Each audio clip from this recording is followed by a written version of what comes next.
Brand new rich kids, used to living the high life. We have 8 bedrooms and about 12 bathrooms. Walking is for peasants. They're about to take a giant leap out of their comfort zone. It looks a bit rough. What's the benefits? They'll stay with typical British families living on the breadline. Wow, that car's really big. People are rich, they're stuck up. Just snobby. Snobby. I think I find it quite hard to live here. Sleeping on a sofa for the rest of your life isn't ideal. You don't know what a struggle is. They'll learn what life is like What does this button do? for those struggling to get by, This is like a food bank. I didn't even know what a food bank was. and the sacrifices they make. He gets everything he wants, and we just about get everything we need. So when was the last time that you actually treated yourself? Will the cash-strapped families change their views? Doesn't make you a bad person just because you're rich. It doesn't mean you're a good person just because you're not rich. And will the rich kids learn I have no idea what I'm doing. there could be more to life than money? The best experience of my life. When rich kids go skint. I don't get an allowance from my parents. My mom just gives me money whenever I ask her. Nadia is the 24-year-old daughter of a Palestinian self-made millionaire in the oil and gas industry. I'm currently unemployed. I am doing nothing. I'm running out of things to do. So she fills her time looking after her new puppy and having fun. That was a good one, wasn't it? But for Nadia, the fun really starts when she splashes the cash. I spend maybe 1,500 on taxis per month. Walking is for peasants. I can spend 500 just at a pub or a bar. The most I ever spent was just over $1,000. It was a crazy night, and the hangover was about 3 days long. When I have parties, I like to come here and play some beer pong. My mom definitely thinks I'm overdoing it sometimes. Like, this isn't normal, and then I'm like, yeah, it is. Nadia is an only child and was raised in Jordan. Growing up, I had 2 maids in the house. I had 3 maids at one point, actually. I had a driver, and for me, that was normal. She now lives in one of the family's 3 homes, a plush apartment near Knightsbridge, where she has a housekeeper. I don't really come to the kitchen. I don't really live in this part, unless it's for water, because I need water. I love my bottled water. And when the housekeeper isn't around, food is just a phone call away. I get food ordered about 4 times a day. Can she do anything herself? Yeah, I can make eggs. I can make eggs and cereal. So why does Nadia want to try living skint? I think right now I'm at a crossroads where I'm like, what am I gonna do with my life? Will she find meaning staying with a struggling family who have very little spare money? 40-year-old single-parent Natalie lives in a rented 2-bedroom flat in Bournemouth with her 2 sons. Khalil's 16 and he is studying A-levels. And Eli's 11 years old and he's just started secondary school. When Natalie was Nadia's age, she was pregnant and recovering from a difficult past. I ended up getting in the wrong crowd and taking substances, which just took me down a path of destruction. She turned her life around, but 4 years ago, due to a back injury, had to give up full-time work. So I do 16 hours a week, and that is between the youth work, working with teenage pregnancy, and my hairdressing. She relies on benefits to keep afloat, but Natalie knows how to be creative on her low income. I'm really proud of my home. Everything I've got, I've built myself. Like the bookcase, I bought it cheap and then upcycled it. So I'm quite savvy with how I use and spend my money. Nadia could learn a lot and wants to know what her parents think. They live with her in the apartment. Her mum helps to look after her dad, who has motor neurone disease. You know, you're very kind and very helpful with the disadvantaged people, but I wanted to see the real life. I think this experience is will do you a lot of good. You remember one thing, I started from zero. He started from zero. From zero. We'll go for it and You want me to go for it and give them hope. give them hope? Of course. Me and my dad, ever since I was younger, we always had a bond. I want to do this because I think it'll not only shape me as a person, but I think it'll also help me achieve my end goal, which is to do something good. For her 2 days away, Nadia's put in a lot of effort by asking her housekeeper to pack. Yeah, maybe a couple more sweaters, if that's okay. Thank you. I'm actually quite excited to get to meet whoever's coming. It's going to be an experience. You can learn things from each other. I'm very worried about drinking the tap water. I have like a phobia from tap water, so... Do you think they have beer there? All right, Han, have a good time. Love you. Enjoy the game. Bye. I feel that I'm gonna feel guilty for just being born into a more privileged family with more opportunities.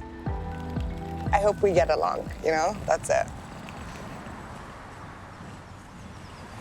They have cherry tomatoes. That's cool. They're rose hips, so that's gardening added to the list of things she doesn't do.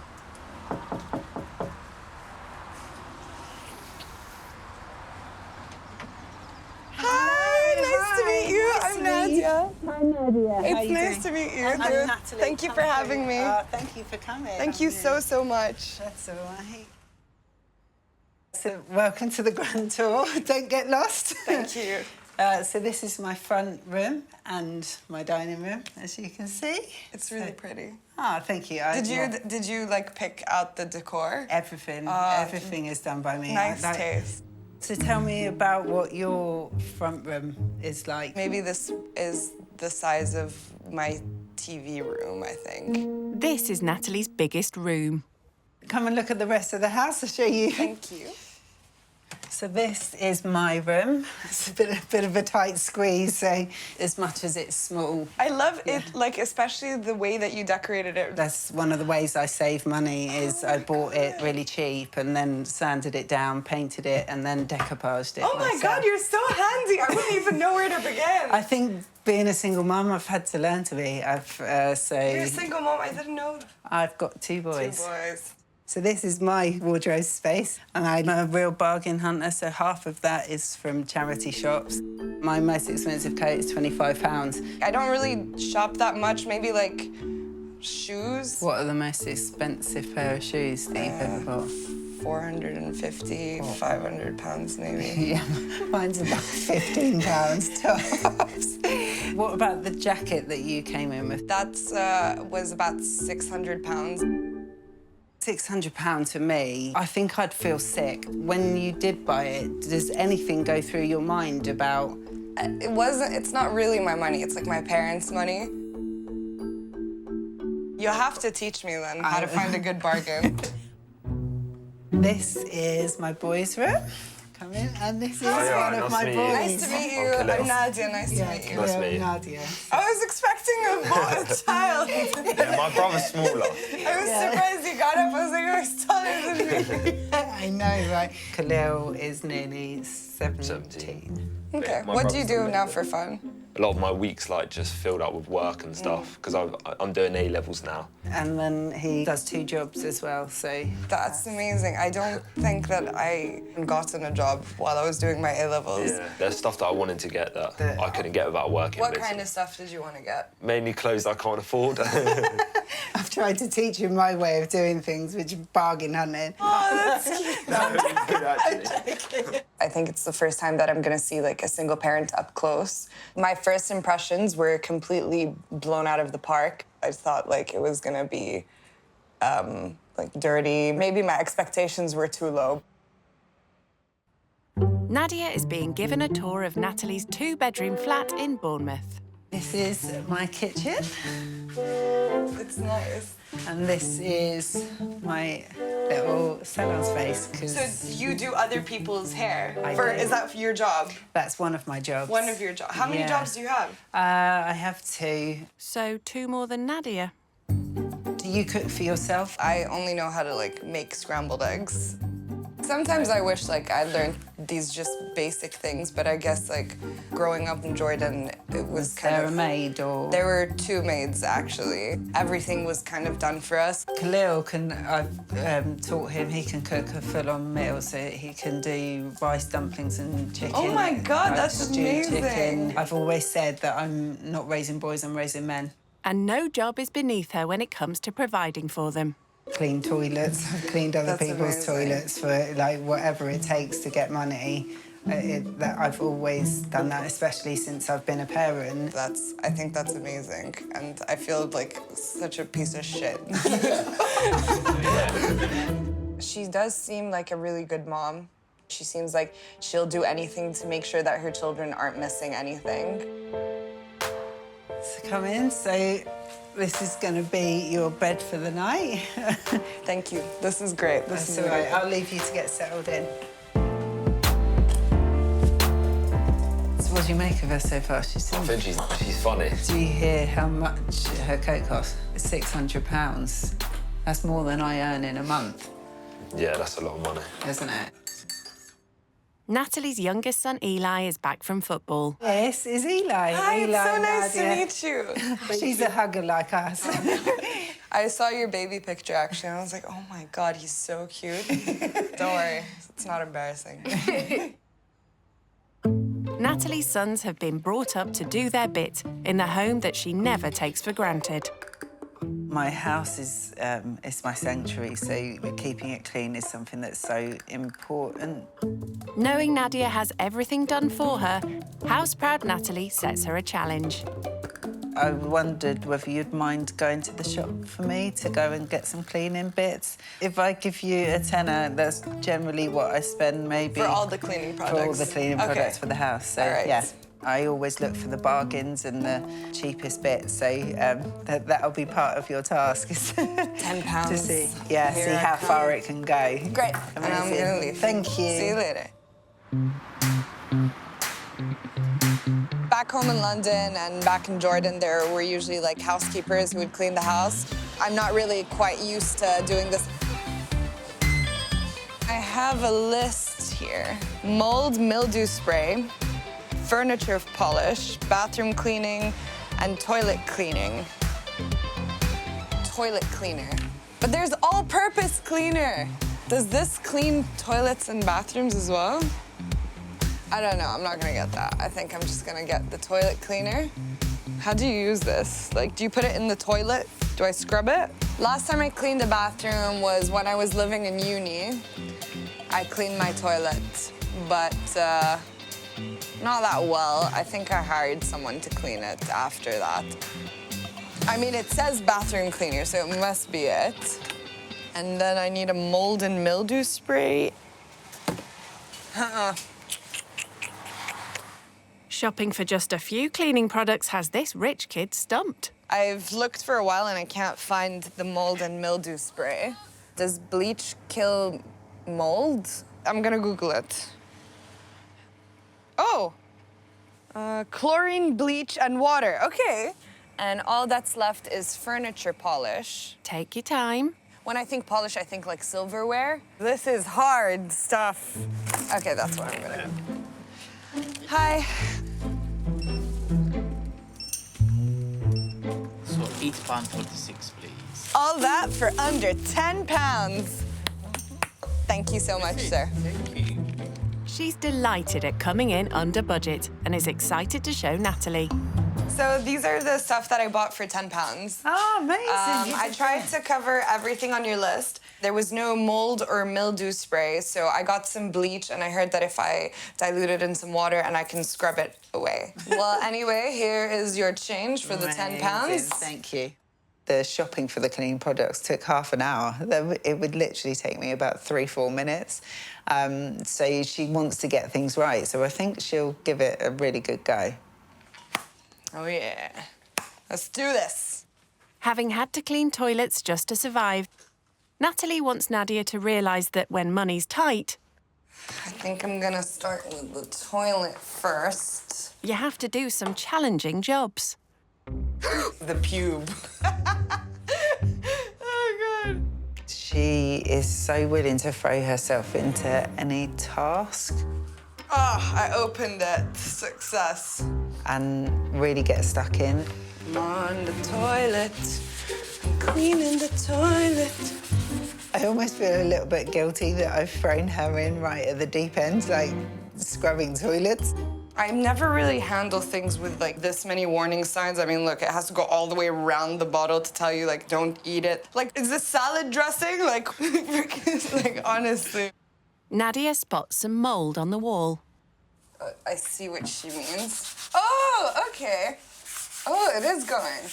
There was never really mold where I lived, so I didn't really discover mold until I went to university. That's when someone left, like, chicken out for an entire week, and then I thought it was salmon, but it was just the color of the mold. I was actually thinking about eating it. Ooh!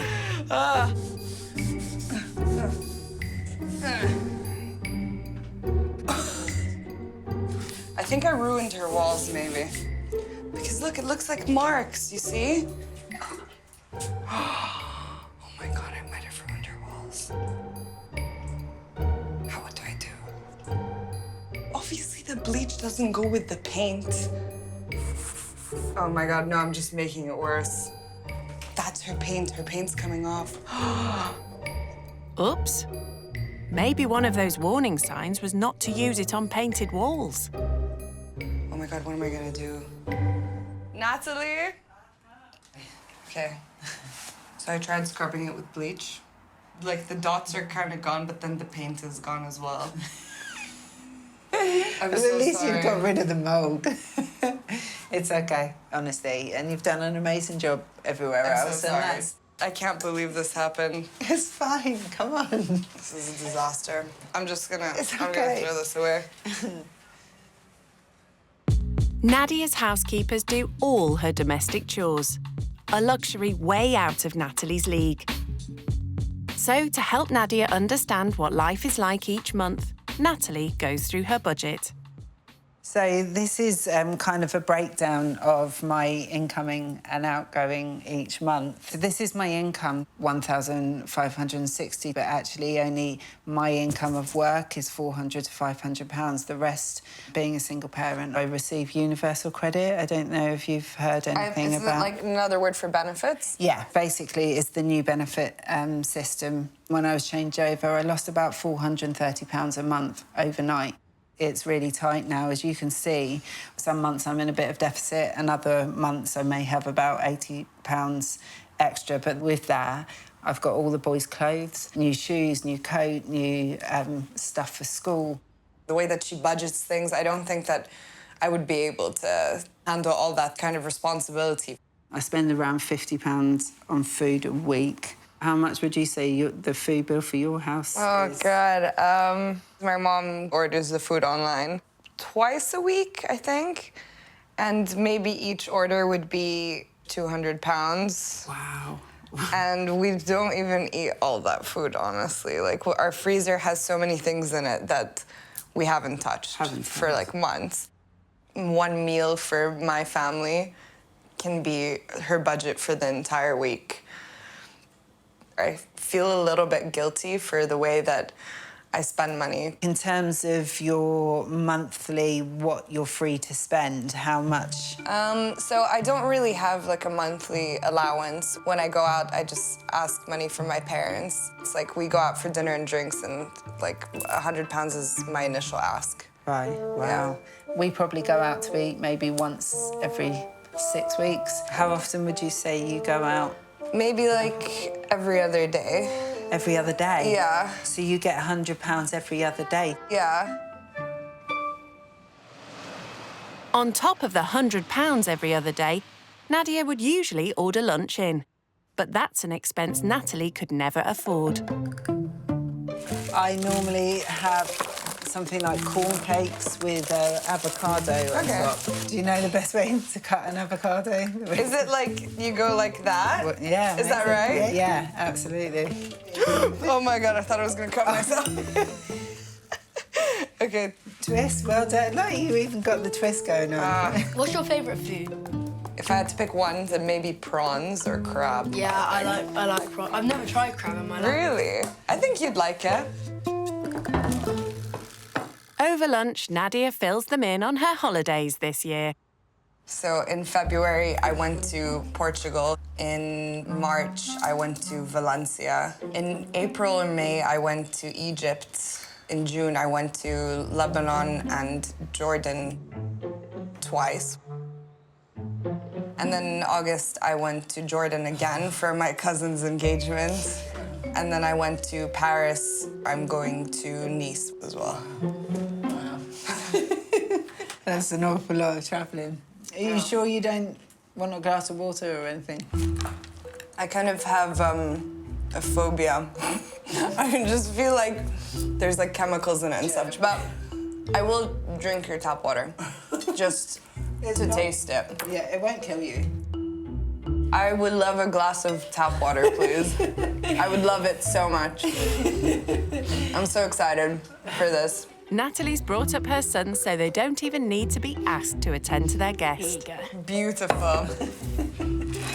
Enjoy. I will. She's sniffing, literally sniffing it. Okay. It tastes fine. It tastes smooth.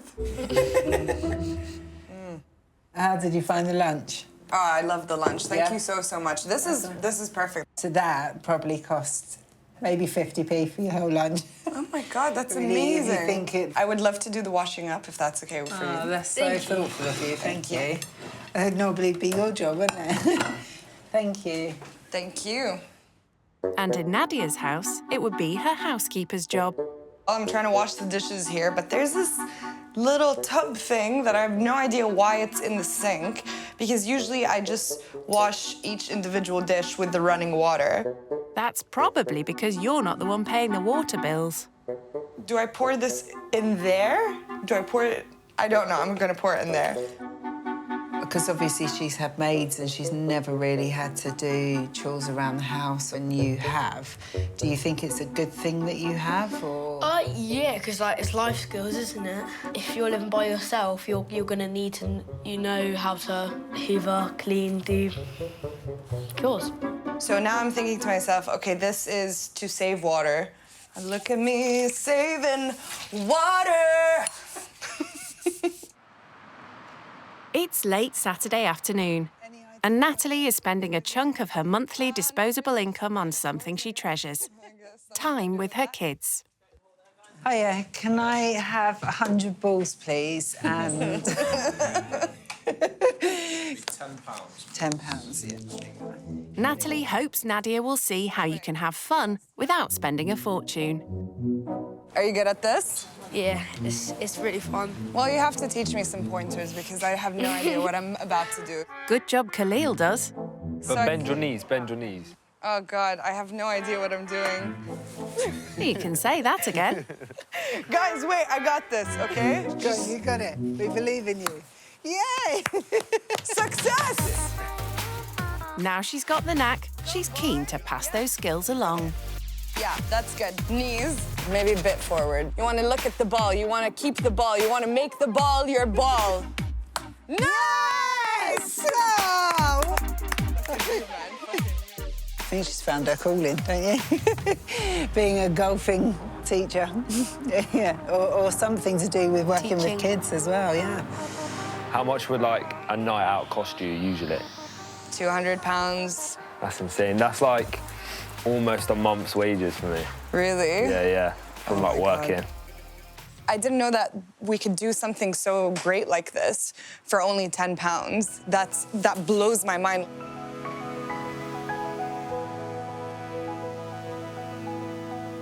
Saturday's budget doesn't extend to dinner out.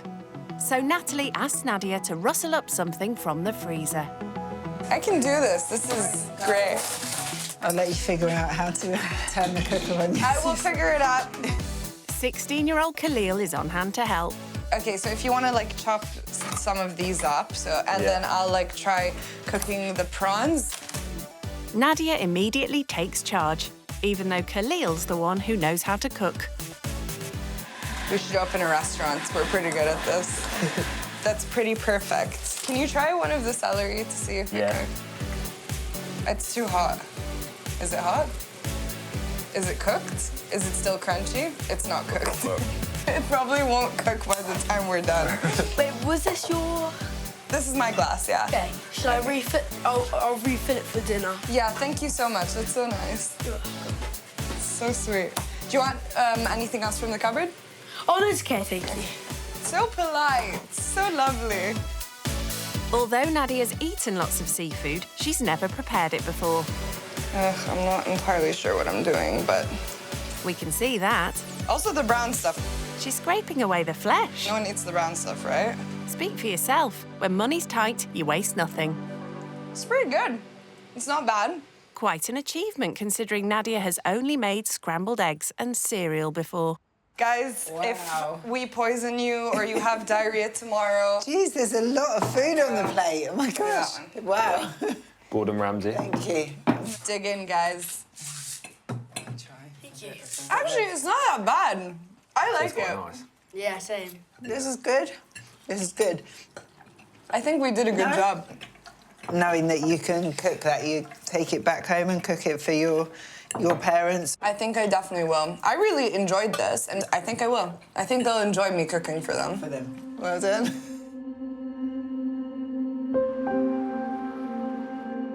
By 9 o'clock, while Eli and Khalil are relaxing at home, Natalie is grabbing the opportunity to take Nadia out for a very different Saturday night than she's used to. I've brought you to the YMCA. Do you have any understanding of what the YMCA is? Is it kind of like where people go to have a place to stay? To live, yeah. To live? Exactly. A little bit of my journey is during my teenage years, I self-harmed a bit, but then I got caught up in using different substances. And it took me into a very dark path of destruction. And then I ended up homeless. So this from the age of about 15. And then I ended up in prison as well. I took an overdose at the age of 18. And just at the point that I was starting to turn things around, I found out I was pregnant with Khalil. And it was so scary for me because I thought, there's no way I can raise a child. I don't even know how to look after myself properly. But I knew one person and they got me an interview at the YMCA. And it was just one tiny little room in a homeless hostel. And I came with my 2 black bin bags and my little pregnant belly. And I built my life from here. So it's been a massive journey for me, a massive journey. Thank you for sharing this with me. I can't imagine, like, everything that you've been through, like, at that time, because it's so much. You're so loving and kind-hearted, and you opened your home to me, and we laughed together, and it hurts me that someone, like, as amazing as you had to go through all of that. And it kind of, like, makes me think, like, there's no fairness in this world whatsoever. I think the more I focus on it's not fair, then the more I suffer. And that's why, you know, I'm massive about wanting to help other people and extending compassion to others, because it doesn't matter the cards you dealt, it's how you play your hands, right? That's one of my favourite sayings. Yeah. So it's been a massive journey, but I wouldn't be who I am today without it. You really do inspire me, and, like, I'm not gonna cry. It's okay. There's so many people, especially people that I know, that their problems are nothing. They should be so grateful to just have a roof over their heads, a place to sleep for the night, a meal on their table. And those aren't the things that you learn at school. Nobody tells you people go through this. Nobody talks to you about it. It's all hidden, and it's all pretend perfection. Thank you. I'm not crying. Back home, at the sanctuary Natalie has created for her and her boys, Nadia's getting ready for bed. Time to reflect on her day. I usually know what to say, but like after today, I don't know what to say. I didn't expect someone who's come from having that level of money to have that amount of, I guess, emotional intelligence, maybe. Maybe that's why, like, I go out and I party a lot, like, a few times a week. Probably I do that as a distraction to keep busy, probably. And I think that not only is she, like, giving me perspective of how other people's lives are, but maybe she's giving me perspective on self-reflecting with myself.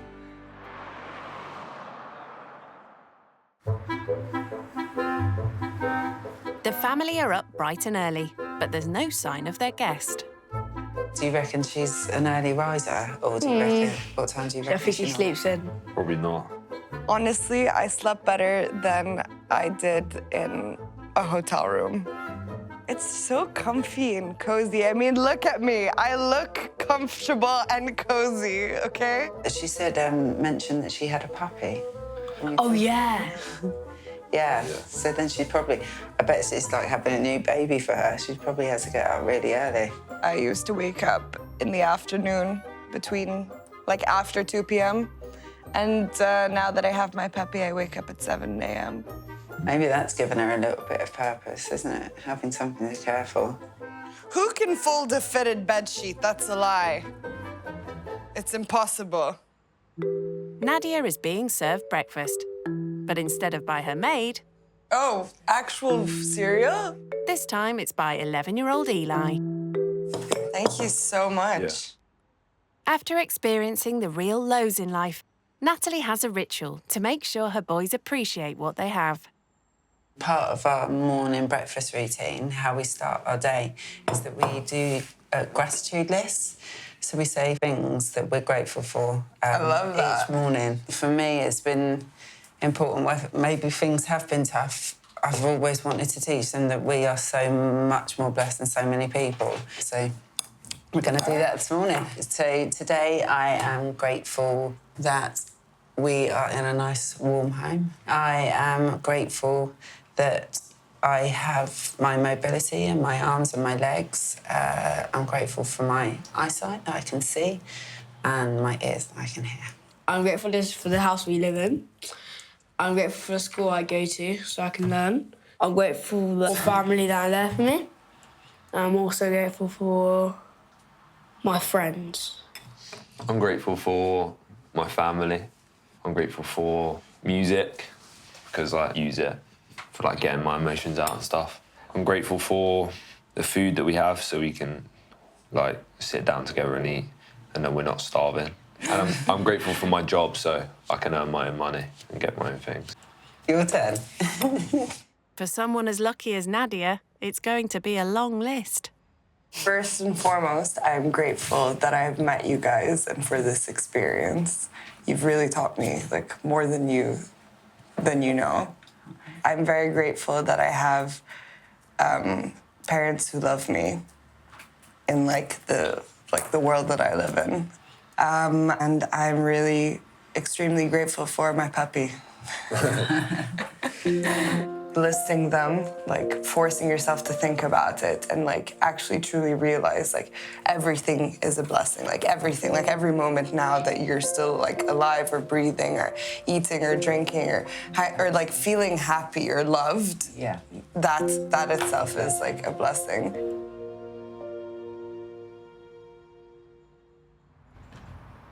Making a gratitude list prompts Nadia to make an important call.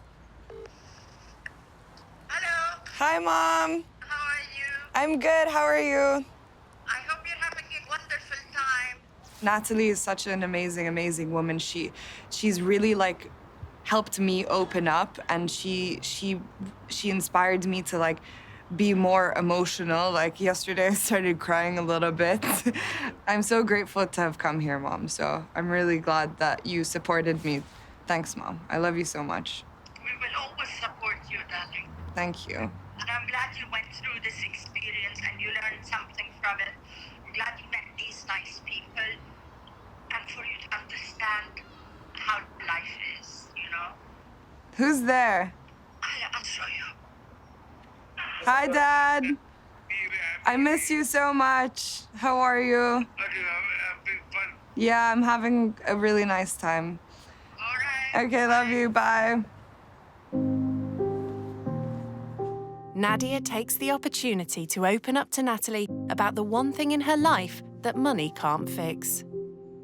2 years ago, my dad, he got diagnosed with motor neuron disease. So it's sorry just, to hear that. It's okay. Like the first year and a half was so tough on all of us. Of course. And I really think that that had to make me like a bit stronger on the inside. Absolutely. Just like having my dad cry on my shoulder for the first time, and like, wow. I just felt like all the weight like came onto me, and I didn't have like any brothers or sisters to like talk to. When you encounter experiences, it makes you want to connect with other people on a deeper level. But like for so long, I've just been pretending to be that person that doesn't care about anything, because that's how you protect yourself in my society. Like you don't care, and it's just like, oh yeah, I can do that, I do that, whatever. And like no one really gives a shit about anyone, you know? She struggles to find anyone to connect with on any deep level. That must be really hard, because although I've had my own struggles in my life, what I've always had is deep connections with people, and that's something that's got me through a lot. Natalie's starting up her own business as a mindset coach. She wants to help people who are struggling make positive plans for their future. After you. Sounds like something that could benefit Nadia.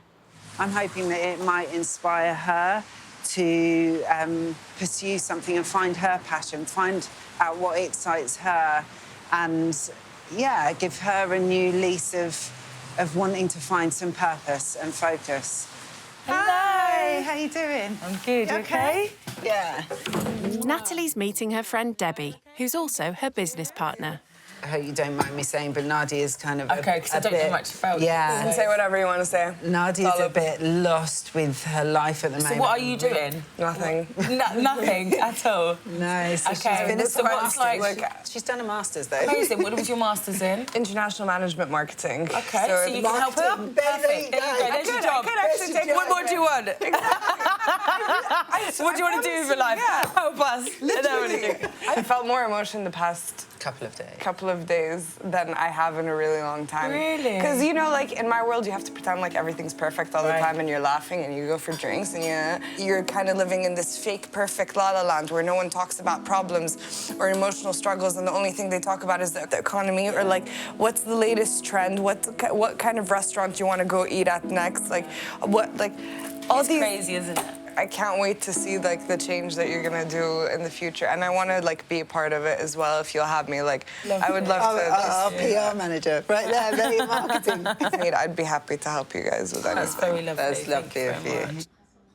I love that Natalie showed me that it's possible to take the bad things in life and put them towards something that can help other people, and that not everything is going to be bad forever, and that you can change things. Natalie picks up the boys, and as a special treat, Nadia is taking them out for a slap-up meal at an award-winning restaurant. Thank you. Thank you very much. A seafood platter means they all get to sample some exotic shellfish. It was really lovely. I think expensive taste is an acquired taste. We want to stay in contact with you, 100%. Yeah. We would have you back any day. I think you're really nice. Yeah. Nice. Oh, wow. I don't know what to say. Deep.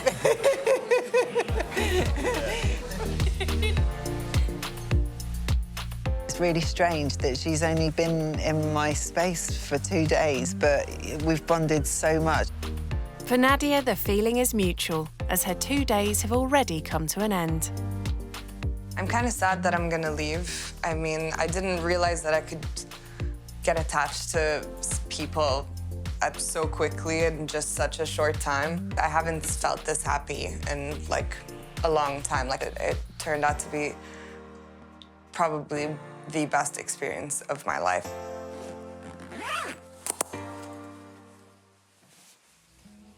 Hey guys! Nadia has a final gift for each of them. Knowing how much Eli loves football and Khalil likes clothes, she's giving them shopping vouchers worth £100 each to spend in a sports shop.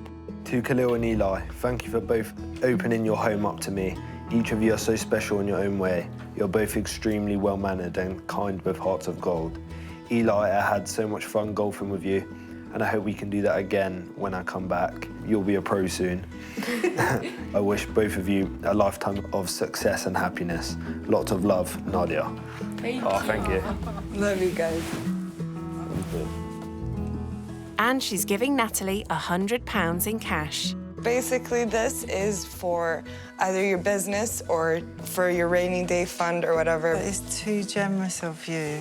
You have inspired me in such an enormous way, emotionally and mentally. You've helped me grow. I've grown to love you and your family like it was my own in such a short amount of time. You are a blessing in my life. I believe in you so much, Nadia.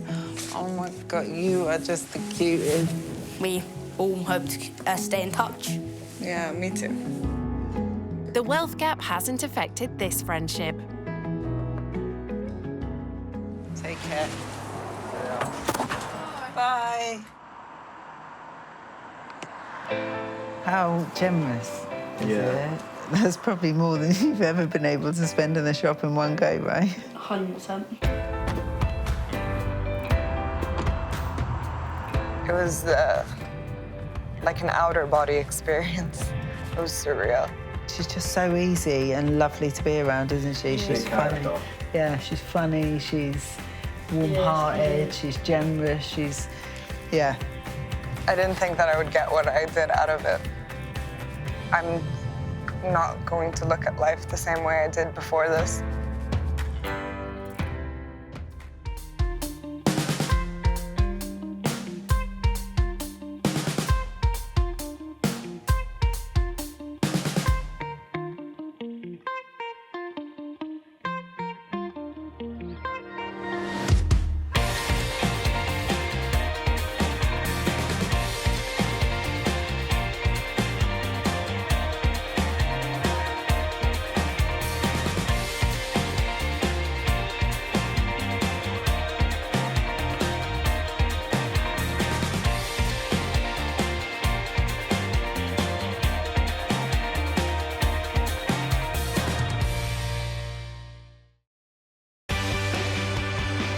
Brand new rich kids, used to living the high life. We have 8 bedrooms and about 12 bathrooms. Walking is for peasants. They're about to take a giant leap out of their comfort zone. It looks a bit rough. What's the benefits? They'll stay with typical British families living on the breadline. Wow, that car's really big. People are rich, they're stuck up. Just snobby. Snobby. I think I find it quite hard to live here. Sleeping on a sofa for the rest of your life isn't ideal. You don't know what a struggle is. They'll learn what life is like What does this button do? for those struggling to get by. This is like a food bank. I didn't even know what a food bank was. And the sacrifices they make. He gets everything he wants, and we just about get everything we need. So when was the last time that you actually treated yourself? Oh. Will the cash-strapped families change their views? Doesn't make you a bad person just because you're rich. It doesn't mean you're a good person just because you're not rich. And will the rich kids learn I have no idea what I'm doing. there could be more to life than money? The best experience of my life. When rich kids go skint. The rich kid going skint is Tiana, a 19-year-old law and psychology student from Nottingham. I don't really have any hobbies. Maybe shopping, spending my dad's money. That's what I'm best at. As the daughter of a successful restaurateur and property developer, Tiana's always grown up with the best of everything. I am privileged enough to experience the more lavish side of life. Tiana currently goes to uni in Nottingham after her parents paid to give her the best start in life. I was privately educated at an all-girls school from the age of 4 until 18. I think it cost my dad around £14,000 per year. Blimey, that's over £200,000 just on schooling. And alongside a privileged education, keeping Tiana kitted out in the latest designer gear also cost her parents a pretty penny. My favourite bag would probably be this D&G bag. This bag was probably around £900, so not too expensive. But it's not just bags and shoes that Tiana sets her sights on. The most expensive item I own would probably be my watch. It is a Rolex.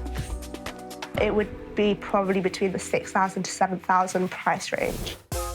And this rich kid's luxurious living doesn't end with her designer wardrobe. Despite her parents' 26 grand state-of-the-art kitchen, Tiana's never had to lift a finger around the house. I don't really cook. I like to leave that to my mum because, one, I don't have really that much time, and two, I don't have the expertise or the knowledge. They always help me when I need anything. So how does someone who's never had to get their hands dirty feel about living with a family on the breadline? I want them to like me, and I know they will have pre-assumptions of what I will be like as a person, but I aim to completely change their mind and their opinions by the end. One person who believes in everyone mucking in is hard-up single mum Candace from Southend-on-Sea, who lives with 16-year-old son Tyler and 14-year-old daughter Sophia. I tend to struggle mostly with trying to be a good mum to teenagers with very little money. As well as a part-time waitressing job, Candace also works in a kitchen preparing meals. But her meagre income, coupled with recent benefit cuts, means she has to keep a tight check on her outgoings. Out of the money that I've got this week, I've got £15 left over. I say it's left over, but it isn't normally, because I normally have to spend it. Obviously, I've got other things like milk, bread, and little bits and pieces. Crippling debts from loans, rent arrears and phone bills have also added huge pressure to the family's finances. At the moment, I'm still in about £5,000 worth of debt. Somewhere just under that figure. But it's hard to still have that hanging over your head. Candace's struggles with money mean Sophia and Tyler don't get anything handed to them on a plate. If they need something new, or if they want some new clothes or new shoes, it normally goes on the Christmas list or the birthday list. As she struggles to claw her way back out of debt, Candace wants to show the rich kid that pulling together and working hard is what's really important. Tyler and Sophia, they are my everything. They make me very proud. We've had nothing, and we've still got each other. After coming to the UK from Iran at the age of 11, Tiana's dad built his restaurant and property empire from scratch. Realising just how easy their daughter has it, Tiana's multi-millionaire parents have decided it's time she got a taste of the real world. I think it'll be a good experience for you. It's nice for you to experience the other side as well, because you can get quite used to a certain lifestyle. Do you think you can muck in and yeah, do the definitely. chores, I think she can, definitely. I think so. It depends what it is. Because even at my uni house, I don't like doing some things, like taking the bins out. Well, she's in for a shock. So, is there anything else about living skint that would be a definite no-no? I don't want to feel crammed or like everyone's living on top of each other, because that's like worst case scenario for me. How do you think she's going to do? I think she'll do OK. Completely different for her. I'd like to see if there's an early morning involved, how she'll adapt to that one. As Tiana leaves the comfort of her parents' sprawling detached house, it's a 3-hour drive to Southend-on-Sea. The houses are quite small here, and they're all joint... Sorry, what's the name of houses that are all joined together? They call that terraced housing. I'm definitely used to houses with driveways and their own, like, private area, or not so many houses almost on top of each other. As it's Candace's only day off this week, the family are chilling in their pyjamas as they nervously await the rich kids' arrival at their 2-bed upstairs flat. What do you hope they're going to be like? I hate stuck-up people.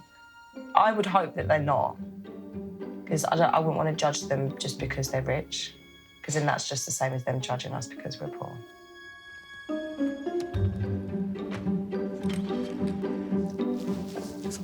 Is there someone there? Seems Tiana's not so worried about passing judgment as she approaches her new home for the next few days. It looks a little bit run down. It could be painted a bit nicer. Looks a little bit old.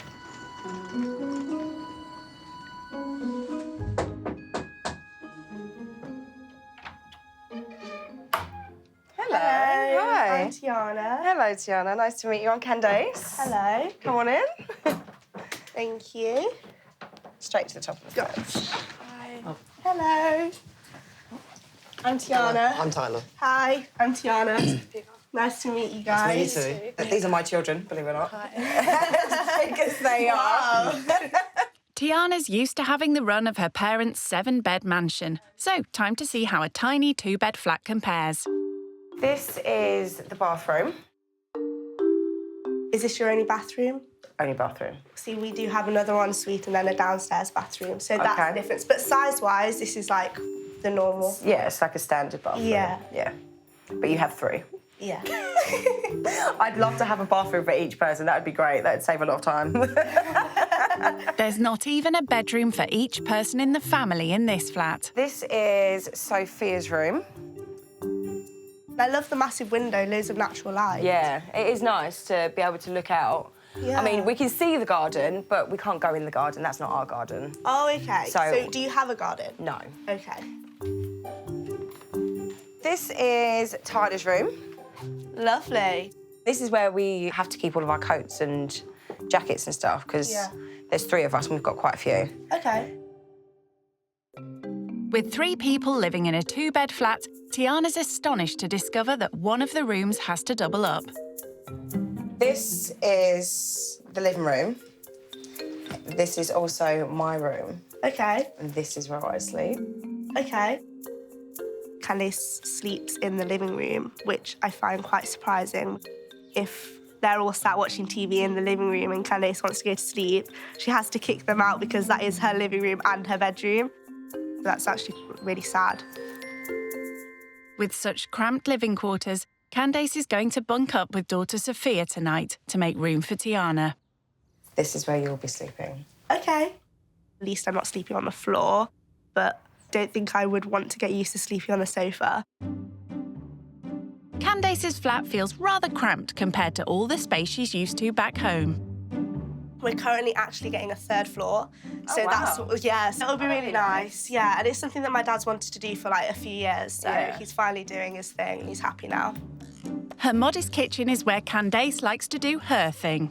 This is my happy place. This is where I cook and I bake. Oh, do you love baking? I love baking. I bake quite often because I'm trying to start my own business from home baking. Oh, really? Yeah. I mean, it's been quite slow.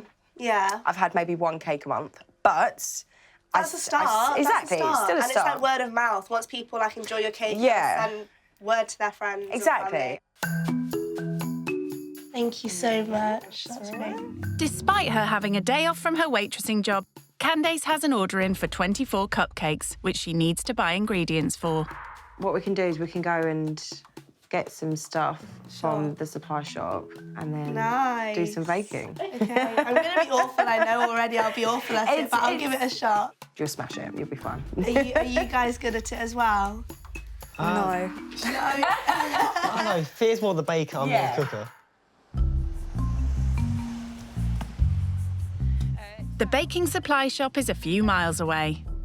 As Candace can't afford to run a car, it looks like Tiana's going to have to re-familiarise herself with public transport. I actually haven't got the bus in a year. In a year? Yeah. OK. I was in an accident whilst I was on this bus, so now I'm scared of them. Oh, no. Yeah. OK.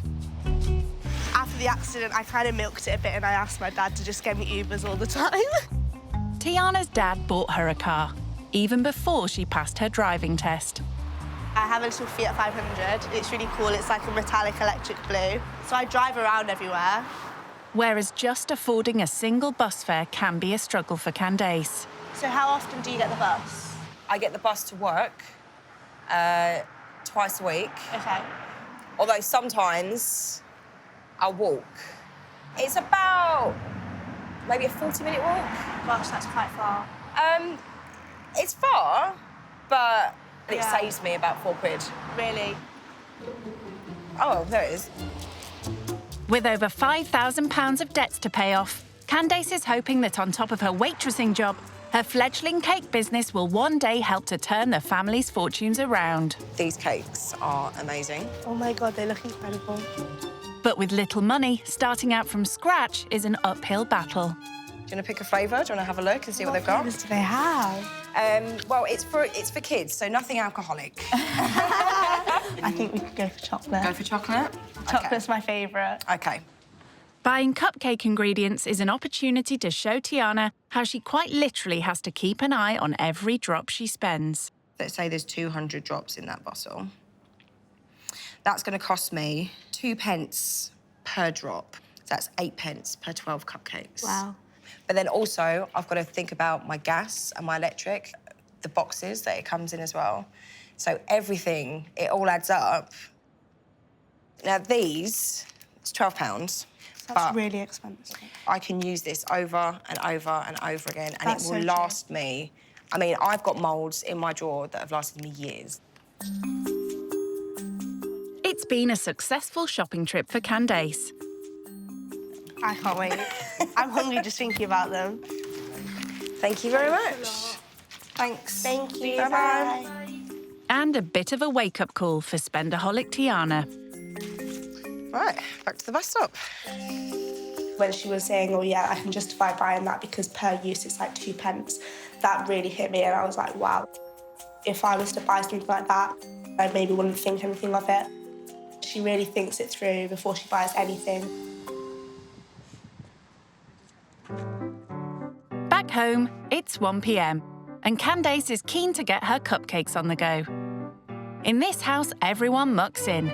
And sensing Tiana doesn't do much at home, Candace has roped her in as one of her kitchen assistants. Yeah, it looks good. OK, right, I'm going to add the flavour now. The flavour that you chose. So obviously, like, we go to... OK.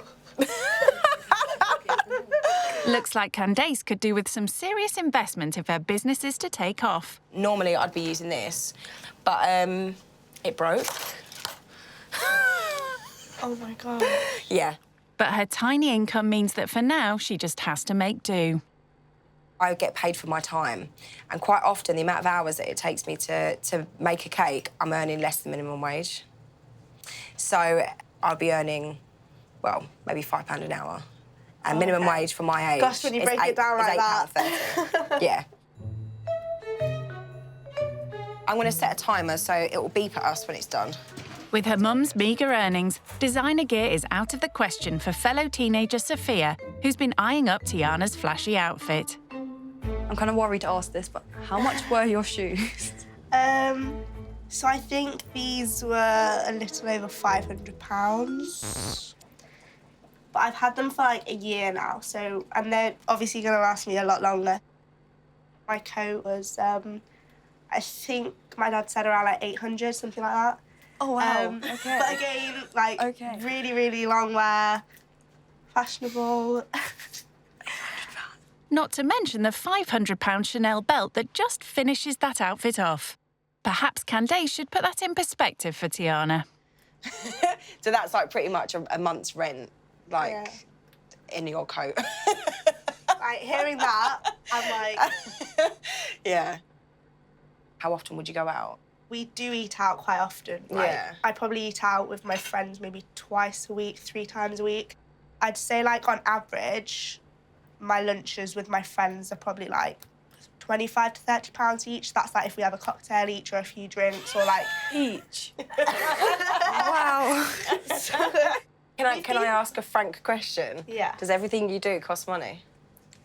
Yeah, okay. We have no idea how to entertain ourselves for free. Do you think if you knew ways to do that you would? Yeah, definitely. Yeah. I mean... Stick with me. I will show you how to have a good time for free. Definitely. Knowing her kids barely get what they need, let alone what they want, hearing about Tiana's privileged lifestyle has been difficult listening for Candace.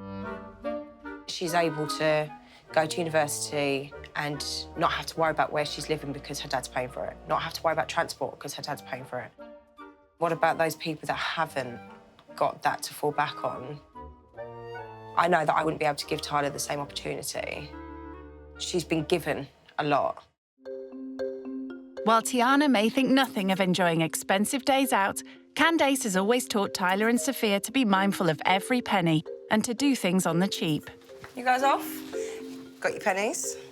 Good. All right, well, have fun. Bye. See you soon. All right, bye-bye. Bye. Bye. While she finishes off her cupcakes, Tyler and Sophia are taking Tiana to a local amusement arcade. We always go here. It's like so good. Is it really? Yeah. I haven't been to an arcade in so long. Have you not? No, Right. we don't have many in Nottingham. Candace wants the teenagers to show Tiana that a jar of old coppers is all it takes for a fun afternoon's entertainment. We've saved up all the 2p's over like a couple of months. Okay. And So what you do? yeah, we bring them all together. We come here. We go on the 2p machine. Should we go in? Let's go. I'll follow after All you right. guys. All right. So.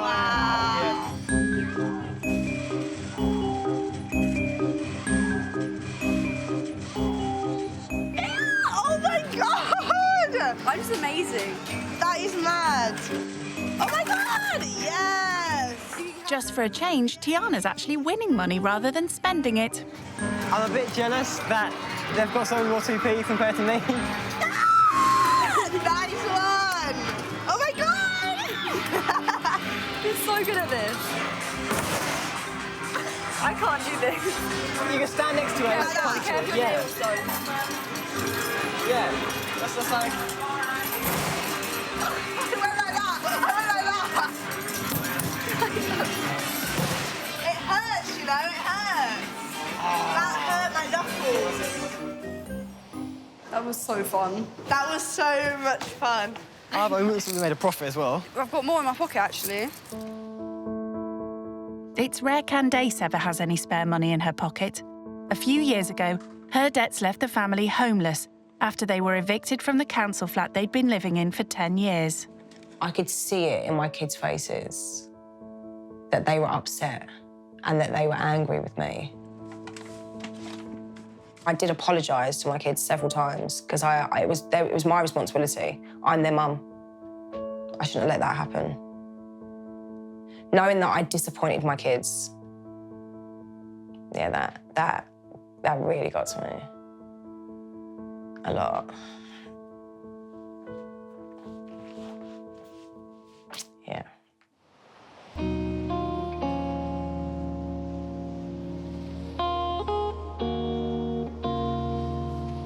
While she has Tyler and Sophia alone, Tiana's keen to hear how their mum's financial difficulties have affected them.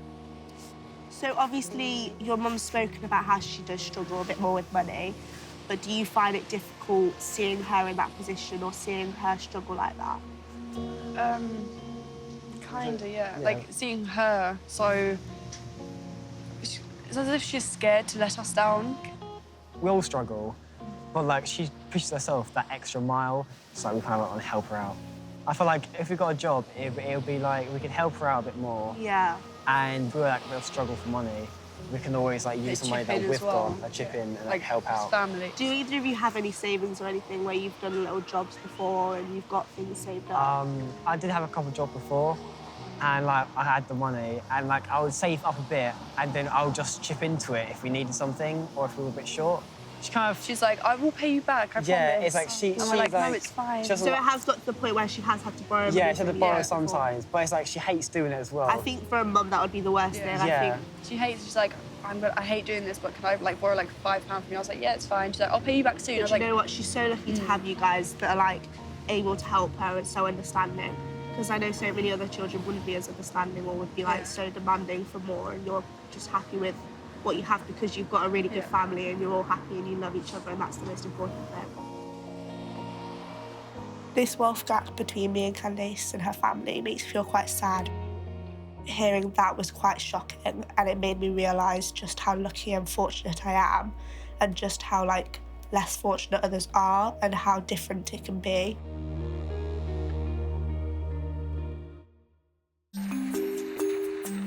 It's 7 p.m. Candace now has another lesson for Tiana: how to have a good night out without breaking the bank.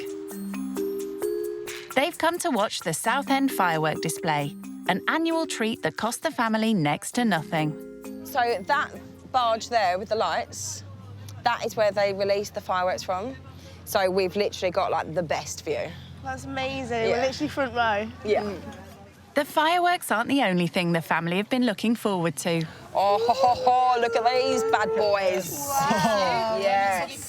This one is my one. Oh my God. Thank you. Thank you. This is like a treat. So this is something that we do once a year. We come down, the fireworks are free. Okay. Obviously we have to pay for hot chocolate, but it doesn't cost that much when you've waited all year for it. Cheers, guys. Right. Cheers. Here we go. Cheers. Oh, I'm excited. I love fireworks.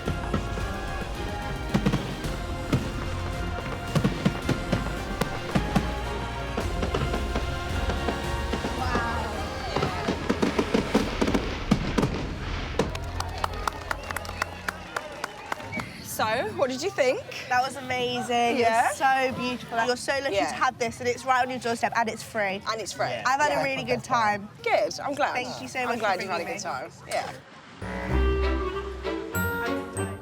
It's dinner time, and with this week's budget almost run out, Candace has a challenge for spendthrift Tiana. My weekly allowance, I had £5.50 left. You're going to go in there and you need to find a way that 4 of us can eat. Okay. Tiana never bothers to look at prices in expensive restaurants, so buying dinner for the family with just £5.50 could prove quite a challenge. Right, we're going to go and find a table. Even in a South End chippy. I could get a kid's meal, and then I could get a portion of chips. Can I? 3, 5. No, I can't even afford that. I genuinely don't know what I'm going to do. I don't know how I'm possibly going to feed 4 people. Not easy with just £5.50. I can't even get... What? Do you have a calculator? Come on, Tiana. The family have to do this all the time. If I got a portion of chips for £2.95 and then a side of mushy peas, how much does that come to? £4.55, please. Thank you.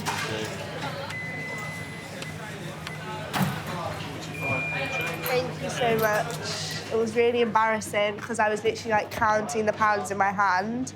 I have a little bit spare, but nothing that I could afford to buy anything here with.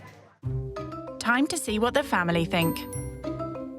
Oh, hello. So I couldn't get much. Okay, that's fine. So I just got us a portion of fries and the side.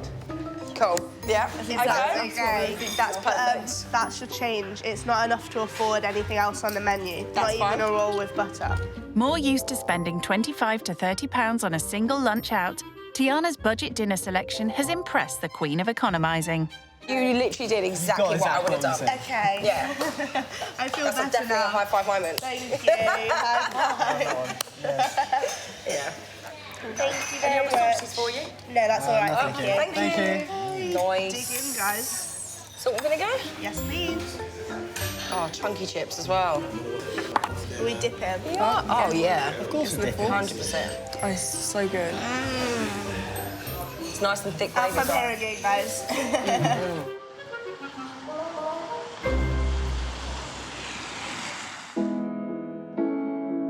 Back home, Tiana's reflecting on her day.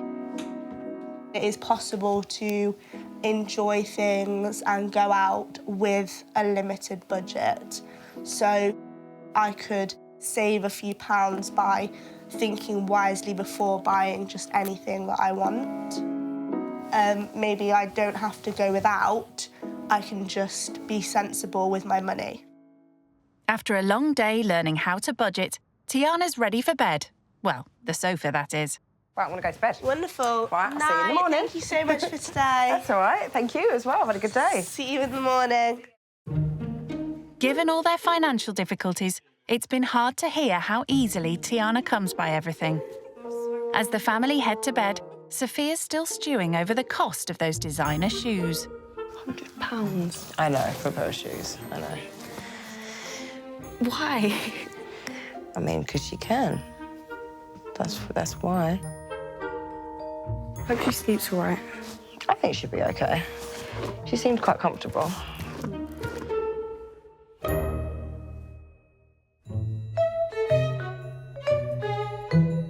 It's 9 a.m. So how was roughing it? On the sofa Candace is forced to sleep on every night. I woke up a couple of times. I'm used to a double bed, so this was quite a small space for me. I'm very used to my own space, used to my own privacy, like doing what I want when I want. A 30-minute beauty routine applying hundreds of pounds worth of designer makeup is way down the list for Candace's kids, who are already mucking in with the housework.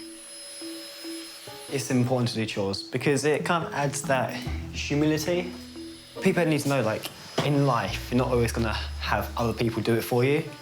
So, like, chores kind of, like, prepares you for later on when you have to do it yourself. Tiana may get away with not lifting a finger at home, but Candace is on a mission to make sure she mucks in and does her fair share during her stay. OK, so this is what we normally use for the windows. OK. Do you want me to show you how to do it first, or do you just want to No, crack on? I'll be able to. You crack on, yeah? Yeah. All right, cool. OK. Thank you. There you go. Have fun. Thanks. Housework is yet another first for the rich kid. Sometimes if my mum asks me to do something, I will, but I don't normally do chores. Maybe more a case of if she needs something doing, then I'll help her, like, set the table.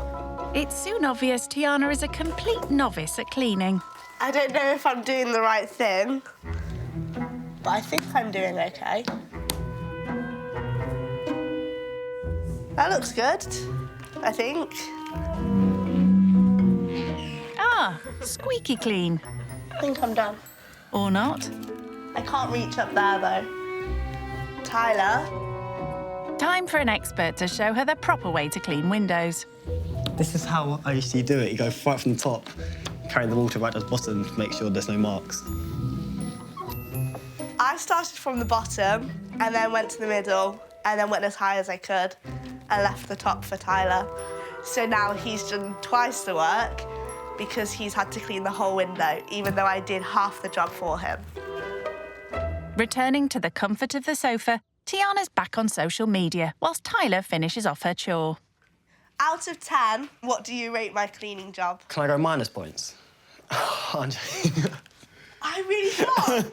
That may be, but there's only one person's verdict that really counts. Let's have a look. I can see that there is a definite difference. Would you pay for my services? I mean, I wouldn't pay anybody to clean my windows because I can do it myself. If Tiana thought she could now put her feet up, she's sadly mistaken. Candace is determined to teach her to fend for herself in the real world and wants her to buy all the ingredients for a Sunday dinner. So, this is what I would normally use. That's £6 there. OK. OK. For 4 of us? For 4 of us. Awesome. Good luck. Thanks. I'm going to need it. Bye. See you later. Have fun. See you in a bit. So what kind of things do you normally get? What do you like? I'm kind of worried. You're worried? Why are you worried? I'm not. You're worried you're going to be hungry? Yeah. Sophia may have good reason to worry. Tiana may be the daughter of a successful millionaire restaurateur, but she's barely done a food shop in her life, let alone one on a tight budget. When Candace gave me £6 to buy a full meal for 4 people, I almost laughed in her face. I've done one full shop for myself. It wasn't as if I was making sure that everything was cheap and within budget. So very out of my comfort zone. Fortunately, 16-year-old Tyler's been taught to shop frugally from a young age. So let's hope he can keep spendthrift Tiana in check. I have no idea what I want to get. What do you normally get from here? Well, as the end of the week, we usually do a sort of roast. Okay. So I would maybe suggest thinking of what we have in a roast. Yeah. And then veg and potatoes. Do they have chicken here? With just £6 for a roast dinner for 4, Tiana's going to have to choose her ingredients wisely. £1.99 kilo. £1.99. How much is like 1 kilo? Like how many legs? 4 piece. Please, could I get 4 then? Okay.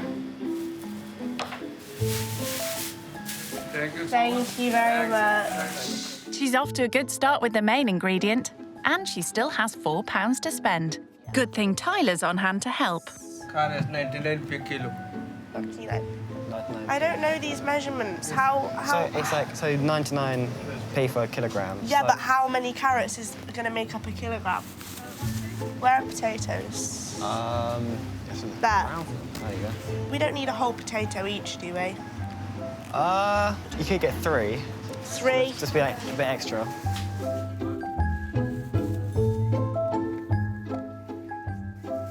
Trying to put it on here. Yeah.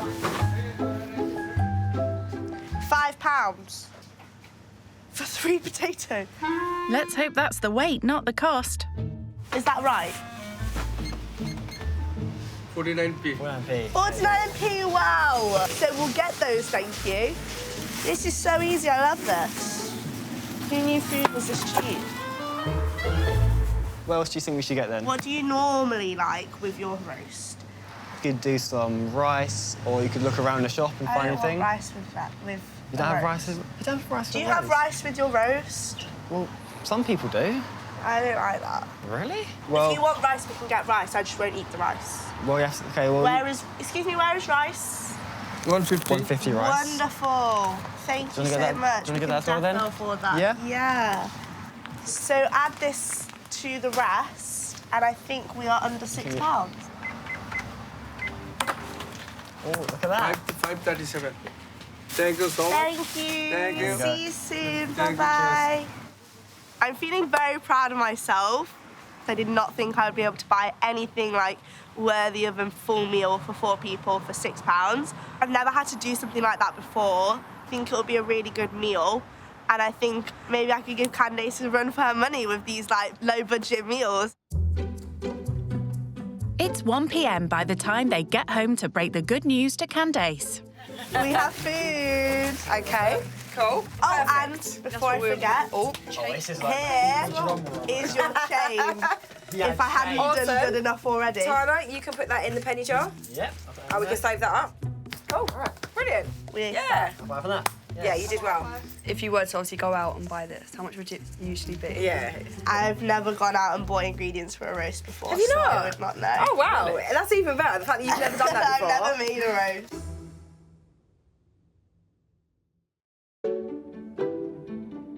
Learning about real-life struggles with a hard-up family from Southend is making pampered rich kid Tiana realise how little she does for herself. She's calling home to update her dad on everything Candace and the kids have taught her. What would you say you've learned from this experience then, Tiana? 100% learnt that you can have a lot of fun without spending a lot of money. Oh, that's great. It's great. Because you always think that you've got to spend a lot of money to have a good time around Yeah. with friends especially. I wouldn't say I'd like you to see a changed person, but I'd like to see a changed character. And like I say, less demanding, hopefully, when you come back. I think one of the things that they couldn't believe the most was that Mum still peels my oranges for me. But I explained that that's only because I don't like getting my fingers dirty. Okay, love and miss you. Bye. Far from having their oranges peeled, the kids in this house are taught to be self-sufficient. Candace is determined that Tiana takes some more basic life skills home with her. So she's getting the rich kid to make a roast dinner from scratch. Oh, that looks nice. But yet again, Tiana's roped in Tyler to give her a hand. OK, You do the seasoning. Pour it around, but not too much. Keep going. You said not too much. Not too much, but I said, like, don't pour it, OK? That's enough. I'll just tip it onto the tray. OK. Put that in there, top shelf. Now, if you rest on the actual baking pot, There. like on the actual, on this part. Okay. There you go, and then shot it, and that should be it. Well, apart from all the veg and rice, that is. I'm gonna leave you to it. Great, thanks for that. And she's not getting any help with the potatoes. Obviously, it's nice making them a meal before I leave, but I prefer having meals made for me. Don't we all? Having long acrylic nails is definitely making this task a lot harder. I have no idea how long they take to boil. Ouch. I don't think she's ever cooked such a big meal. If it starts to take too long, I might have to... Jump in, save the day. Yeah. I don't think I've ever spent this long in the kitchen. She's only been at it for 20 minutes. I'm not happy about this. I'm not enjoying it at all. I enjoy cooking when I want to, and now is not one of the times where I want to. Like, this is so many different components, and it's like multitasking.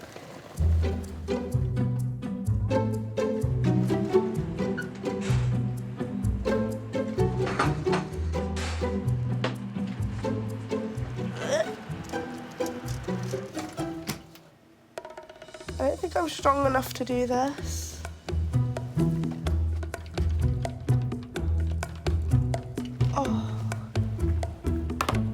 Oh, right. Okay. I think, well, I hope that the family will be happy. She's certainly no Gordon Ramsay, but 2 hours later, somehow Tiana's put a roast dinner together. OK. Voila! Oh, this actually looks good as well. Oh, wow. It does look pretty good, doesn't it? Yeah, it does look really good. One question. What happened to the rice? Oh! Oh my God! It's okay. I don't eat rice with my I bread. was saying At that. no point did I click. You wouldn't there's think. rice missing Yeah. from this plate. That's fine. You wouldn't even know how automatically to cook think. it, I'm not Yeah. gonna lie. Tiana may have forgotten an important ingredient, but what does the family make of her kitchen skills? I was worried because I'm quite particular about my veg. Do you like it? Yeah, it's good. Yeah. You've done really good for the first time. Thank you.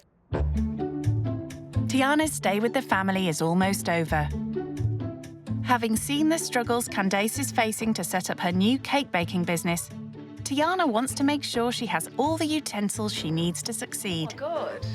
Oh, wow. OK. It's a top-of-the-range cake mixer. I just wanted to give you the opportunity to have that start in your business as well. Thank you. You're so welcome. Thank you so much for letting me stay. I definitely think that this is one of the most thoughtful gifts that I could have got because it's something that's going to contribute to mine and my kids' future. I can just see how pretty it is already. I want to be self-sufficient, so the fact that that is going to help get me towards my goal, that's a massive thing.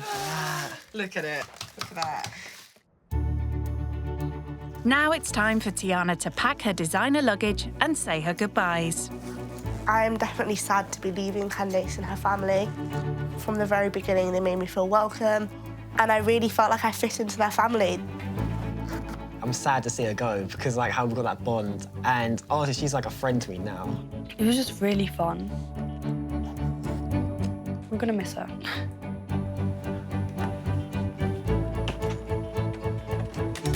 Thank you so much for having me. I miss you. And I'll stay in touch with you on Instagram. Yeah. Thank you so much for helping me cook, Tyler. Couldn't have done it without you. It's been a really, really positive experience. I'm definitely glad that she came to stay with us. Bye, guys. See you later. Miss you. Living Skint has been a wake-up call for Tiana and taught her to do more things for herself.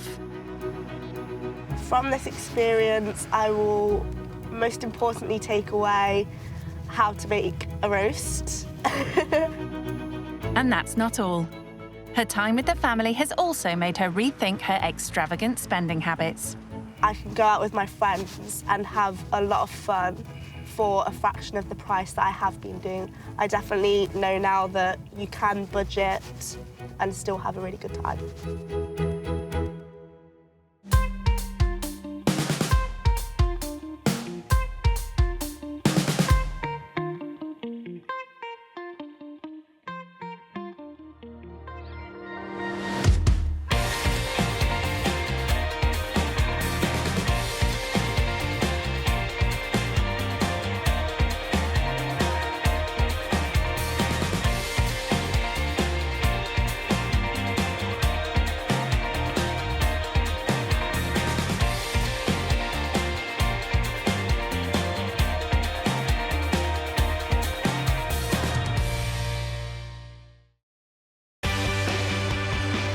Brand new rich kids, used to living the high life. We have 8 bedrooms and about 12 bathrooms.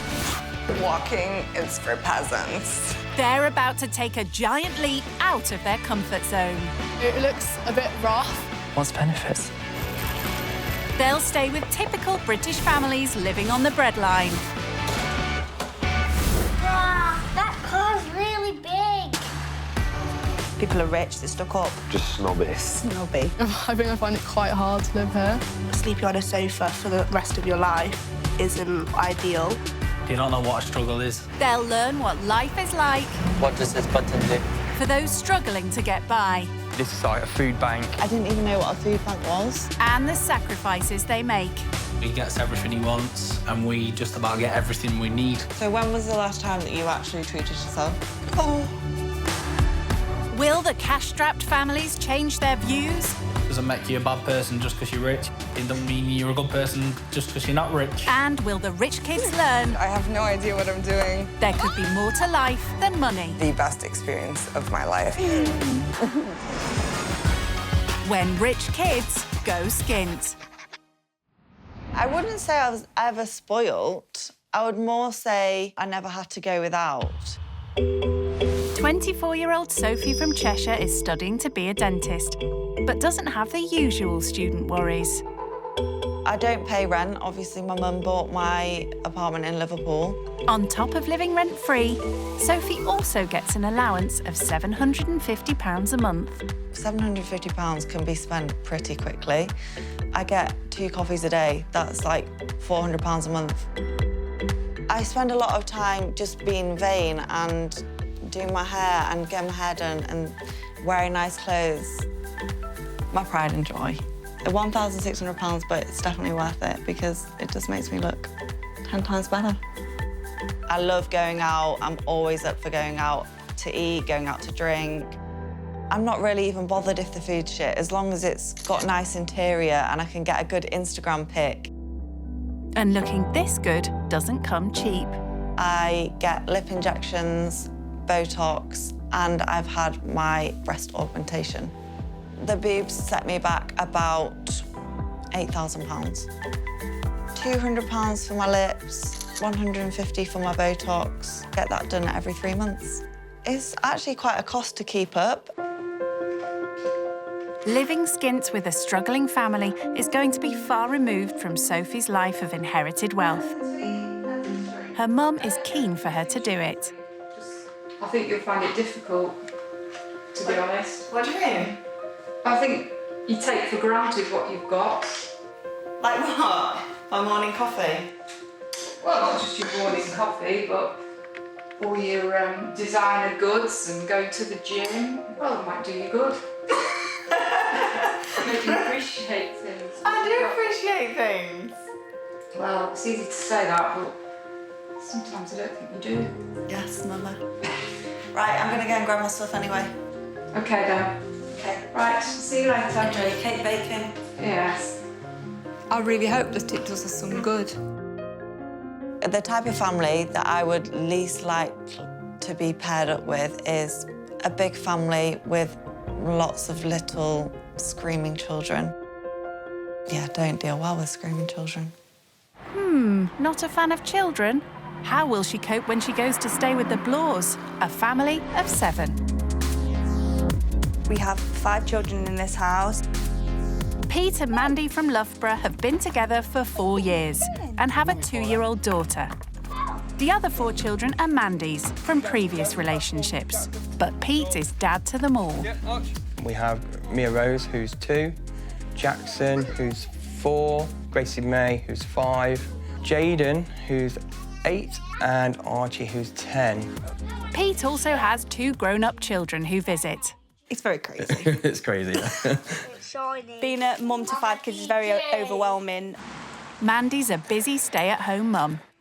I'd love me time, yeah, that'd be great. I'd definitely love me time, but I don't get it.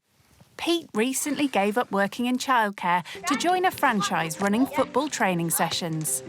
Oh, goal! You know, I get to work around family life, get to do the school runs and see a lot more of the children, but I've only had it since November, still not taken a wage, so it's kind of hard to build it up ready for the future. Oh, Jackson! As Pete's not earning from the company yet, the family rely on benefits. We have about 1,500 that comes in every month. 400 of that goes to the rent, 100 or so to the council tax, our utility bills, and then the food on top of that. It tends to leave us with about £40 by the end of the month.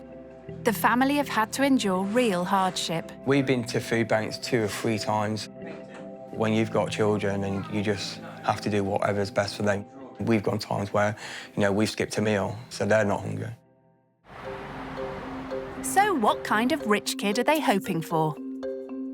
The worst case for me would be definitely not liking children, because since we have 5 here, they'll be absolutely terrified. Oh well, too late to change things now. Rich kid Sophie's on her way. I still have no idea what I'm going into. One concern that I do have is that it's not a massive family with loads of kids, because I just don't do well with kids. In Loughborough, the Blores are anxiously awaiting their well-off guest. Oh my God, I can see trampolines. There's trampolines in every garden. Pepper? Hee, not yet, Pepper. I'm ready as I'll ever be. Let's go. What you put in there, look? What you put in there? Oh, look, what's in there? Bit neglected.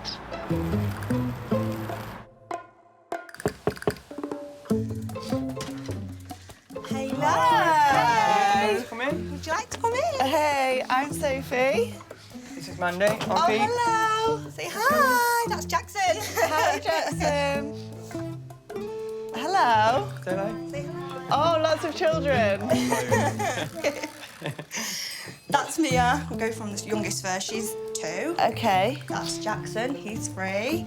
This is Gracie May. 4, sorry. Yes, 4. This is Gracie May. She's 5. That's Jaden. 5. He's 8. That's Archie, and he's 10. I've forgotten. You will. I'm not very good with children, but I'll try. You will be by the time you finish. Yeah. First up, Sophie is taken on a tour of the Blores' house. This is our kitchen. Oh, it's quite spacious. This is the garden. Okay. Lots of toys. Yes. What type of garden you got? I was brought up on a farm. Ah. So... Plenty of space. Yeah, loads of space and not so many toys. Right, shall we show you the rest of the house? Yeah. Here you go. This is our downstairs bathroom. Okay. So do you actually use the bath? Yeah. Yeah.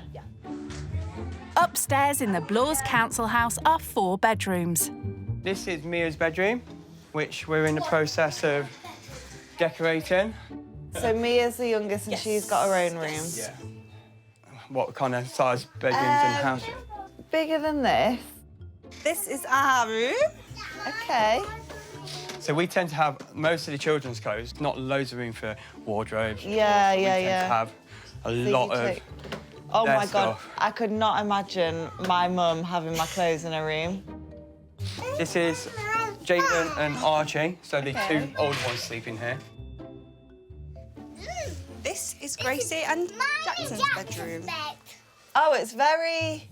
Good. Very pink, very good, very pink. It's pink because Mia and Gracie were in here. You should go in your bedroom. So, Mandy, first impressions of Sophie? Not what I expected. I thought she'd be dressed with branded clothes on. She's not, she's just in jeans, a nice little cardigan thing. And Sophie? What do you think? I'm surprised of the size for the amount of children. So are they all your children? Mia is mine and Mandy's. Yeah. Right. But the other 4 are Mandy's from previous. Oh, OK, right. So, yeah, and I've got 2 older ones as well. I think she was shocked at how small the house is for 7 people. Just so many children. I don't know if I'm going to remember the names. And, oh my God, they're all, like, sharing bedrooms and stuff. Sophie doesn't know it yet, but she's about to meet even more kids when she goes to work with Pete. I coach football to children, so you're going to come and help me do a that'd be session. fun, actually. Do a football session. With the children? With the children. Don't worry, it'll be fine. They don't bite. If it was like older guys, I'd be like, yeah, I'm there.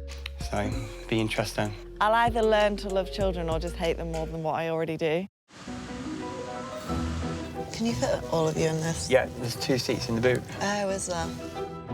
It's not long before Sophie's trainers catch Pete's eye. They're looking very shiny.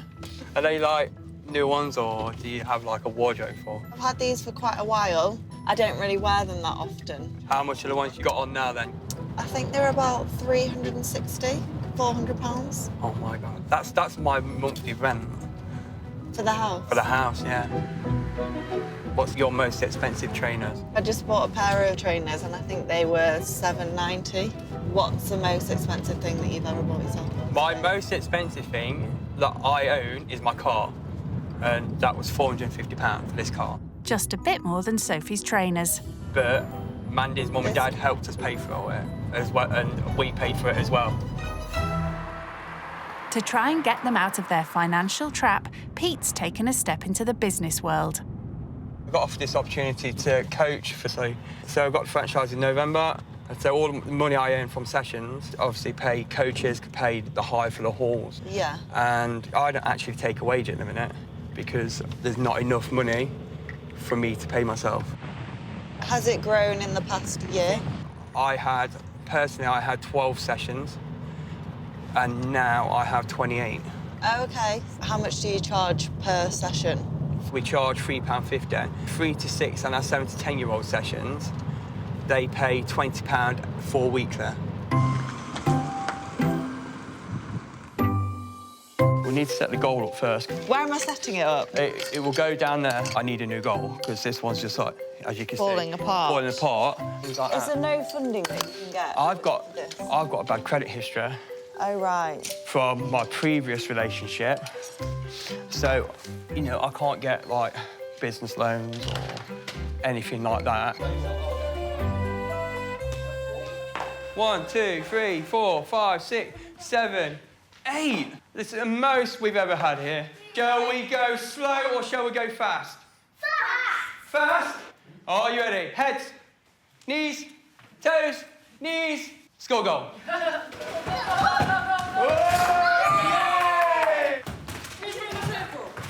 It's good, it's fun. They all look like they're having fun, which is the main thing.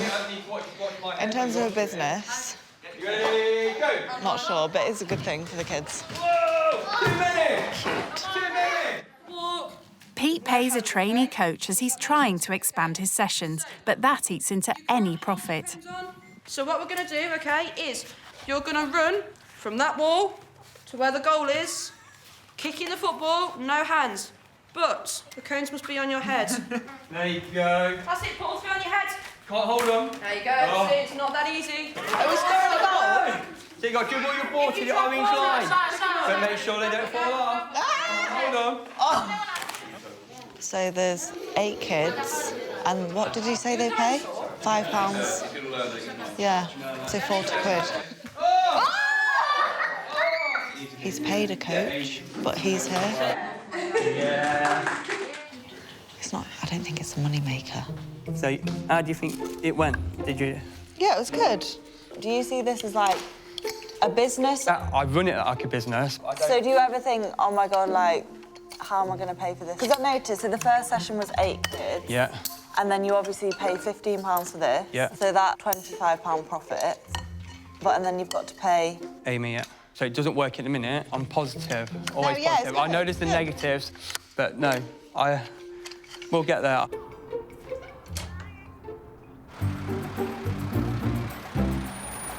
In the car, Pete discovers why Sophie is so business savvy.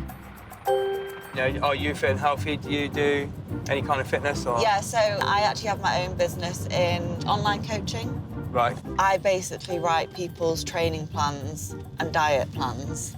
They'll check in with me on a weekly basis. What kind of prices do you charge? So most of them do roll monthly, and they have a diet and a training plan, and I charge them £120 a month.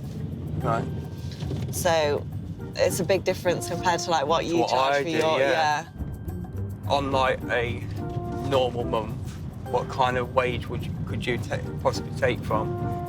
It massively depends, because obviously in summer everyone's wanting to get in shape, so I was so busy.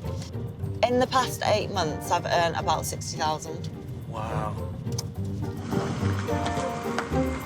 £60,000 in about 8 months, and it was like, wow, it's going to take me years to make that kind of money myself. And Sophie earned it writing diet plans. Will she be expecting a strict calorie-controlled offering for lunch? Hello. Hi, Sophie. Would you like to come and help me make some lunch? The only thing we have left is ham. Do you like ham? Yeah, I like ham. That's cool then. What kind of things do you have to eat when you're at home? I follow like a diet plan. So I'll have like between 4 and 5 meals a day. How many meals do you have? We literally have breakfast, dinner and tea, and that is it. Oh my God. Yes. I couldn't, like, that's just mad to me. This is obviously quite a normal lunch. But for me, I'd be like, right, focus on the grams of protein and then like the grams of carbohydrates that are going into a meal. We don't have the money. When we go shopping, we'll look for the cheapest thing. Oh my God. So do you ever feel as though if you're hungry, you can't afford to have something to eat? If it gets to that point, then we feed the children more than ourselves. We'll just go and starve. Oh my God. Do you ever eat out? No, not at all. Do you feel like you're missing out, or...? Not really, because we don't really see it in front of us, so I guess not. Yeah. The thing what we do is once a month, me and Pete, when the kids have gone to bed, we'll have like a dinner date kind of thing, and that's a tenner. That's basically what we do. Buy it from Tesco. Oh, you buy it? You don't go out? No, we buy it from Tesco and we eat it in. Oh my God. That's what we do. If I had a date night and I was told that I was having a £10 Tesco meal deal, I'd be like, no. Are we eating in here or in here? No, we can sit in here. We'll sit in here together. Okay. We can have a little girly chat. Mandy was 19 when she had her first child, and for the last 10 years, she's put herself second after caring for her 5 kids. So when was the last time that you actually treated yourself? I can't even tell you, because I don't. Aww. Aww. Don't even get emotional. Oh, don't get emotional. Oh, sorry. No, don't apologise, don't apologise. Wow. A long time. It's good for me to take it all in. And after lunch, Sophie wants to take in everything about Mandy and Pete's finances. So what is your kind of budget for the month? We get just under £1,500 a month coming from Universal Credit and family allowance for the children. But then once we've paid everything out, we're left with about £44 to live on. If anything went wrong, we'd have to ask parents. If the kids would ever say, oh, I want a chocolate bar from the shop, do you have to account for all these things, or can you... Sometimes we have, no. And we can't afford We can't afford. My sister helped buy us our school uniform this year. Was there never a point when you thought, I can't afford to have another kid? Because for me, I would never at the moment consider even having a child, because I know that I can't provide it with a lifestyle that I've had. We wanted a baby together. Even though we don't have a lot of money, we're always happy. We always love each other. Yeah. You know. That's the main thing. And that is more than anything. So, Sophie, what kind of income do you have? It just depends, like, how many clients I have. I do get my allowance, which is £750. My mum bought me the apartment in Liverpool that I live in for uni, so I don't have to pay rent on that. I think my biggest monthly outgoing is coffee. Like... Is that takeaway coffee? Takeaway coffee. So Starbucks or, like, Costa, I would have at least 2 coffees a day, costing £4 each, so that's £8 a day. 8 3 is like 204, like... You can get, like, 50, up to £300 a month on coffee. This sounds bad, but I don't really budget, so if I was for dinner, I could spend £100. Is that just on you, though, or would that be, like... On me. What do you get for that? So I'd go, say, to a restaurant and have the 3-course meal and then a few drinks. Wow. I know, it costs like that. Wow, a 3-course meal? I don't think I've ever had one of them. Oh, my God. Wow. No, I don't think I have. What, even? So no, if you... never. To spend £100 on one meal is like, you know, it's 2 weeks worth of shopping. Yeah. And that's to feed 7 of us. Yeah. Sophie has been living in a completely different world. Pete thinks it's time for a wake-up call. You know how you said you spend £100 on a meal? Mm. I just want to show you something that Okay. is down here. All right. Oh, God. This food bank is one of 2,000 across the UK. It distributes donated food to people in crisis. So me and Mandy have been here 2 or 3 times when we've had no money at all, not been able to afford food, and they gave us like groceries for a few days, 2 or 3 days, and 2 or 3 times we've had to do it. It's the hardest thing that I've ever had to do is ask someone for help to feed my family, which I should be doing. So I'm not an emotional person. That's horrible. So, yeah, it's the hardest thing I've ever had to do, but hopefully, fingers crossed, I've never had to do it again. It hits home when you compare it to, say... Yeah, it's like when Mandy said, I've never had a 3-course meal. Yeah. It's like... Like, I didn't even know what a food bank was. Yeah. And that's just ignorance. I just felt like I let my family down. You should never feel like that. Like, it's not your fault. You're trying your best. I know. At the end of the day, like, you're trying to set up a business and stuff. So... It just makes me feel a bit guilty, like spending money when there's people like you that are just genuinely struggling to even eat, like, tinned food. No, thank you. That's all right. Wake me up a little bit. That did really hit me hard. I'm not an emotional person, so for me, when he contrasted it to my lifestyle, you know, going out for dinner and spending £100, it was kind of hard to hear that he's had to go through that.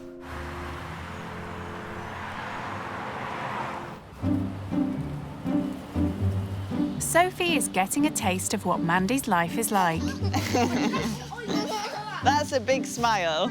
And seems to be realising that looking after 5 children... I mean, it feels a bit alien, but I'm going with it. ...is a full-time job. Are you getting tired yet? No. Oh, my gosh. Are you? I am. I'm gonna do a seat drop. Woo! It's 6:30 and Mandy is making cottage pie. But tonight, she has help. Hey. Hi. How's it going? All right, thank you. Do you want me to help? Of course you can help. The potatoes need peeling. So is this sort of the usual tea that you would have? This is the kids' favourite. I'm just going to ask you, once you've done that, if you don't mind cooking some mince. Of course. I did see you'd already cooked some. I have, yes. That's not enough, though. We have to use 2 packs. How much does a pack cost? Oh, anything from £2 to £3. And you have 2 yes. to feed the family? Yes. Do you think that's where most of your, like, It's quite a high-cost meal to have this. Yeah. Probably why the kids love it. They always love expensive stuff. Yes. And then what would be a cheaper kind of tea option for you? Beans on toast. So that's that done. Shall I go and do the mince? That's perfectly fine, yes. I didn't actually know you could cook mince from frozen. Yeah. Don't know that. I always defrost it. I think it says it on the packet, actually. Yeah, for best results, cook from frozen. Yep. And it is literally just pure mince. Yep. But to get £2 for that? Yeah. That's all right, actually. Can we make it spread across the whole thing? With so many children, there's no room for the adults to eat at the table. Really nice. It's yummy. Yummy. Thank you, Mom.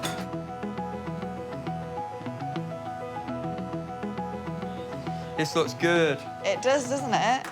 Although giving advice on nutrition is her business, Sophie doesn't want to put the family under pressure.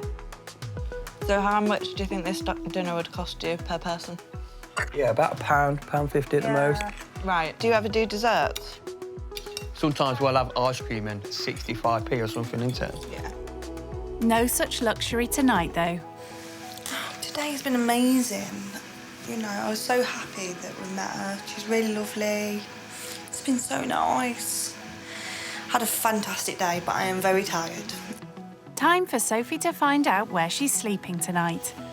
Here you go, Sophie. Here's a pillow and a blanket for you. Thank you. Yeah, it feels all right, you know. The bed feels, well, sofa, not bed, but it's comfy. I've slept in worse places.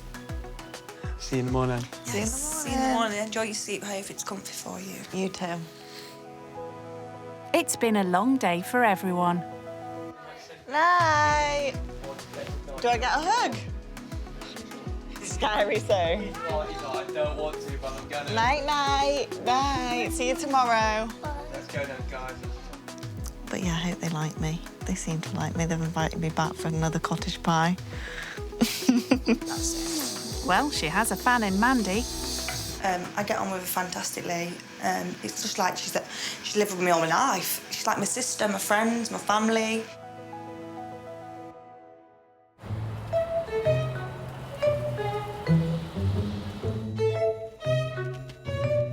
Day 2 started very early for Sophie.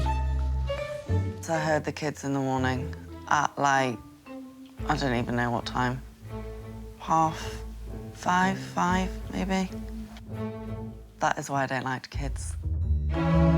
The guilty party tried to win round their sleepy guest. Morning. Don't look like you've got no energy. You all sound like a herd of elephants above me. But underneath their cuteness lies an ulterior motive. Please, can you make us some breakfast? Me make you breakfast? I don't think I've got a choice. There's other things I'd rather be doing, like going out for brunch. Everyone's saying what it is. Oh, easy. I can do that. Mandy and Pete are taking advantage of their free babysitter. I hope they're going to be okay. I hope Sophie's going to be all right looking after them. I think it's more Sophie we have to worry about than the kids. Are these the bowls? Okay. Portion size, what's it like? Despite claiming she'll never remember all their names, Sophie's doing pretty well. Archie, come and tell me how much you have. Right, Jayden, how much do you have? Tell me when. Can you see? Yeah. You guys are going to mug me off here and give me a whole bowl. I'm basically That? Yeah. Okay. That one's for you. Thank you for being patient, Gracie. The children are intrigued by the live-in home help. What do you usually have for breakfast? Probably eggs, mushrooms, spinach, peppers. I usually have a cooked breakfast. Mix of everything then. A mix of everything. Or sometimes porridge. Do you ever have porridge? I like I love porridge. Well, Can't hear screaming or yeah, shouting, the children so- are quiet, so I should ask you to move in. I know, yeah. I have the kids though every morning. Do I like staying here? Yes, it's actually been really good. I've actually had a lot of fun. I could have slept better, I think. You guys woke me up early. I know, because I was still in bed. Oh, were you? Are you done? You all done? For someone who says they don't like children, Sophie appears to be a natural. It's 9:30 a.m. and Mandy, refreshed from her lie-in, is raring to go. Hey, Sophie. Oh, hey. How was this morning?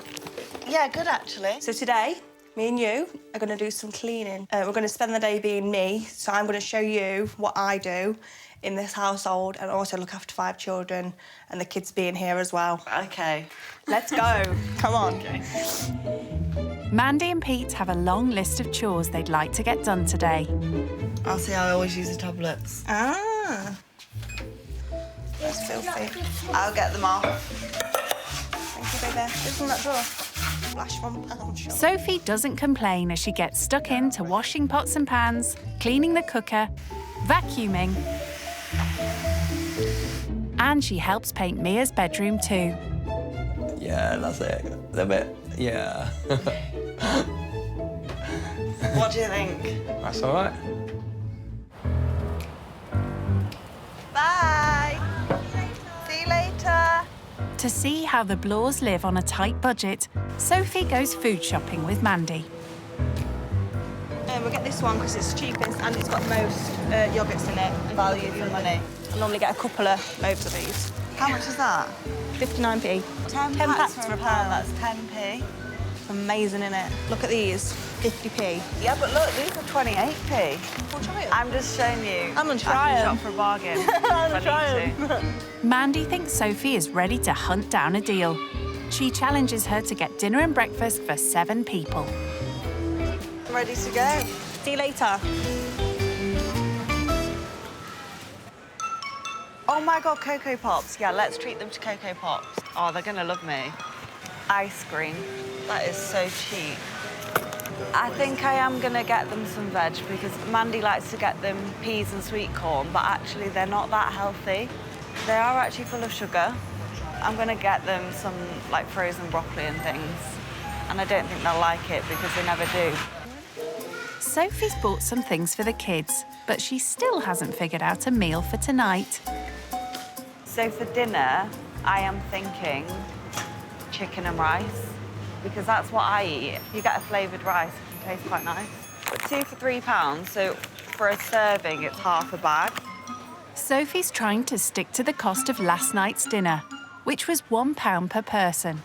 I'm spending nearly £6 on rice.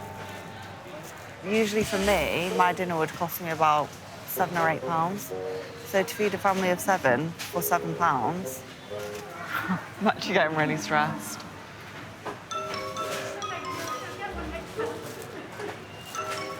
Oh, OK, 65p. Wham, bam, thank you, ma'am. So much cheaper. Frozen meat doesn't look appealing at all. Oh, that's way cheaper. Half the price. That's dinner done. Well, nice to change. Thank you. Enjoy the rest of your day. Oh, there's that thing. Food bank thing that Pete was on about yesterday where you put all your food. I'm going to start doing that. Hello. Hello. How did it go? Yeah, really well. So I got them dinner for tonight and then a few snacks as well. Okay. And a big box of cereal. Oh, yes, that's what I was worried about. Hi, guys. Sophie may not have gone as far as a 3-course meal, We've got shopping. but she splashed out on 2. I got them dessert for tonight. Bless you. Treated them. And they were only like 90p, so... Bargain. Yeah. So you did it. Yeah, that's 10p each for dessert. Fantastic. Frozen chicken. Uh-huh. That's for tonight as well. Yeah, that's cool. Frozen veg. That's amazing. Yeah. That you've so thought of the kids, and I like that. Yeah. Okay, good. You did good, so well done. Right. Sophie's had an intense couple of days with the Blore family. Archie steals a few minutes to have a catch-up with her mum.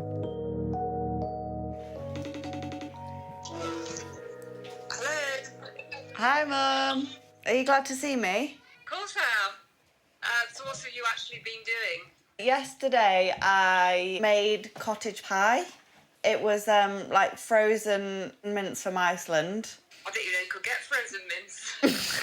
That's what I said. Oh yeah, so and then yesterday we like went for a walk to this food bank. Have you ever? Oh yeah.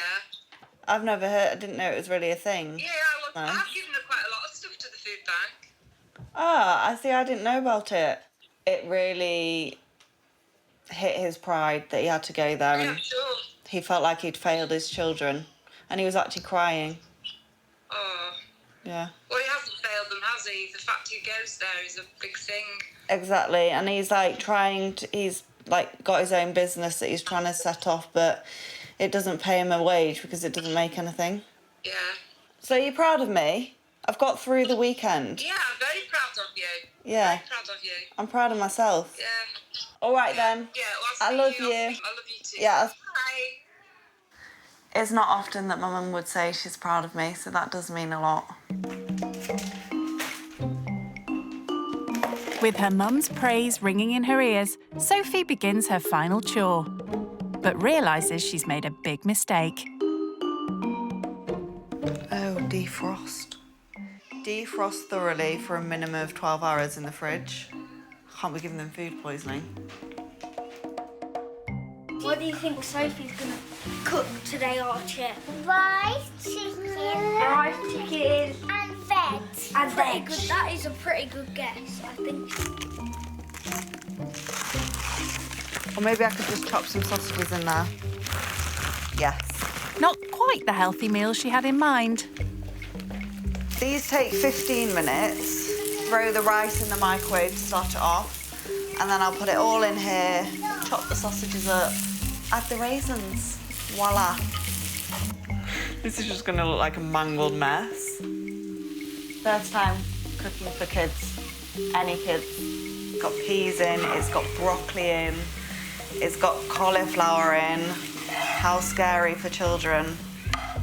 What would you like if, like, for pudding after dinner? Raisins. No, chocolate. The main thing that I would worry about with the family is like nutrition, and it's not something you can just teach someone in a weekend. And it's not something you can do on a budget always either. So as much as I'd like to, it's probably not viable. And then I think we are ready to dish up.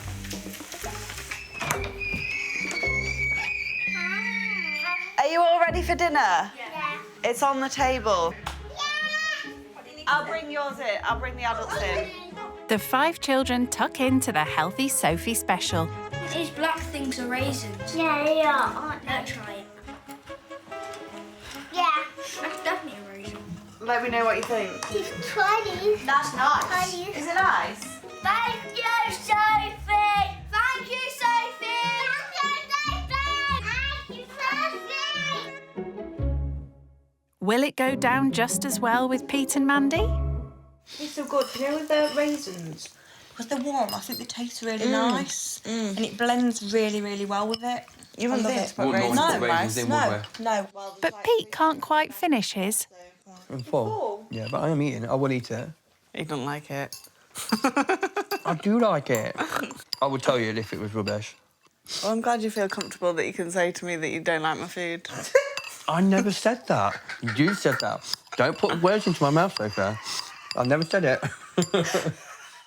If we're able to have banter and, like, take the mickey out of each other and have a bit of laugh and a joke, I think that just shows how well this experience has gone and how well we get on with each other. And yes, there's difference financially, but really, we're just the same. I like your cooking. Do you?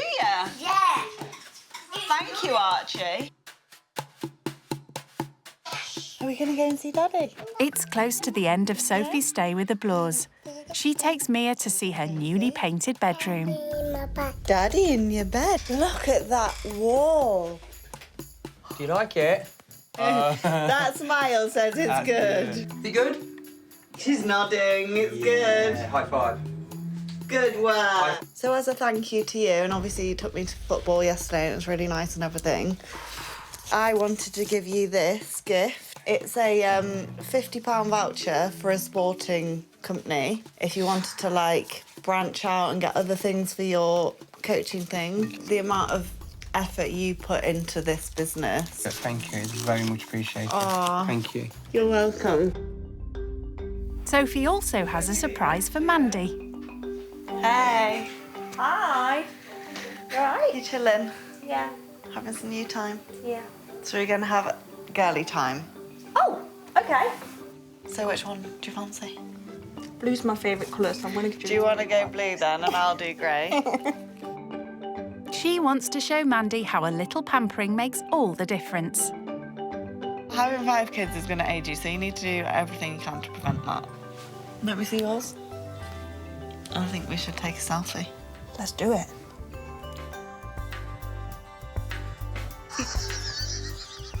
That's great. I'm going to say that. It was just fantastic. I loved it. It was a lovely surprise. I didn't expect it. After 2 days with the family, it's time for Sophie to say goodbye. Are we going to give her a hug? Let's go. The kids absolutely loved her. Thank you for making me feel so welcome. We've also got you this as well. It's just Oh, to guys. say thank you. To Sophie, thank you so very much. We would like to thank you for a fantastic experience and getting to know you and learn different things about the life you have and letting us share our life with you. We hope to stay in touch. We will definitely stay in touch and see each other again in the future. Love from Pete, Mandy, Archie, Jaden. Guys, thank you. Oh, you're crying. And I've got something for you guys as well, for the whole family. 2 trips to the cinema. You can use that whenever. You're welcome. Thank you. So I'll give that to you, Pete. Thank you can very look much. after that. See One you big all one. in. On you Enjoy go. yourself at the cinema. Bye, Sophie, a big hug. So kind of like chucked herself into our situation and like did what we asked of her and helped with the children, and then to give us those gifts for me for my business and you for yourself and children as a family was, she really didn't have to do that, and they're very much appreciated. Thank you, Sophie, for everything. Honestly, thank you so much. Thanks again. You have been so amazing. It's been lovely meeting you. No, you guys have been amazing. Sophie wasn't what I imagined. She's more down to earth than what I thought, so that was my biggest surprise. Oh, the card was so sweet. It really actually did touch my heart, and it was really nice to read. And it will be a card that I keep. The children loved having her here. They did. Yeah. Yeah, I might not offer the babysitting skills.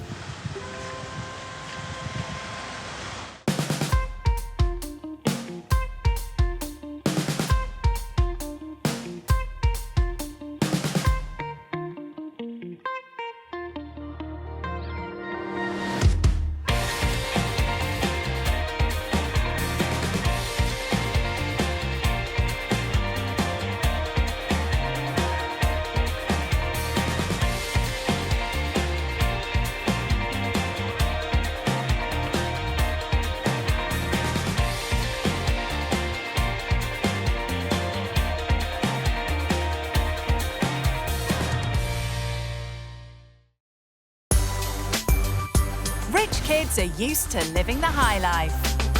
We have 8 bedrooms and about 12 bathrooms. But it's at Christmas when they really go to town. So I think my family usually spend between like 5,000 and 10,000 on Christmas, but this year it might be more. We'd go skiing every year, but my dad would just cover the bill. And with the festive season now upon us, one rich kid is about to learn all about doing Christmas on the cheap. grow your own Christmas tree, £1. They were like 400. That would pay for 3 of these for Christmas, wouldn't it? When you want to give the kids what they want and you can't do it, it is hard. I feel quite bad. Will the rich kid learn? I can't do it. That there's more to the festive season. Happy Christmas. Than spending loads of money. Hey. They're used to like a big luxury Christmas, and they're not going to get that yet. When rich kids go skint at Christmas. 18-year-old April from Buckinghamshire is looking forward to her first Christmas in the family's brand new £9 million 7-bed mansion. So our interior designer decorated the house for Christmas this year. At the moment, we have 2 trees. There's some fish and a reindeer. This is the second Christmas tree, but we're getting a real Christmas tree as well. Blimey, 3 Christmas trees? It's practically a forest. So I think my family usually spend between like 5 and 10,000 on Christmas, but this year it might be more. It's only once a year, so you have to like go all out. And with their new pad kitted out with every luxury, the family are on track to have their biggest Christmas yet. So we have a bowling alley and a gym. Perfect for working off those excess Christmas pounds. And a bar. Ah, just the place to mix a festive cocktail. And a cinema. That's about it. She's forgotten the sauna, maybe because she's never even used it. And how many bathrooms? 1, 2, 3, 4, 5, 6, 7, 8, 9, 10. The house is arranged over 4 floors, but if the stairs are a bit much... So this is the lift. We don't really use it. The family's money is thanks to her dad's IT business, which he sold last year. My dad definitely likes cars. The most expensive is about 160,000. As well as working for a fashion company, April also sells vintage clothes. So originally, I got the money from my dad. I made it back quite quickly, so I gave him that and then kept the profit. But it's buying rather than selling clothes where April's passion really lies. The main thing I like doing is probably going shopping. I think that I'm probably addicted. These are my special shoes. Got them for my 16th. I think they were like 500. But they weren't the only present. I got a Cartier watch. I have no idea how much it costs, but Meghan Markle has the same one. And like Meghan, April is quite the jet setter. This year, I went to Dubai, Sweden, Croatia, Marbella, Barcelona, then Crete. So I'm going to New York next. So, is April nervous about festivities with no frills? Christmas, like for my family, is always a really good time of the year, but maybe for other families, Christmas is quite difficult. It will probably help me to like appreciate what I have more. There certainly won't be any of the luxuries she's used to when she stays with the Burke family from Merseyside. Alan, Lindsay, 16-year-old Clayton, 11-year-old Wyatt, and Trinity, who's 4. I think the rich kids will probably pack the bags and run because they'll be terrified because they're used to like a big luxury Christmas and they're not going to get that yet. Ex-children's entertainers Lindsay and Alan met 20 years ago when he was doing a full Monty show at Lindsay's workplace. I think she liked the hat I was wearing. I think that's what it was. But 7 years ago, Alan developed a throat condition followed by a series of mini strokes and reluctantly had to give up his job. Sometimes I'm on the floor collapsing. I can't walk. I can walk, but I can't walk far. Lindsay also had to give up her job as a catering assistant in a local hospital to become Alan's full-time carer.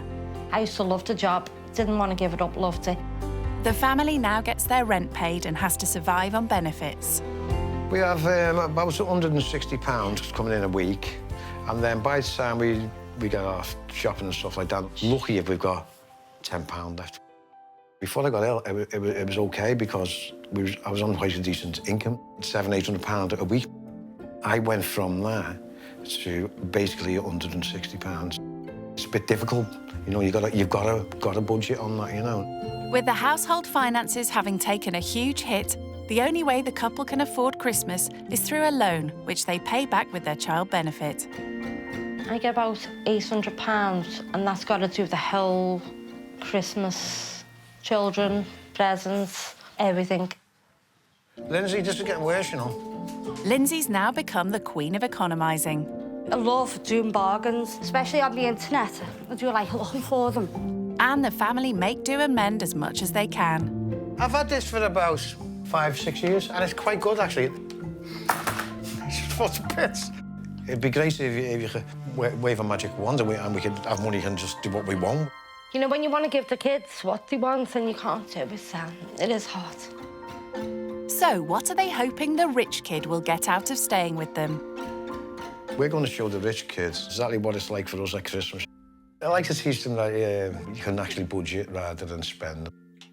Maybe to let them understand how other people live. To help overcome her pre-trip jitters, April's having a last-minute pep talk with her mum, Beth, over some sushi. You looking forward to it? Yeah, I'm excited, but I'm a bit nervous as well. I bet. I think it's a fantastic experience because obviously I grew up in just a normal household. I didn't have the things that you have. It'd definitely be interesting, like, to see how another family does Christmas, like Christmas shopping maybe, and buying presents. Yeah, it's really difficult to really understand these things until you actually see them. What if they ask you to clean and tidy and things like that? I like to think I'd be fine. Exactly, that's the thing, isn't it? It's like, this is what we think, and it may be completely different. It may be not like cleaning the toilet. Cleaning the toilet, yeah. I don't think anyone likes to clean the toilets.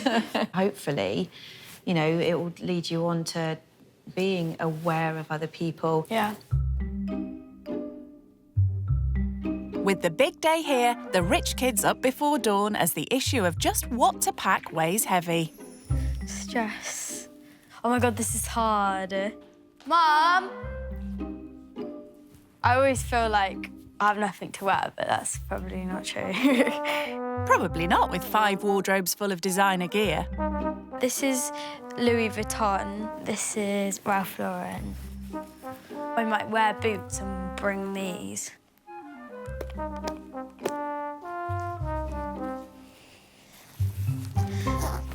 So is that all the essentials? Oh, my toothbrush. April's leaving her multi-million-pound home to travel 200 miles north to Merseyside, where the Burke family are preparing for her arrival. I don't know if they're going to like us. We're just going to try and teach them what we do at Christmas with the low income and see if they can do it themselves. Well, she'll be here soon to join in the Christmas countdown in a council house. I only really know about council houses from, like, sociology at school. Don't see sofas on the street near me. I'm nervous now.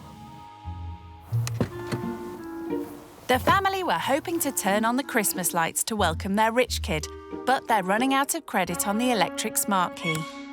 We're in the dark now, and that rich kid's coming in a minute. I know, it's pitch black. I'd say we just let them sit in the dark. Oh. It's what we do anyway. If it goes, doesn't it?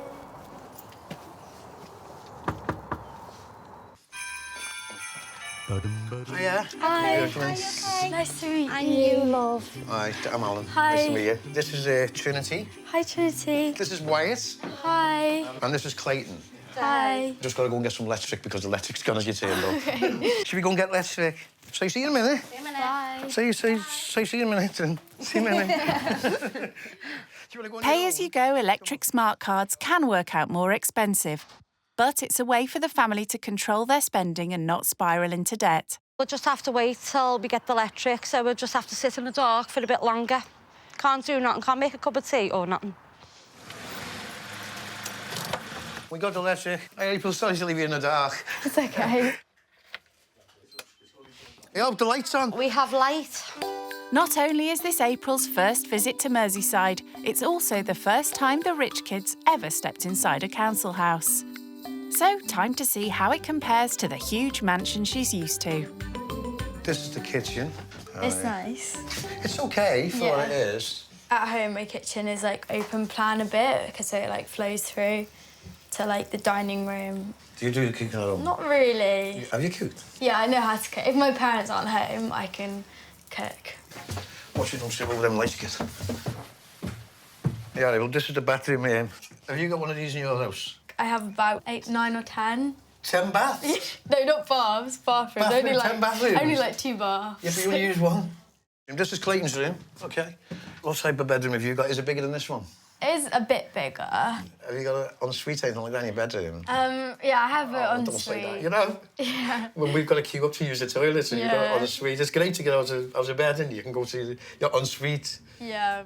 This is our room, OK. If you notice, we haven't got a wardrobe in here, so our clothes are stuck in there. In there, yeah. Is your mum and dad's bedroom, and they've got walk-in ones, or...? Yeah, it's like a dressing room. They have a dressing room? Yeah. It's unbelievable. It just is, you know. They may not have a walk-in wardrobe, but the family does have one luxury item that they could only afford by buying it second-hand.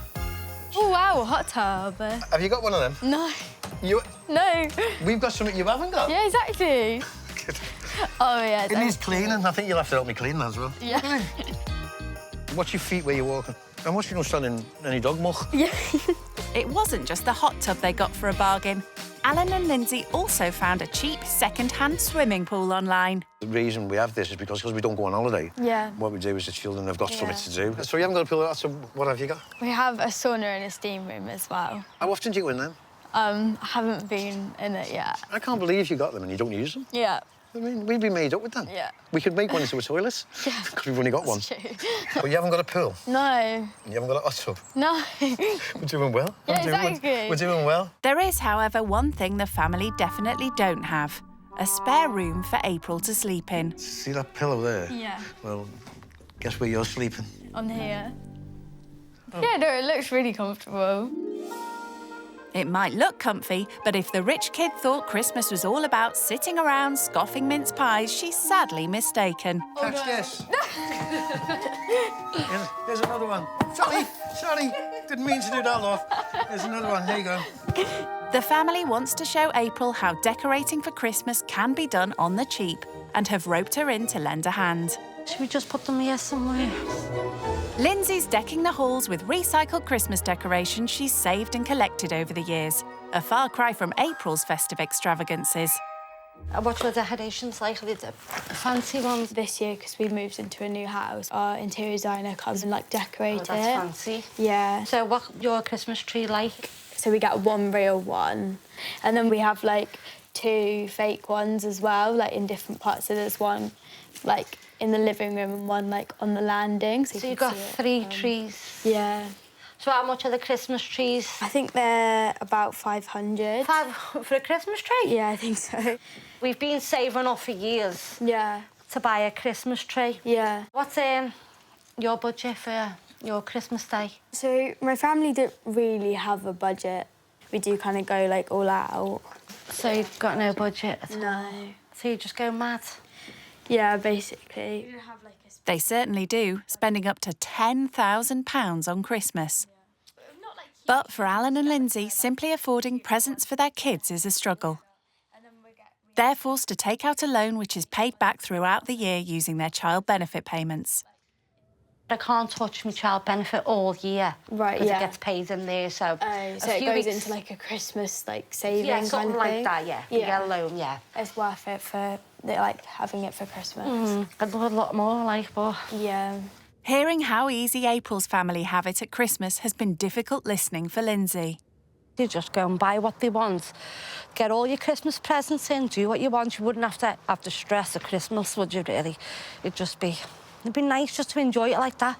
Just go and buy what you want. I think maybe they're a little bit, like, don't have a great impression of me at the moment. Probably was the 3 trees. Before the family begin decorating their one and only fake Christmas tree, Lindsay and Alan are keen to show the rich kid how to bag a festive bargain. These are actually Christmas Eve boxes we do for this show. Yeah. And the challenge is you've got to fill that to the top. Christmas stuff, basically. Right, OK. Filling all 3 boxes on a tight budget could be a push for someone used to splashing out thousands on her Christmas. £5 each. £5 each? And it's got to be Christmassy as well. OK.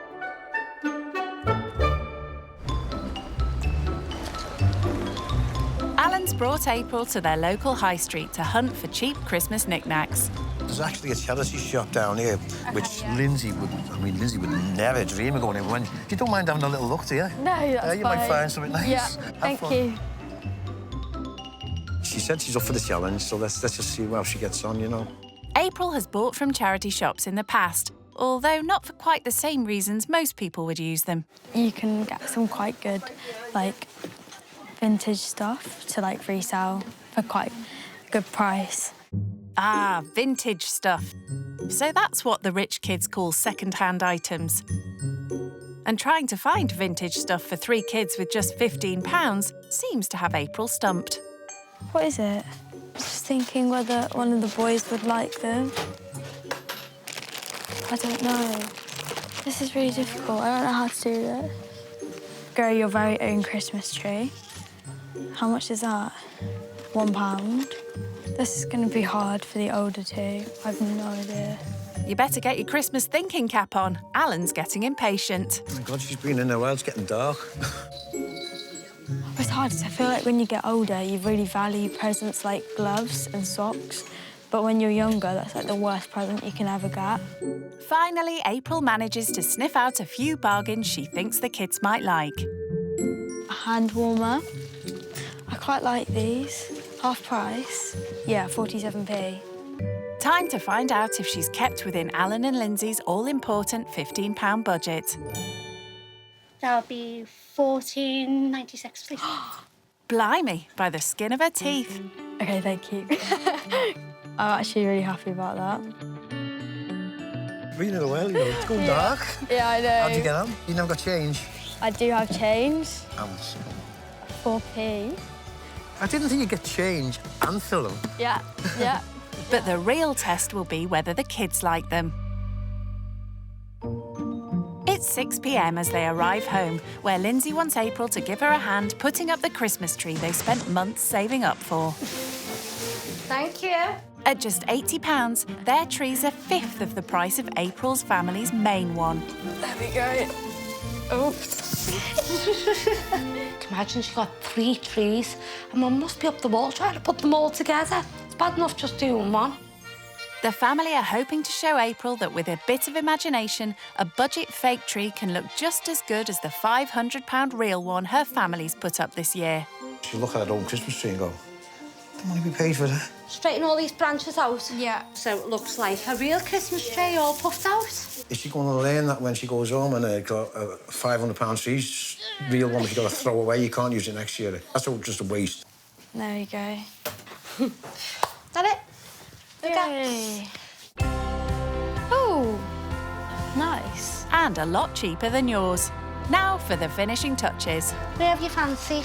Can you push it down where you are up there? It's wonky, but it's up.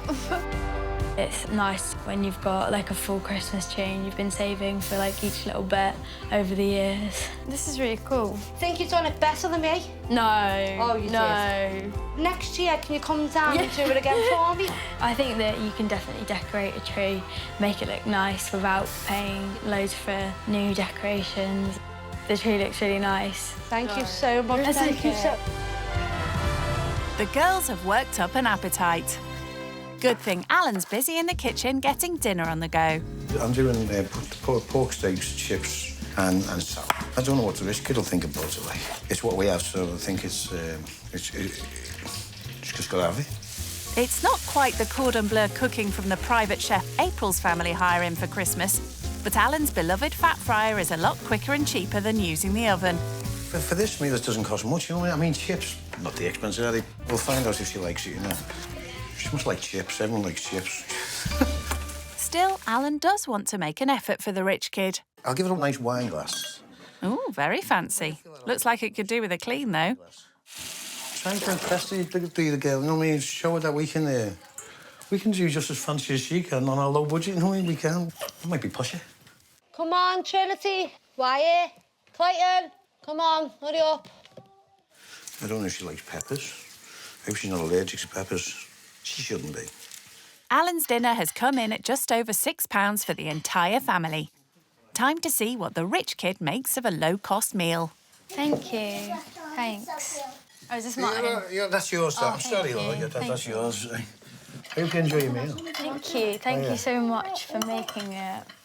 Would you have anything like that at home? To be fair, not much of my family really like chips, so we don't really have chips, but we'd have maybe like the same with like rice or like pasta or something. Yeah, pasta or Yeah. salad and stuff like that. How did you go with the tree? Oh, good, it's nice. Did you get covered in snow and all that? She got drenched in the snow. She got covered in it. Yeah. I get one of these. You don't want those two? You want all three? Here's your paper, scissors, prick stick. Do you want to come cut some out, babe, and stick them on? After dinner, Lindsay gets April to help the kids as they begin making their Christmas lists using cutouts from a catalogue. Yeah, do you want to have a look at the toys and then just look at what you would like out for the Christmas? Do you want to choose your favourites and we can cut them out and stick them on your paper? To go to school, they know what we can and can't do, so they won't go and find something stupid and go, I want that and I want this and that. Having a limit from her parents when she makes her Christmas wish list is not something April's ever had to worry about. Well, you've got no budget, so you can buy what you want. But you can see with people who are not on a high income, you have to do to make Christmas for the children, you know, make them happy, you know. What did you get last year? I got these shoes that I'm wearing last year. But how much with the trainees? I think they were like 400, maybe. That would pay for 3 of these for Christmas, wouldn't it? Yeah. Oh, my goodness. I think she could have said anything and they'd have got her for it, regardless, because there's no limits.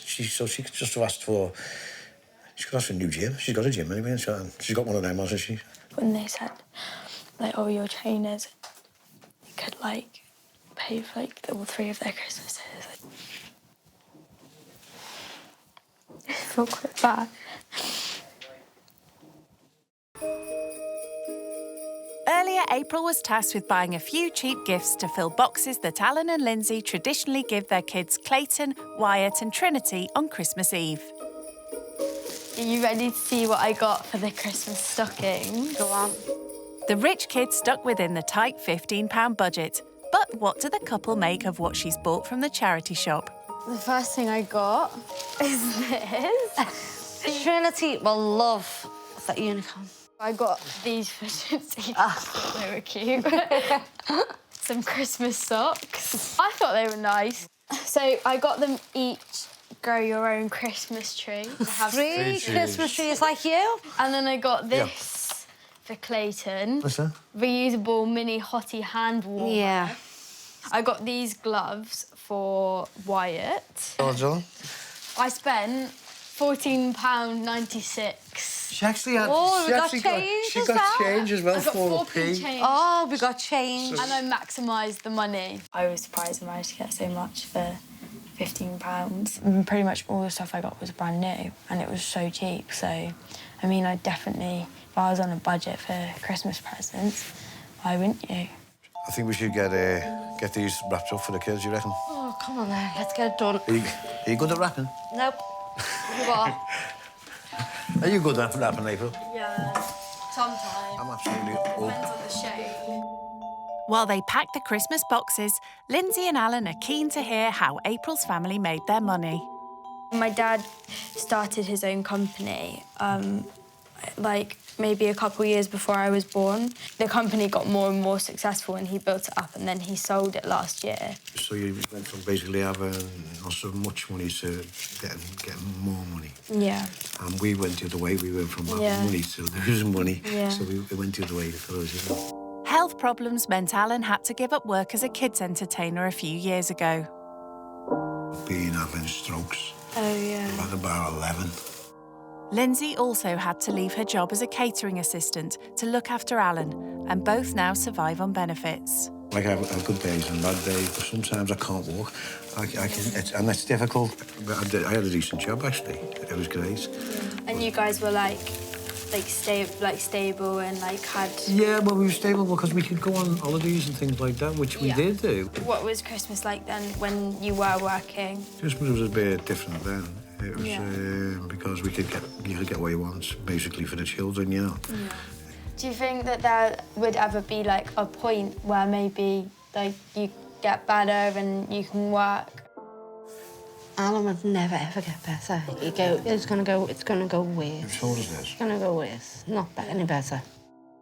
Well, at least you're working, aren't you? Earning your own money and not just not doing nothing, taking all the money off your mum and dad. Yeah, both my parents have just always taught us success won't come to you.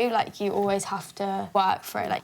Do you think all of your kids will want to get into work? Yeah, but when they left school and I forced them to get a job, I would never have them climbing or sitting around doing nothing. No.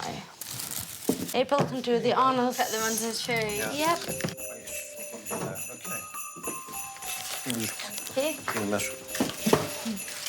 Yay. It's now 10 p.m. All ready for bed? Yeah. Look cosy. Do it myself. Oh, lovely. Keep your feet warm then on the floor. Yeah, exactly. With a big day of Christmas celebrations planned for tomorrow, April's keen to get an early night. But unfortunately for her, there's no luxurious king-size bed to slip into. You giving her a pillow? Yeah, Trinity's pillow. Have a nice night, love. You too, sleep well. And you, love. I'll see you in the morning. Good night. Good night, love. I actually feel very comfy. And I'm very tired.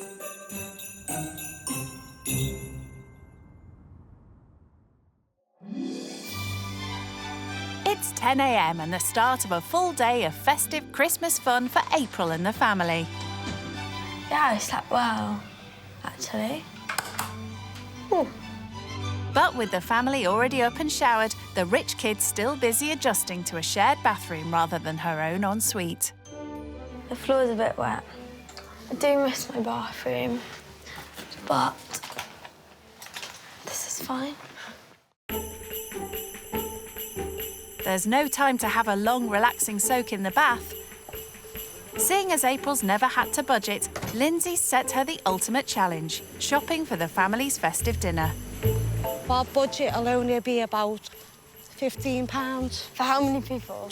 For 6, so it'll be for me, For 6 you, people? Alan and their children. OK, so do I have to get, a turkey for everyone to eat? You don't get a turkey because turkeys is a lot dearer. Right, yeah. So Dad take most of your budget then. Yeah. So we're looking at a piece of chicken or something each. Right, OK, yeah. Kids would like a little cupcake or something each Right, for OK. afterwards. And pudding as well? Yeah, just a little, yeah, because we don't get a big Christmas cake. Yeah. Once all the kids' presents are bought, there's very little left over for the family's main Christmas meal. So your budget is £15 to get everything in. OK. OK? Yeah. Good luck with that, love. Thank you. For someone not used to looking at prices, it sounds like she's going to need it. It's definitely going to be difficult to buy a whole meal for 6 people for only £15. I think it's a very small budget, especially for a Christmas dinner. She's got a big budget. She can do what she wants. But when there's 6 of us, it's going to be really hard. I'll be surprised if she does it. Luckily, Clayton's been taught to shop on a tight budget from a young age and is on hand for advice. Go on, go and see how she is. OK. What do you usually have on Christmas Day? Usually my siblings are mostly fuss eaters. Yeah. They usually just have chips. There's no point just going overboard to get tons of meat if they're not going to eat it. Yeah. I don't really get the Christmas meals that I want. Meat. No one would eat it. With 2 fussy kids in the family, Lindsay and Alan aren't keen to spend loads on expensive meats, especially when they have so little in the pot for their Christmas dinner. I feel bad for Clayton because he obviously does really enjoy Christmas dinner, but they just can't afford to buy a whole turkey just for one person. The fact that you don't get roast dinner makes me want to make a nice roast dinner, so the pressure is on. But the realities of doing Christmas dinner with little money soon become apparent. The chicken's quite expensive. I don't know, but I think we're just going to have to go for it. But then, there is 2 kids, and kids don't... I'm going to get another one. That is a lot of money on chicken. Spent $7.99 just on chicken. Blimey, that's already over half her budget. How are you doing? Hi. I'm struggling a bit. These chickens are really expensive, So I was wondering if there was like an alternative. Well, over there's aisle with all frozen foods that are probably cheaper. Seems that's some good advice from Clayton. How about if I got 1 pack of the chicken and then I got a pack of chicken nuggets? Whoever wants chicken nuggets can have chicken nuggets. Yeah. And then the other people can have meat. Golden drummers. Oh, this is turkey as well. Brilliant. Turkey there you drummers. I'm gonna get 2 packs. Sounds like she could be onto a winner. But it appears April's forgotten about the strict budget that she's supposed to be working to. Maybe we should get some Christmas crackers. There's the Christmas stuff. Oh, look at that. Oh, £5.99. I don't Um, have that kind of budget. It's Christmas and we need Christmas crackers. No, So Christmas without Christmas I'm going to buy them as a gift. April may be paying for the crackers, but it's the moment of reckoning. Has she managed to keep within her £15 limit for the Christmas dinner? There you go, thank you very much. Thank you. How did we get on?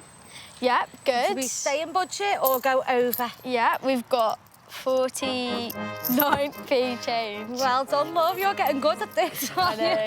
That's Your you. mum is going to love you. Thank you. Let's go.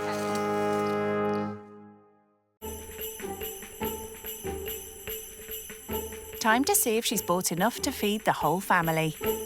First of all, I got the chips. Most important thing. Most important thing for is Wyatt. chips, Also, these potatoes. Yeah, they're good. For roasting. For you to peel, yeah. These frozen vegetables. Clayton helped me out a bit in terms of what meat you guys eat and stuff like that. So I got these, but they're also turkey.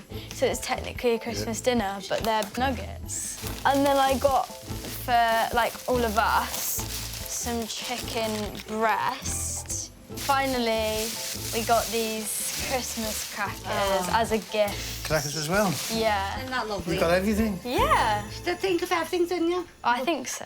Well done, love. You never brought us another streamer. If April thought her festive chores were done with the shopping, she's sadly mistaken. It's 1 p.m. and Alan's keen to get the Christmas dinner on the go. Is that a deep fryer?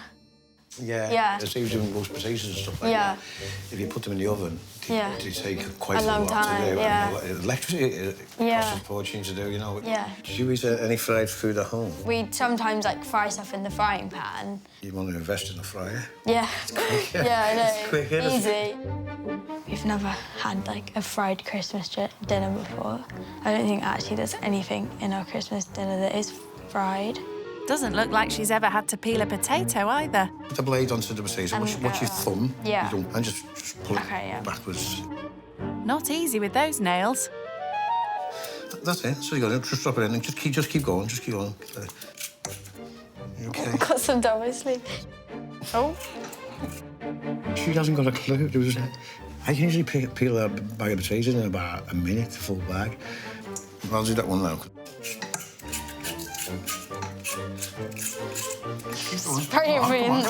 I'm not spitting it at you. No, keep going. You'll have a chip in a minute if you carry on with that one. Keep going. Might get Christmas dinner about 9, 10 o'clock.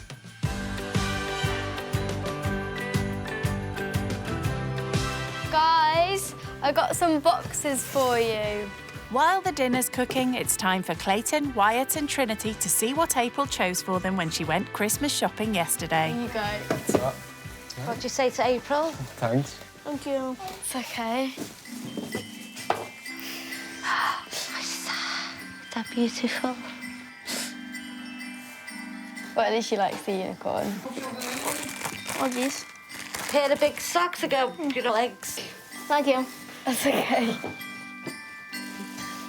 A hand warmer. Okay, definitely win.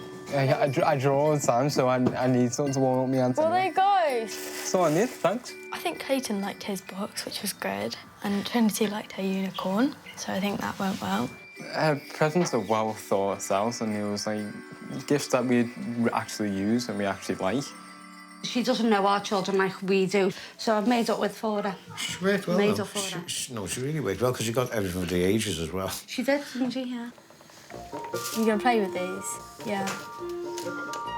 It's now 4 p.m. We'll put chips in there for him, because he likes chips. He's a chipper, and that's why it's never do. And April's been called back to kitchen duty. Right, I'll just do this one without sorting that out, OK? Not only is this the first Christmas dinner April's ever made, it's also most likely the cheapest she's ever had. Sixteen's in Clayton's in. I'll be sitting there on that table. Hello, your dinner's ready? Hello. Christmas dinner, come on. She's very good, you know. Like, she's a good cook, you know. She's very good at serving as well. Well done, love. Thank you. What do you say? Thank you very much. Okay. And she cooked it herself, and she bought everything herself, as she even brought it in. Thank you very much. Happy Christmas. It's been lovely having you. Ready? 1, 2, 3, go. Oh, I lost both. A £15 budget Christmas dinner has certainly made April see her family's lavish Christmas Day meal in a whole new light. I will be grateful for it because I guess I always just thought that maybe everyone has like a big Christmas dinner and you just save, but I guess it's just not possible if you're on a budget. Has your impression changed of me over the weekend? You surprised me, actually. When they asked you to do something, you didn't hesitate. You just got on with it. Yeah. I could have asked you to dig the garden, and I think you'd have done it. Or I would have tried. it changed your opinion on rich children. I'm glad you think that. Especially coming from what you've got, coming from what we've got. Thank you very much, anyways. Thank you for having me. Not a problem. I'm very grateful. And special Christmas toast to April. And thank you for letting me stay. And Trinity, actually, didn't you get April a present yesterday? Thank you. A nice Christmas thing for when you go home. Thank you. Aww. I have a present for everybody as well. We are going to go to the Christmas Ice Festival in Liverpool. Wow. Yeah. Oh, okay. It's okay. Thanks a lot. That's okay. Thank you. It's really nice and thoughtful. She didn't have to. That's what I'm saying. No, She didn't have to. And we wouldn't bother us if she never. You know, it wouldn't But bother our us. kids will be made up because they haven't been out, so our kids will really be made up. Liverpool's Christmas market is held every year in a square in front of the city's St George's Hall. Filled with festive fun. Yeah, look, wow! It's a real treat for the Burke family, as Alan and Lindsay can't normally afford to take the kids out on their tight Christmas budget.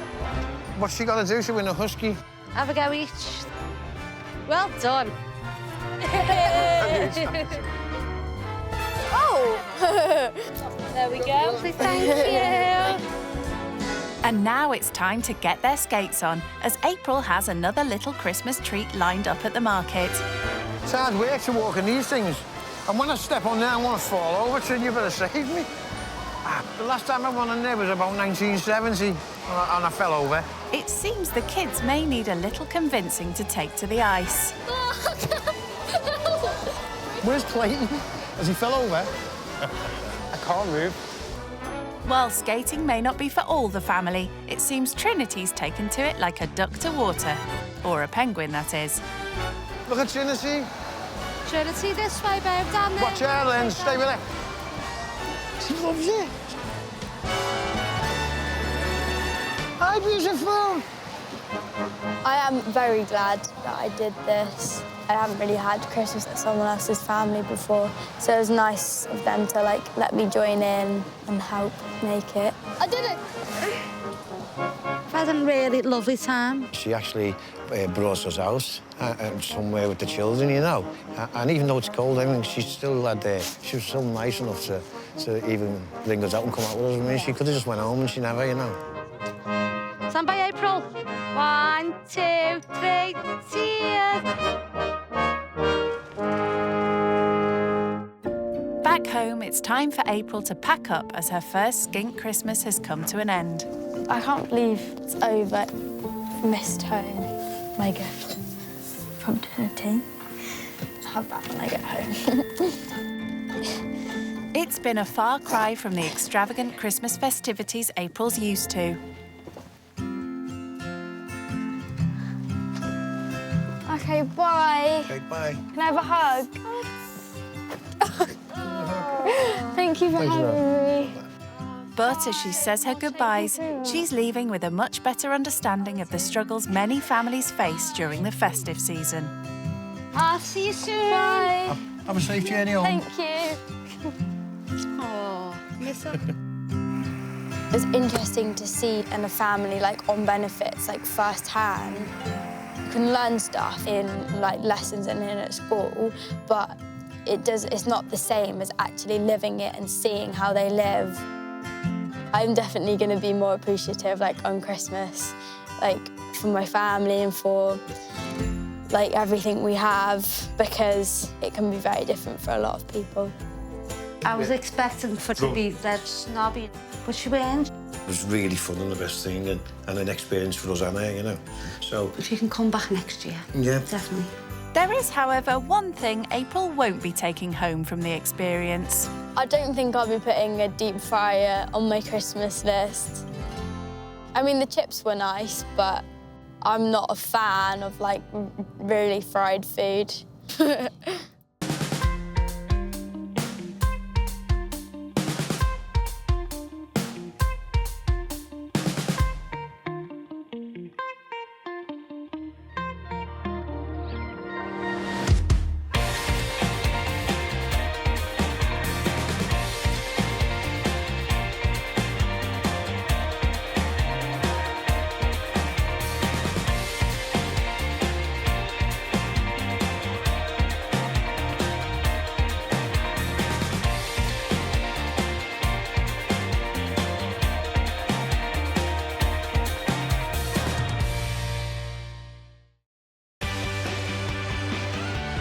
Brand new rich kids used to living the high life.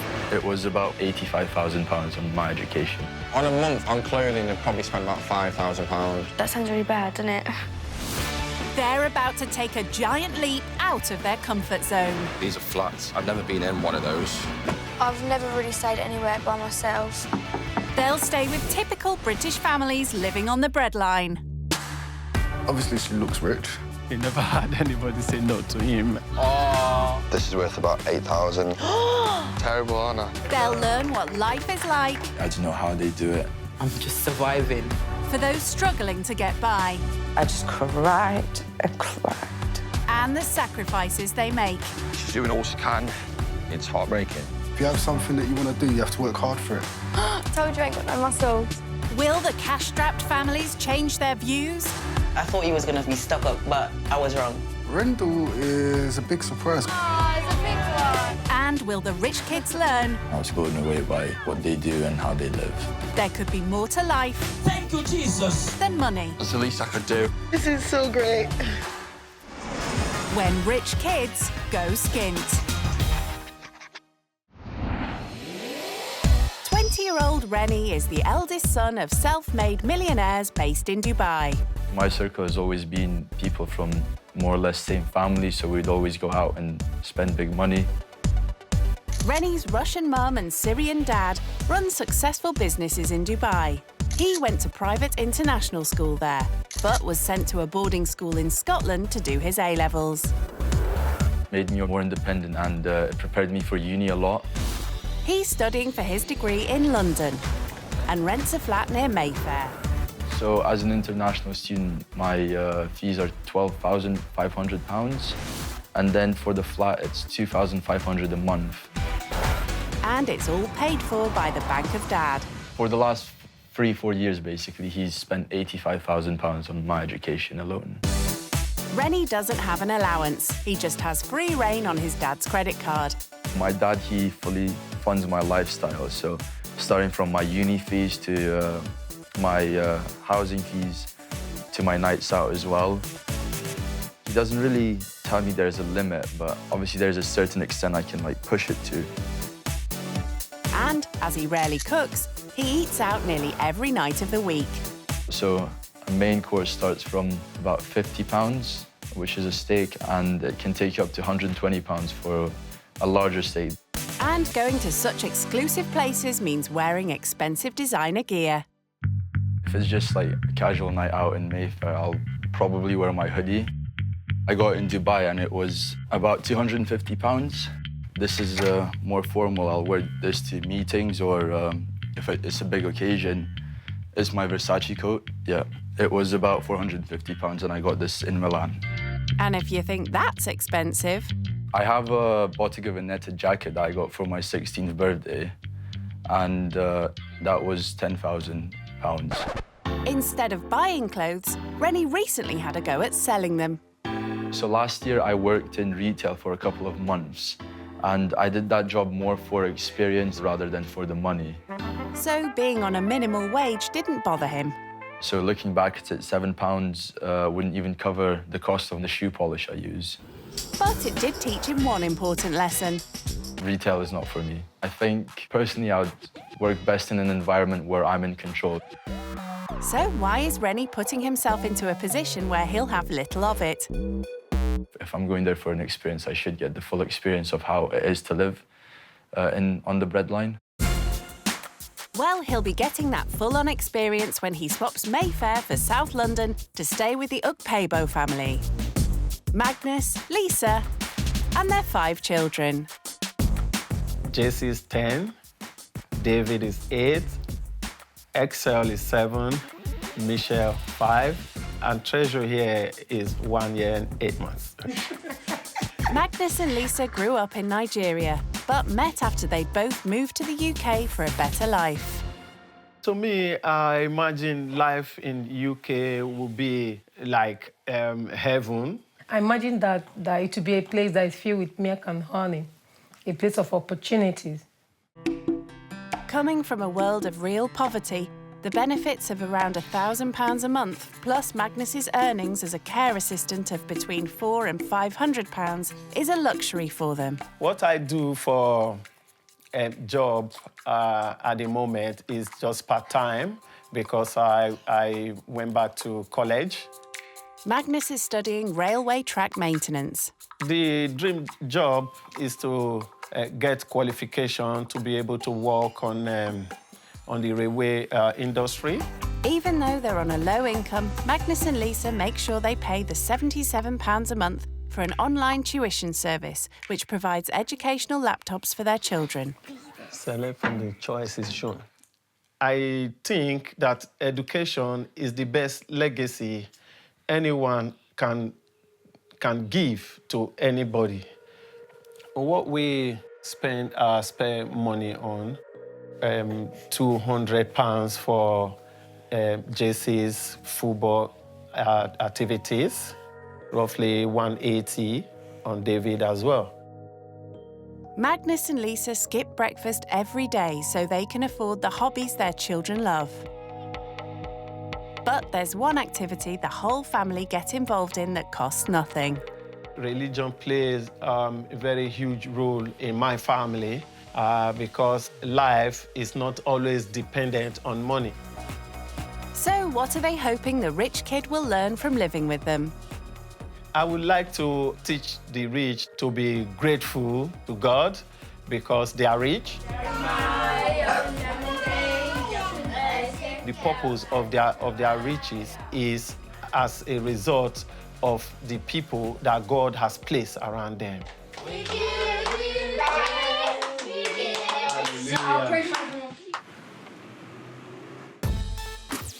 On the big day, Rennie manages to do all his packing, something that would be done for him in Dubai. House in Dubai, it's in Central, it's downtown Dubai, and it's a duplex apartment. And yeah, we have a driver and we have one maid who's in the house 24/7. Having staff at your fingertips at all times does make life a lot more easier. I'm sure it'll be different to the house I'm going to go into. Only 16 miles south, but a world apart, is where Magnus and Lisa live. This area, I don't think I've ever been to it. As he gets nearer, how is he feeling? I'm a bit concerned about personal space. Sometimes I just need to be alone to myself. Oh dear, personal space comes at a price. In this council house with 7 occupants, he may not get much of that here. It's gonna be a woman. I think it's gonna be a man. Shall we just quickly put this into votes? Who says a woman? How many do we get? 2. 1, 2. All right, then who says a man? 2. Ah, okay, we go. 4. Yeah, but you haven't seen That's yet. 5 You haven't eggs. seen yet.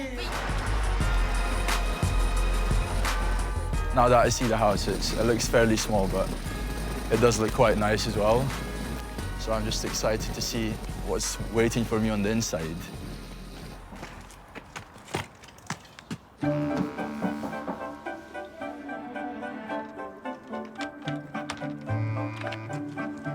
Hello. Hi, I'm Rennie. Nice to meet you. Magnus. It's a pleasure. You're welcome. Thank you for having me. Oh, no problem. It's my pleasure. Yeah, come with me, Renee. Come and see my family. Hi, kids. guys. This is our rich kid. Hi, This I'm is Rennie. Nice to meet David. you. David, nice to meet you. Yeah, that's Chelsea. Rennie. Yeah. Rennie. This is Excel. Hi, how are you doing? And Michelle. And of course, this nice is to meet you. Liz. Nice to meet you. And How are you little doing? treasure. This is a small gift for your family. Wow. Thank you. You appreciate that? Oh, that's wonderful. Welcome. It's 9 a.m, but no time for a cuppa yet. Despite being the weekend, nothing gets in the way of this family's routine. Now, if you don't mind, we all just have to go out to football. Oh, yeah, I'm excited to see you guys play. Yeah, that would be Okay, great, yeah. that's good. So, kids, are we excited? Yeah. Are we good to go? Yeah. Fine, let's get our jackets on now. I love football, so. Oh, yeah. So what position do you play then? Defender and sometimes right wing or left. Yeah? What about you? You play striker? Yeah, so you scored some good goals then? Yeah. What I about play you? striker and midfield. Yeah, good position. What about you? Up front. Up front, yeah. So you're the big goal scorer then for the team, yeah. When I first walked in and met the whole family, I was quite shocked. But then I've never seen anyone as excited to see me, really. Rennie may like football, but not early morning matches. They must really love it to wake up this early on a Saturday morning. Oh, yeah. of course. Saturday mornings, I could not wake up this early, honestly. What time do you normally get up on a Saturday morning? Good question. Depends on my Friday night. If it's if I go out, yeah, I can wake up at 11-ish even. Leisurely lions, quite different to Magnus's routine. It's like 6 o'clock. Oh, wow. Yeah, sometimes because of the excitement, the kids are like 5 o'clock. So you don't really need an alarm when you have the kids. Let's have a go. You go in goals. I haven't played in a while, bear in mind, so let's see.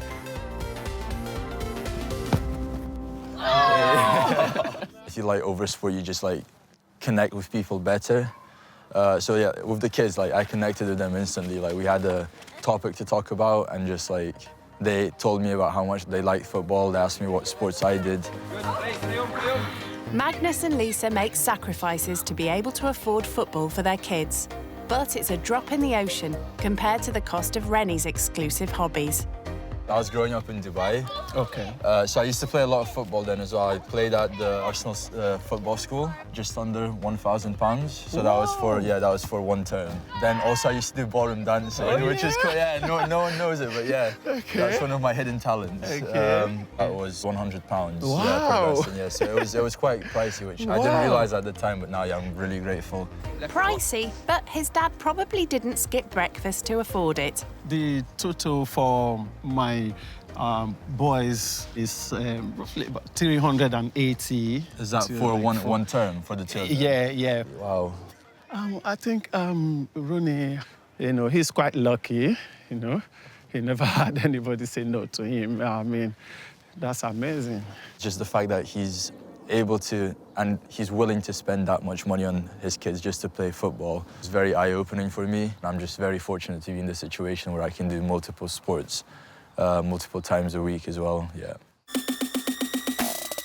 Come on, David. That's it. David, move now, Go David. on. Come on. That's it. Come on. Yes. David, go on, David. Oh. Oh.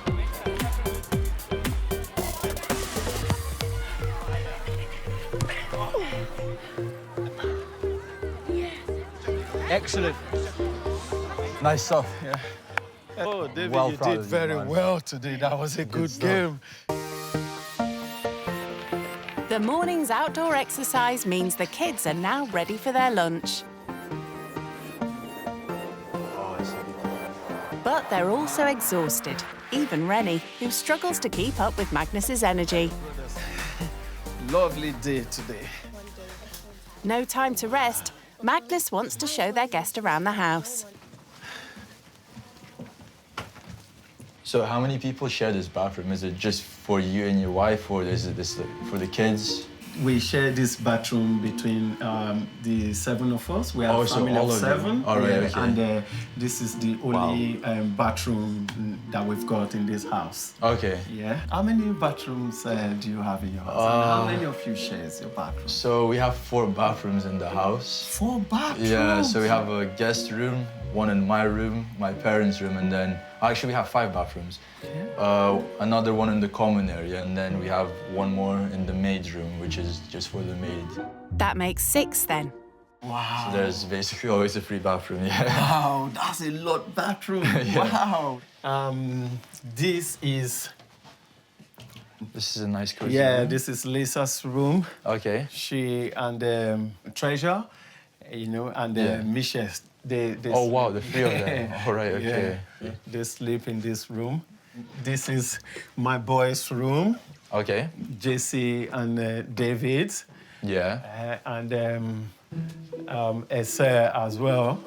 That just leaves the attic room, which is where Magnus will sleep tonight, and the tiny box room. All right, okay. This is Michelle's room. Okay, this is a nice, small, cozy room, yeah. Nice, small, medals cozy. as well. Yeah. Michelle always loves sleeping with Mom. Yeah. So I think if you don't mind, I might give you this room. Sounds good. Sounds good, yeah. That's lovely. Rennie wastes no time moving in, but it looks like there's not enough room for all his clobber. I just tried opening my suitcase. It doesn't open all the way because there isn't enough space. And he won't have the ensuite bathroom he's used to. I usually take a long hot shower in the morning. It's going to be quite challenging, especially for me, someone who likes to take their time. Magnus and Lisa can't afford many clothes for their kids, so when they're lounging at home, they wear their PJs. I've just shown Rooney around the house, and you know what I find out?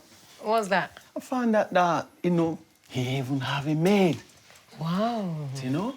I would do stuff together with my maid because it's not fair to leave my maid alone doing all the houseworks. Oh, good. Okay, she might get tired and I need to help her. Good girl. And do you know how many bathrooms they've got in their house? 5 bathrooms in their house. So that means if one breaks down, they can use any one. It makes sense. The smell of Lisa's traditional Nigerian dish attracts the rich kid. Hey, Lisa, what are you making? Jollof It rice. smells really nice. If you don't mind, I'd like you to help me to chop this. Yeah, sure. Do you cook for yourself? Yeah, so now I'm at uni, so I'm, like, alone. Okay. When I get lazy, though, I do, like, order. So that means sometimes you get food out? Yeah, it's like eat out, yeah. So, like, on weekends, me and my friends, we like to go out for dinner. And, yeah, so we have a few favourite restaurants in central London. One of them is a steakhouse.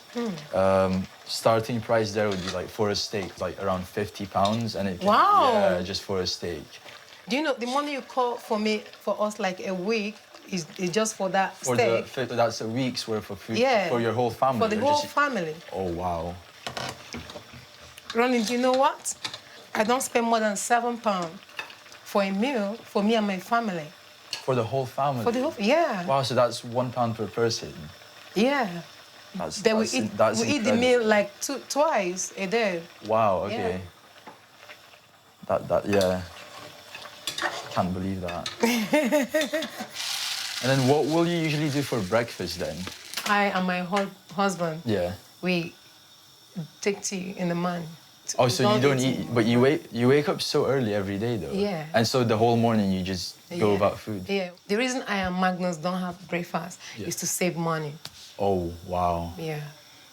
Wow, okay. Your breakfast, what do you take for breakfast? If I've got an early morning one, like let's say 9 a.m., 10 a.m. lecture, I'll pop by to one of the coffee shops just downstairs. Oh, okay. Grab myself some tea or coffee, and usually like panini or croissant, something like that, yeah. And that will usually be, I'd say, around £10, yeah. I can use that money to buy it in a bank that can last me for ages. So yeah.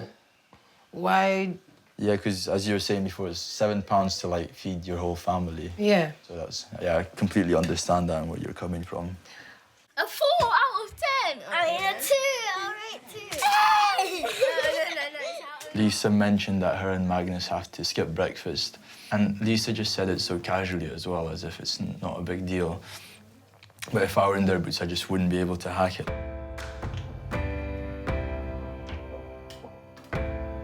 I think it's incredible, but also very sad. I'm gonna sit down now. I wanna eat now. As the family has no dining table, the jollof rice, as with all the family's meals, is served on their laps. All right, here we go. The food is right from the kitchen. Food is ready. It's right from the kitchen. Here you go. Now it's given to Wow. you. Thank you. No worries. The kids are keen to tuck in, but Magnus has something to say first. Father, we thank you for the provision of this food. Amen. And we also thank you for them that devoted their time, effort to put this food in place. Amen. In Jesus' name we pray. Amen. Is that something you do before every meal? Before every meal, Oh, that's wow, what we okay. usy to do. That's great, yeah. Well, have you eaten this kind of food before? Nah, I haven't, yeah. So I'll make sure I cook this back home. So, yeah, this will be my go-to. Okay, that's good. The family don't have any spare plates, but Magnus and Lisa enjoy sharing. What are you studying? Right now I'm at university in London studying public relations and advertising. Yeah. What about you guys? What do you do? Right now, just concluded 1 year in my college now, track engineering. Mm-hmm. You know, has to do with network rail, you know, alongside you like part-time in a care industry as a care assistant, 2 days in a week. Sometimes I get paid maybe 400 or 500, depending on the hours I'm able to put in. Yeah. You know. Is that per month, per week? Yeah, no, per month. Per month? Yeah. Oh, wow. For Rennie, that would just about cover 2 or 3 nights out. But do you mind if I ask, do you do budgeting before you get things? I actually don't. If I go overboard, my dad will drop me a message. He'll be like, yeah, like, take it easy a bit on the spendings. Wow. I quite understand with him that once in a while he loves to treat himself. If you do it regularly, that's when there's problem in it. If I say, what's like the max you can spend before you start getting calls from your dad? A month, it would probably be around £2,000 maybe. Wow. That is way more than household income, you know? Really? Oh, wow, okay. Man. In order to keep within their £1,500 a month budget, the family have to limit their children's activities. 5-year-old Michelle recently stopped doing gymnastics. Have you ever stopped any activities that you like because there was no money to go round? Oh, wow. No, I've never been in that situation, really. I've had to stop activities like due to moving like school, city, but never due to like not being able to afford it, yeah. I found Michelle's question actually very interesting. It just got me thinking really about like the position I'm in and the position they're in, just how privileged I am. At 6 p.m, Magnus brings out an educational game that will keep the family entertained before bed. Guys, let's have some fun. We've been working all day. Remember, all work and no play? Yeah. 1, 2. The one who makes the longest words from the letters is the winner. MC! Time is ticking. Guys, you're almost out of Hey, time. Michelle first, no. Second, third! What do you need help on, Michelle? Give Dog. me third. Okay, so David, let's give David a hand now. Well done, well done. So the word game, the kids take it really serious by what it looks like, yeah? Oh, I mean, you can see the passion in their eye. They like anything challenge, you know. I feel like education is taken quite seriously in your family. We both have come a long way, and we never had opportunities. And having kids in this country where education is free, actually it's just the best legacy you can give to anybody in life. Do you take education serious? Yeah, for sure. So I started off school in Dubai in an international school. So that was a private school as well. I spent 11 years there, and then after my GCSEs, I moved to Scotland to a boarding school as well, yes. And after that, I moved to London for university. We know that private school, they pay a lot of money. How much do you pay for? So in Dubai, I think my parents were paying about $25,000 a year. And then in Scotland, because it was a boarding school, it was £32,000 per year as well. And there was two of us, yeah. What? Two of you? Yeah, me and my brother. It's another world to the £77 a month that Magnus pays for a tuition service, which provides the children's educational laptops. Because I've seen them on those computers a lot today. And the thing is, I thought they're playing games. I'm like, what are you guys playing? It's like, oh, no, doing homework. Yeah, exactly. Like, wow. Yes. On a Saturday. Kids? Yes? It's bedtime now. It's way past your bedtime. Shall we? We got an early one tomorrow as well. Of course. Okay, let's go. Go now, Misha. David. It's Rennie who needs the early bedtime if he's to get up at 6 a.m. The kids' routine of songs and prayers is kept brief. Sit down. Cheer up, children. Hallelujah. Good night, everyone. Good night, guys. Yeah. See you tomorrow, yes? Sleep well. Night. Take care. Thank you for that. As it's been a long day for everyone, the older kids are soon asleep, and their rich kid guest won't be far behind them. 5 kids on the budget they have. Honestly, I have no words for it. Like, I don't know how they do it, and I don't think many people would be able to pull that off and just have such a safe and happy environment in the house as well. Actually blown away by what they do and how they live. I think he's actually done very well under our guidance and, today. I think he will try to, watching how he spend money from now. I know he will do it. The kids, they do like him as well, Yeah. I wonder how it will look when he be telling the kids that, oh, he's going tomorrow, how they will feel, They will feel it. How excellent is your name. How excellent is your name. Oh, Lord. Sunday morning. And the daily routine for Magnus, Lisa and their 5 children is already in full swing.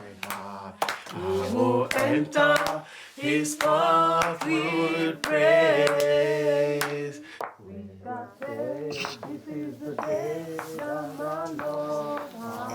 Rennie would normally be just getting home from a club. Last time I was up at this time on a Sunday was when I came home at like 6. Oh my God.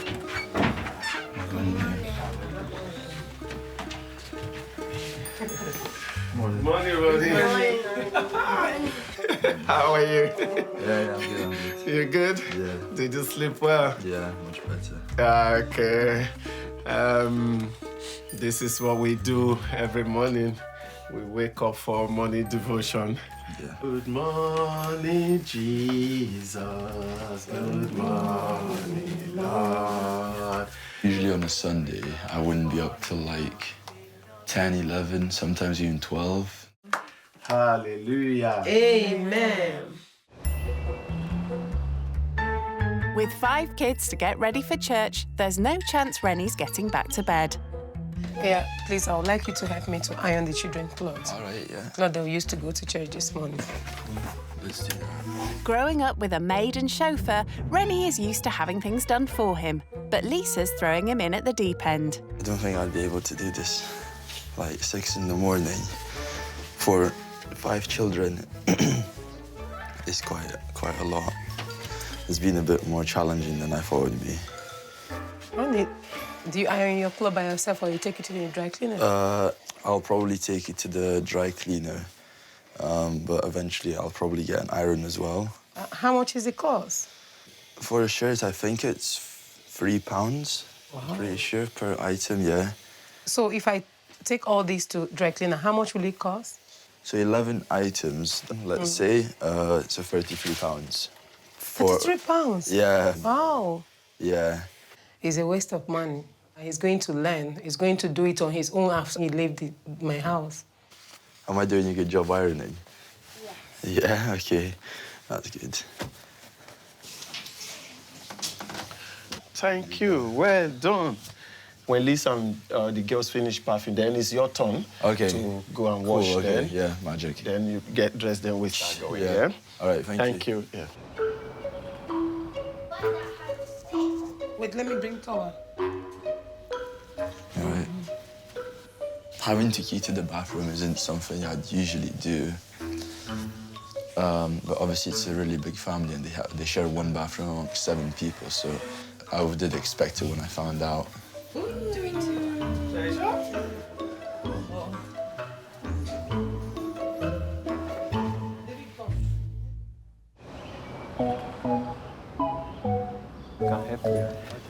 It's nearly 10 a.m.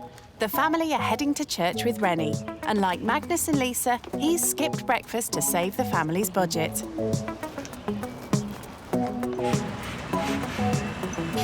Money's so tight, Magnus and Lisa rely on subsidised bus passes to get around.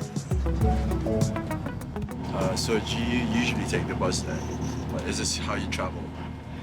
Yes, we spend roughly £96. £96? Yes, a month. For the whole family? Yeah. But the family of 7 need to take 2 different buses to get to church, and Magnus is curious to know how Rennie gets around the city. Do you have a bus pass at all? No, because my app is connected to my dad's bank account, so like, if I go out to a restaurant or something, I'll always just order a taxi. In a month, let's say, it'd be around £480 maybe, yeah. That is a lot, you know. I mean, yeah, I guess, yeah, you can say compared to what we spend, £96 a month. Yeah. The amount Rennie splurges on taxis in a month is the same that Magnus earns to support his whole family. Thinking about it now, that's like, for one person, that is quite a lot per month. But I never really had to think about it. Lucky for some. I thank you for your ever-abiding presence and glory. I enjoy in all my ways. In Jesus' precious name. Amen. Ourselves to receive the glory we saw ahead. In Jesus' name. In Jesus' name. Let's pray some more. Church was a completely different experience to what I was expecting it to be. So when I first came in, I was like confused what was going on because like someone is singing and everyone else is dancing.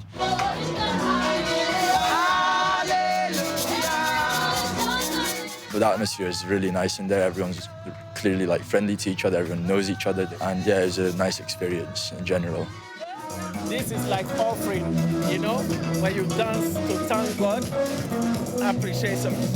That's what this means by the dance. This family doesn't really have a lot money-wise, but they come here and they enjoy themselves, and I think it just goes to show that you don't need money to have fun. So yeah, it was a good experience. It was very warming, yeah.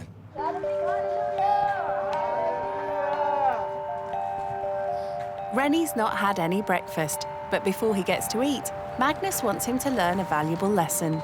I'm going to like give you £7 now, and then you just go get the family. The whole family, The whole family, yeah. A meal that we can take, yeah?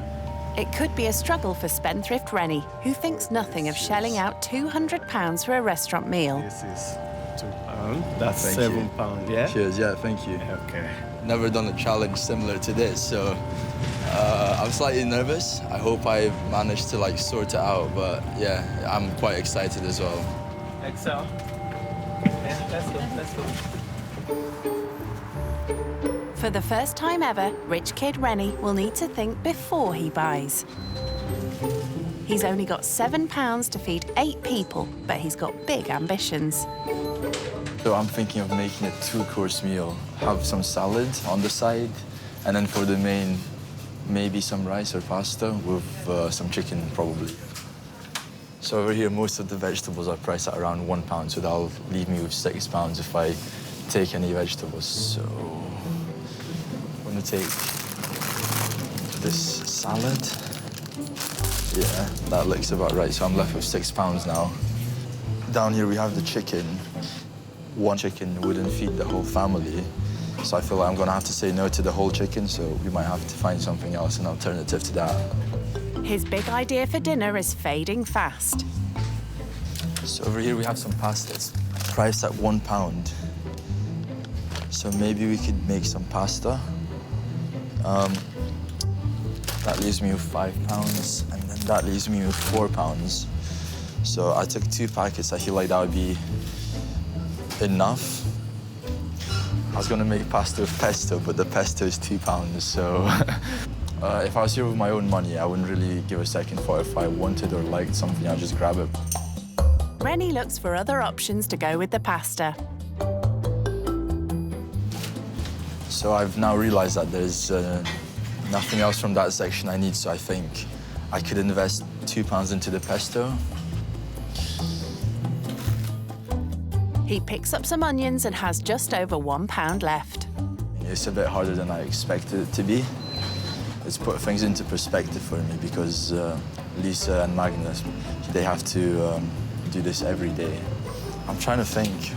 I feel like just having just the pasta isn't enough, though. I feel like there needs to be something else to it. I was thinking about getting some cheese, but there isn't any cheese for £1. Oh, wait, hold on, actually, there is one. Mild white cheese. Let's get some, yeah. Hi. Are you all right? £6.50. Here you go.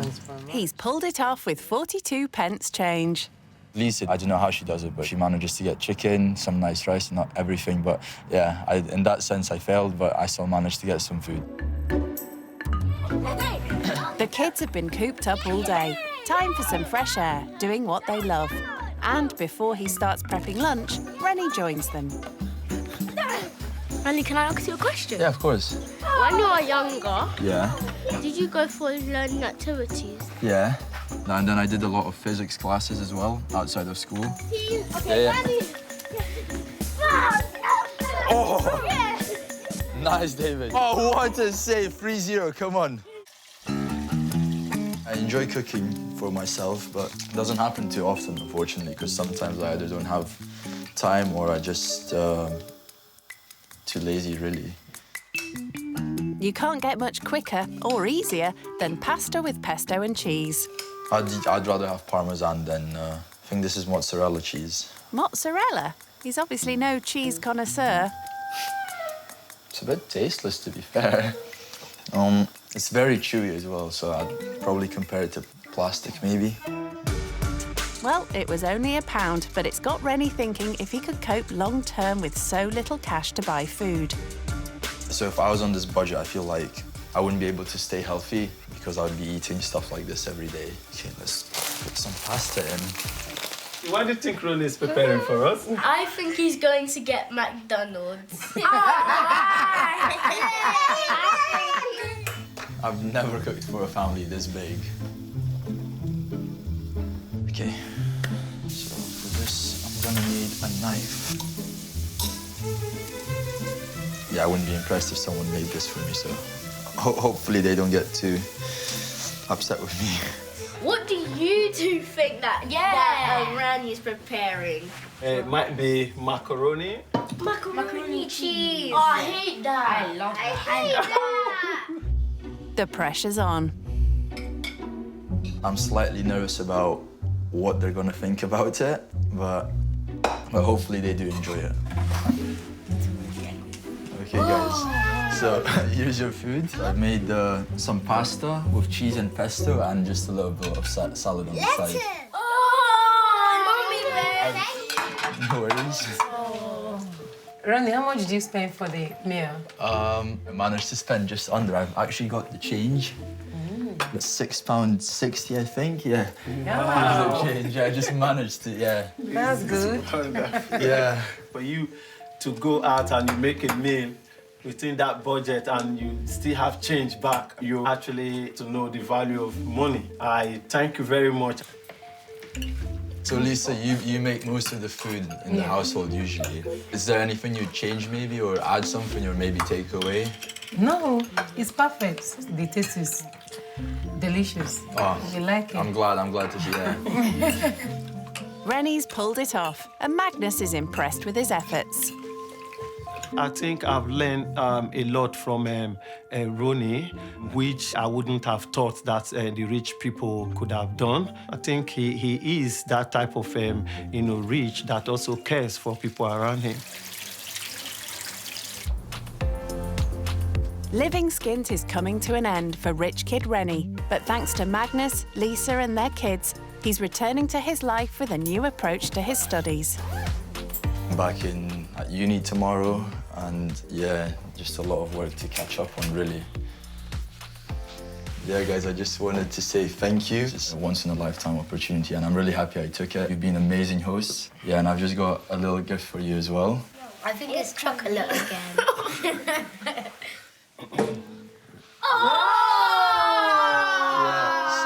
I feel like you guys take education very serious. So here, I got you this guitar and 12 music lessons. So yeah, hopefully you guys will learn and acquire a new skill as well. The guitar is for all the children to share. Wow, what do you all say? Thank you, Ronnie! Yeah, no worries, I'm glad you like it. I am deeply impressed. I thank you so much. Thank you. I think we would never ever get to buy one of the guitars, so I think it's a very valuable gift to us. Yeah, guys, unfortunately, it's time for me to leave. I'm going to miss you a lot, and thank you so much for these couple of days. Take care. Thank you so much. Okay. Yeah, all the best. Kids, keep on making your parents proud. Oh, sorry. Thank you so much. Thank you so much. It's nice to have you. I pray the Lord will go with you. Thank you so much. Anything you do, you'll succeed. Amen. In Jesus' Yeah. name. Amen. Thank you, guys. Yeah. Take care. Thank you so much. Bye. It's been an absolute pleasure.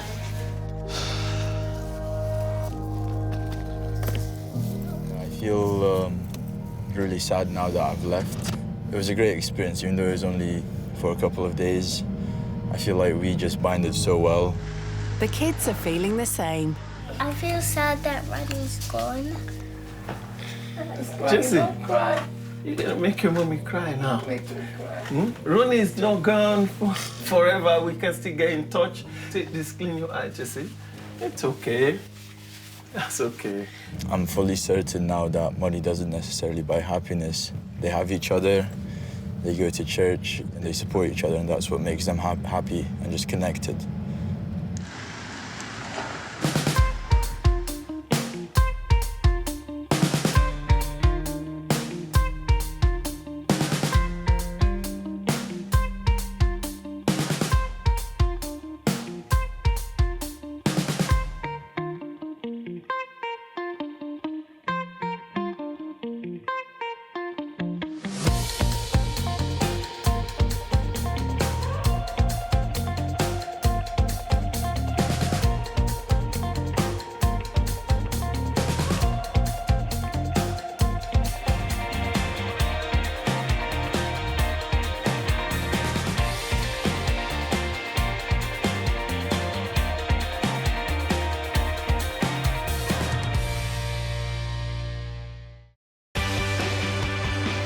Brand new rich kids, used to living the high life. We have 8 bedrooms and about 12 bathrooms.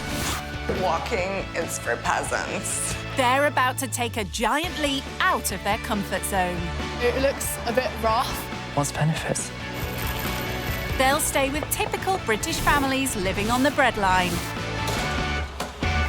Wow, that car's really big.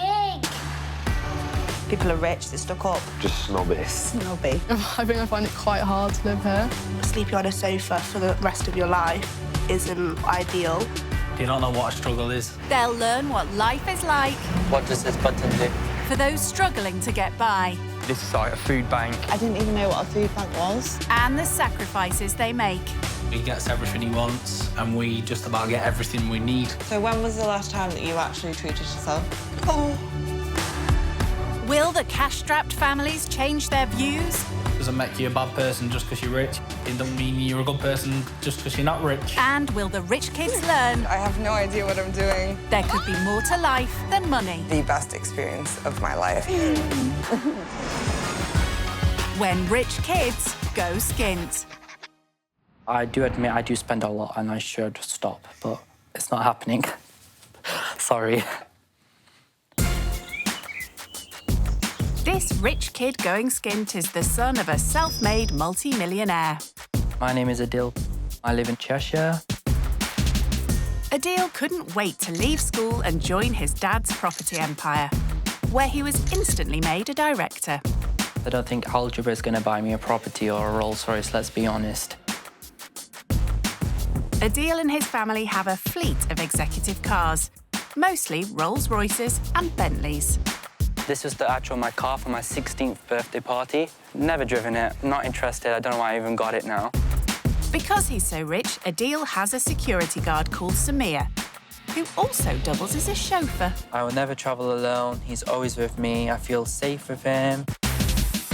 And Samir isn't the only member of staff at Adil's family's 6-bedroom palatial home. We have a gardener and a housekeeper full-time.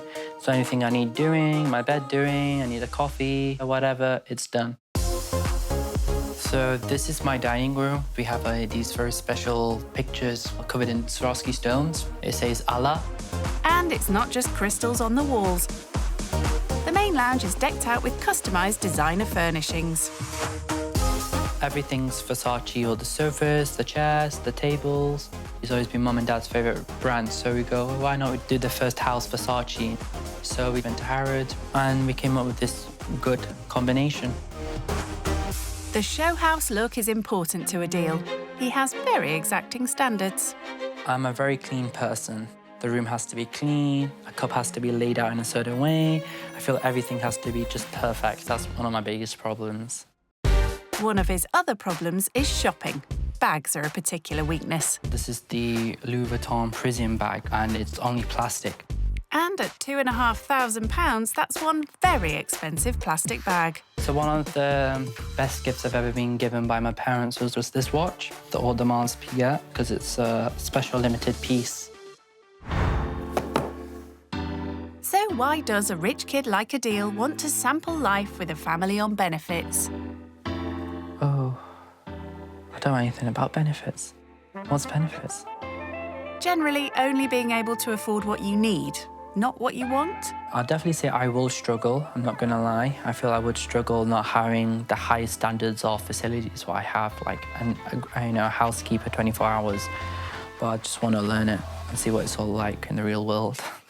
Adil isn't going far to sample the real world. The Bennett family live 50 miles away, in Preston. I'm Cheryl, I'm 25. I study at college. I'm Daniel, I'm 26. At the moment, I'm unemployed. Cheryl and Daniel live in a rented 3-bedroom terrace house with their 3 daughters. Miley's 7, Eliza's 5, and Skylar's 2.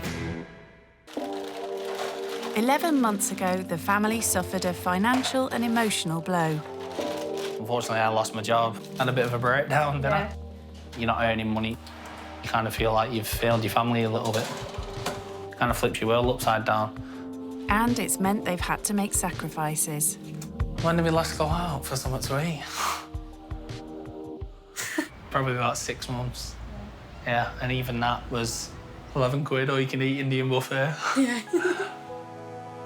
Because of the drop in income, they have to keep a closer eye on their budget. We've got about 1,400 coming in. Yeah. And we've got about £500 once we've paid all our bills. So what do they hope the rich kid will learn from living with them? We're not in this situation through choice. Not everyone has been fortunate enough to have the life that they have. They've never lived. You don't know what a struggle is at all. You know, it'd be nice for them to kind of understand what life is like at the bad end. Living skint with Daniel and Cheryl will be a world away from Adil's normal life. His family want to make sure he's thought it through. What do you think you're going to struggle with then? I think sharing a bathroom, that would be the one of the things, you know what it's like. Okay. Drinking like more like not having water and things like petty things like that, I feel like a struggle. So cleanness, make sure everything's clean. I think that's what I'm scared of the most. Yeah. Not really the family, but it's just the like bathrooms Your lifestyle. and stuff. Yeah, it's understandable. Being Adil's older sister, I'm quite protective over him. So the family he will be living with, I hope they treat him really well. Well, I personally think that it's a really good opportunity. I mean, you're such a good person, and at least it'll show you what positivity you can bring to other people. I am a little bit worried. He'd never done anything like this before, so I would like to see how he would achieve to be out his comfort zone and to be with other people. What if the family, like, expected you to cook or help out in the cleaning? Cleaning-wise, I mean, I don't mind washing a cup or something. That's, like, the most I'll do, or clean a table. Cooking-wise, I'll just have to call a chef or something, because, like, I don't know what to do. You can't call your chef there, Adil. No. On the day of reckoning, Adil's only worry now is what to pack. I'm still a bit nervous, to be honest. There's so much to choose from. One of my favourite Louboutins, pink satin. Maybe go a bit wild. Take the blue colour. I mean, these are still new. Forgot I even had this colour, to be honest. His suitcase alone cost around £2,000. And with his watch and all his designer gear, it's no wonder Adil feels the need for a security guard.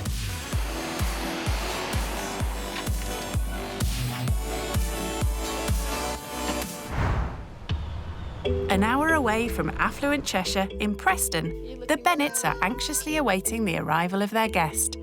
Don't really know what to expect. We're looking forward to it, we're excited. I feel like a different vibe in this area. To be honest, I don't know how I would feel if I lived in such an area like this. I think they'll stand out like a sore thumb when you look around and see the surroundings compared to what they used to. As a director in his father's property empire, Adil often visits areas like this. I've seen these sort of houses before because I'm in developing business, so I literally demolish these sort of buildings. I'm interested to see what they're going to be wearing. I think they're going to be wearing all sorts of designer clobber. Look, girls. Look. Have you ever seen a car like that before? No. Definitely not. That car's really big. Massive, isn't it?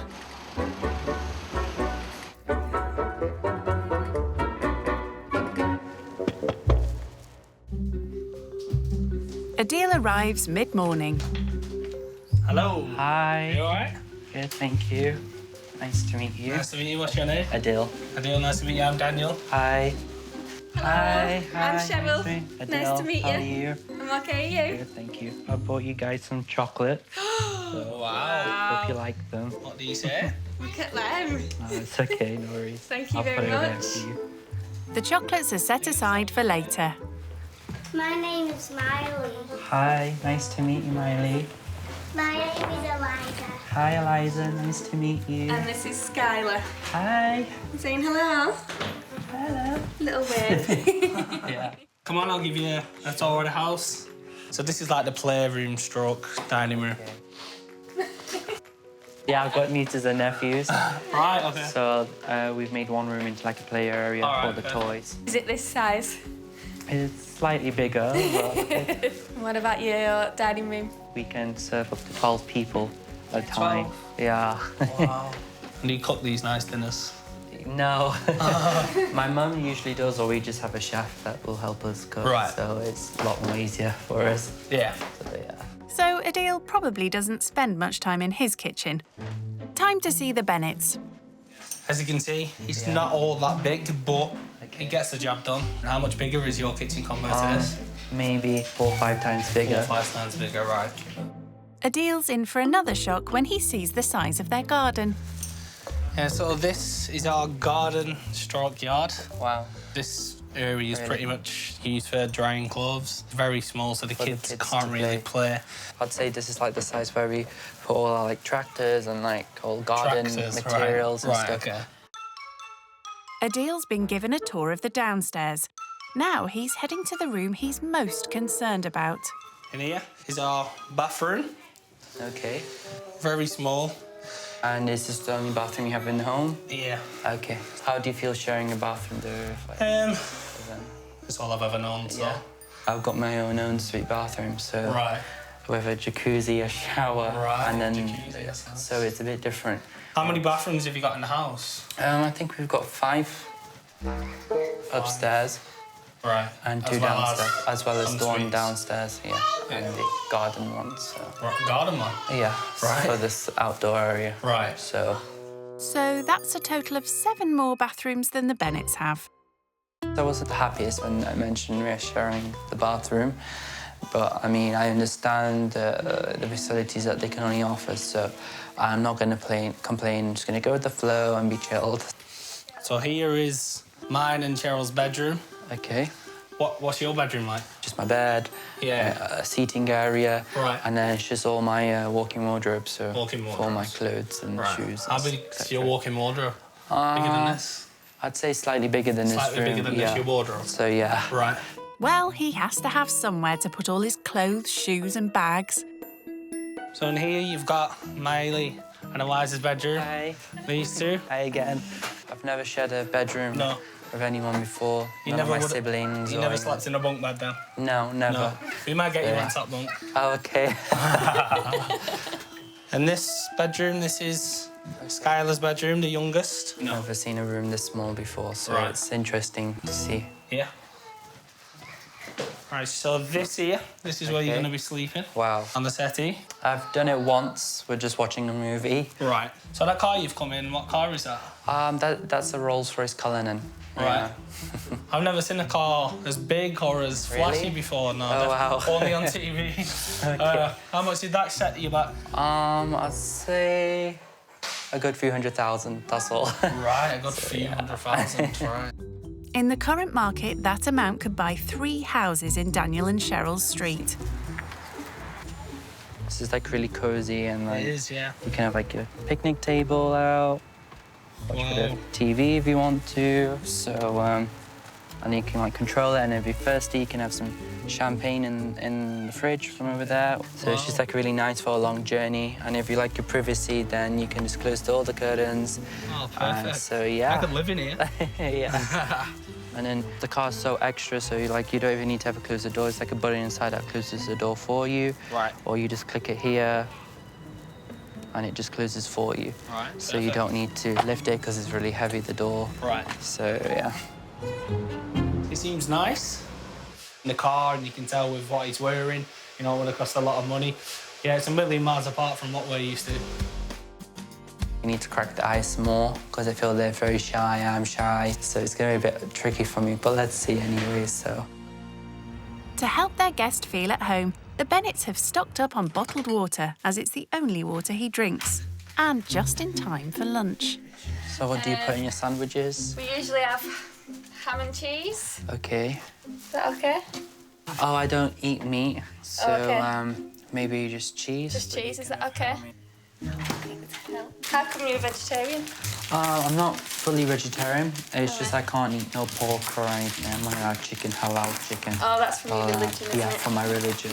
You grate the cheese and I'll put the ham on these ones. Okay. Well, it's very hard because usually if I was in the kitchen and I wanted to make a sandwich, Yeah. I'll have my housekeeper with me. And then does she clean up as well? I bet she'll clean all the mess for me. And That is so good. Thanks. As they all tuck in, the stark contrast between their lives becomes clearer. What do you like generally spend on like food and stuff? Up to £200 a week. All right. So and how many people is that for? Well, it's usually me, mum and dad, but we always have like buy extra just in case my sister comes over, or my brother. Right, yeah. And then once a month, about £500–600 on drinks. On drink. And all like Cokes, to everything. Just everything Fizzy you could drink, ask for, yeah. sort of thing, yeah. So what else would you spend money on? I'll definitely do my hair almost every week. Yeah. I tend to do a facial once a month at least, just to hydrate my skin. But apart from that, really, nothing much except shopping and... Shopping for clothes and... I promise to myself I don't need anything and I won't buy anything, but then I have this anxiety in my head and then I end up buying everything and I don't use half of it, so... Right. That's my drama of my life. The amount of money that he spends on, like, clothes and that a month, yeah, it's quite shocking when you compare it to us. It's nice to get an insight into his life, and I'm sure he thinks the same. Adil may be a spendaholic now, but his father's childhood in the UK was quite different. What is the family business when you... So my dad is into our real estate business. Right. But previously, when he had nothing, he used to work with his uncle. Right. Knitwear business. From school, he would go straight to the factory, work all night in the factory. Yeah. Doesn't sleep hardly. Right. Wake up, go straight to school from the factory. Yeah. And repeat that constantly. So from such a young age, I think from the age of 8 or 7, yeah, he started working. And then I think by the age of 12, he goes, I want to start my own business. Right. At 12? At 12. So Right. he never gave up. So he met a few people, the people that was supplying like the yarn or the materials for the job. Yeah. He goes, if you support me, I'll give you this much share in the factory. Nobody took him serious except one of his friends. And then he gave him a shot. So slowly built out, and then he did it, and he became like one of the best factories in the UK. Worked out well. Providing knitwear, and is still running today. All right. Adil's father's factory used to supply some popular high street brands. Daniel and Cheryl can relate to Adil's father's life when he was at rock bottom. Our incomings at the moment are pretty low because I'm unemployed and Cheryl goes to college. We're on benefits, so we receive around about £1,400 for the month, and our outgoings, bills and everything, around about £950. Wow. So then we've got about £450 left for the month. Yeah. Out of that, we've got to pay for our cost of food, 60 to 75 weekly. Also on top of that, we need stuff like nappies and wipes for Skylar. Baby, yeah. And then the rest of the money what we have spare, we save that for stuff like emergencies if anything pops up. If that was me, I'd be very upset. I always got to think. Sometimes it does get us down, doesn't it? Sometimes, but... You more than me. Yeah, definitely me more, just because I see myself as quite traditional in the sense that I'm the man of the house. Daniel is desperate to find work, but Adil had no such problem. He just walked into a gold-plated job. Me just having a job like that, all I just said, Dad, look, I want to work with you. No problem. Desk was ready, everything, the best was all ready. And it's quite shocking and scary that how people out there are struggling.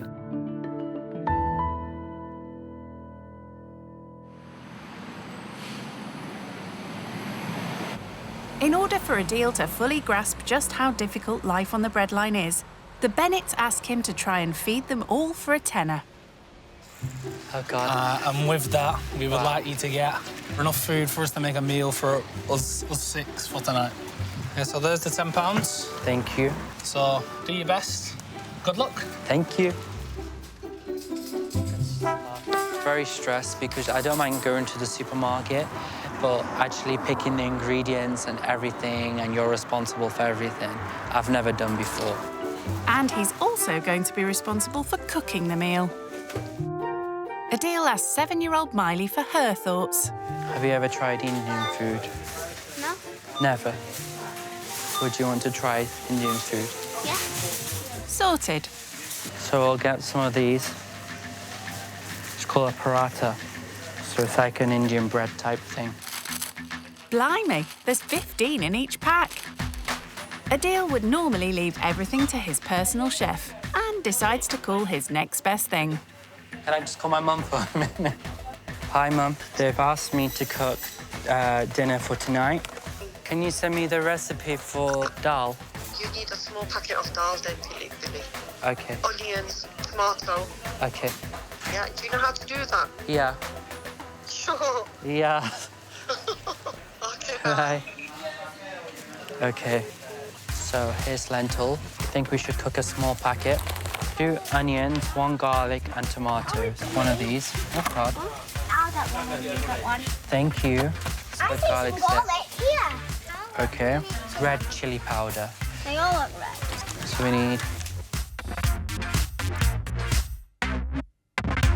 I've not really been to a supermarket this crazy before. I'm put under so much pressure. Very hairy, so I'll put it on the floor. Oh. 5 packs of them for only £1. Do you want some? Yeah. Okay, go and pick 5 packets, son. And 2 mini jars. Wow. So that's a lot of candy then. Onion. Tomatoes. So how much is that, sorry? 16.47. Okay, so I've gone over my budget a little. So here's £10. Adil pays the difference on his own card. So I kind of went over budget by £6 something. So that's quite a bit. That's more than half. Yeah, ish. So, oh yeah. So What we'd have to do if we was over budget, we would have to sacrifice something and put it back. Maybe I made the mistake getting the candy for the kids. Yeah, I would maybe. have saved like £1. We'd usually have to say no. Sorry, kids. Yeah. I quite like the idea that I'd have done it now because it's like made me feel like, whoa, how much do I actually spend in the supermarket? So, yeah. Rich Kid Adil shows Daniel and Cheryl what he's bought for dinner tonight. So I decided we can cook some parathas. Yeah. Then I wasn't sure if I would be able to stay in the budget if I went for like chicken option or lamb option. Yeah. So the cheapest option was to do a vegetable one. So I decided to cook lentil curry. There's just one small problem, though. So I've never cooked Indian food before. Yeah. Would you be able to help me? And Yeah, I don't this see together? I don't see why not. Yeah, Let's give it a shot then. Let's see where we go. I think having someone who cooks for you every single day would be heaven. But I can't imagine what that'd feel like. It's going on for 6 o'clock, and Adil is about to start cooking dinner. Do you have like a grinder? We don't, I'm afraid, no. Do you have like a blender? Not really. Fish. What shall I do? Chop by hand? Okay, so Have you chopped I've vegetables before? I have chopped the odd vegetable before. Right. Oh, I'm crying now. Wow. Okay. Do you do most of the cooking in the house? Yeah, typically. I feel like I'm the better cook, so... Okay, why is that? Cooking is something that I've had to do from a young age. When I was in my early teenage years, I lived on a council estate with my dad. 1-bedroom flat, the most probably unglamorous flat you've ever seen. My dad's not very domesticated, and having to be in a situation where I have to fend for myself, that's where I picked up skills like cooking and stuff like that, and just through practice, really. Adil's lentil curry needs to simmer. I think it's going to take about an hour now to cook on a low heat. An hour? Yeah, it's going to take an hour. Why is that okay? It's just that in an hour's time, the kids would usually be ready for bed. Oh, gosh. Well, no. Shall we cook something else as well? So maybe they can try the lentil tomorrow and you can have it now in an hour's time and maybe give them something else. Yeah, we can do that. Yeah. Daniel quickly knocks together a meal to make sure the kids stick to their nighttime routine. There you go. I feel like he should feel like he's a man, because cooking food for your family, your kids, you should feel proud because that you did it. I mean, you did it with your own hands and you put it in the plates for your children.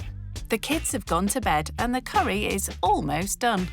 So far, it's good, but I mean, it's my first time cooking completely Indian food. So I'm quite happy with myself to be honest that I did it. So I think my housekeeper will be really impressed right now if she sees me. First, I'll never do it in a Gucci tracksuit. And with his eye for the finer things in life, Adil plates up. Presentation. I commend his efforts. Yeah? He's put some real effort and thought into it. Thank you. So I hope you like it now.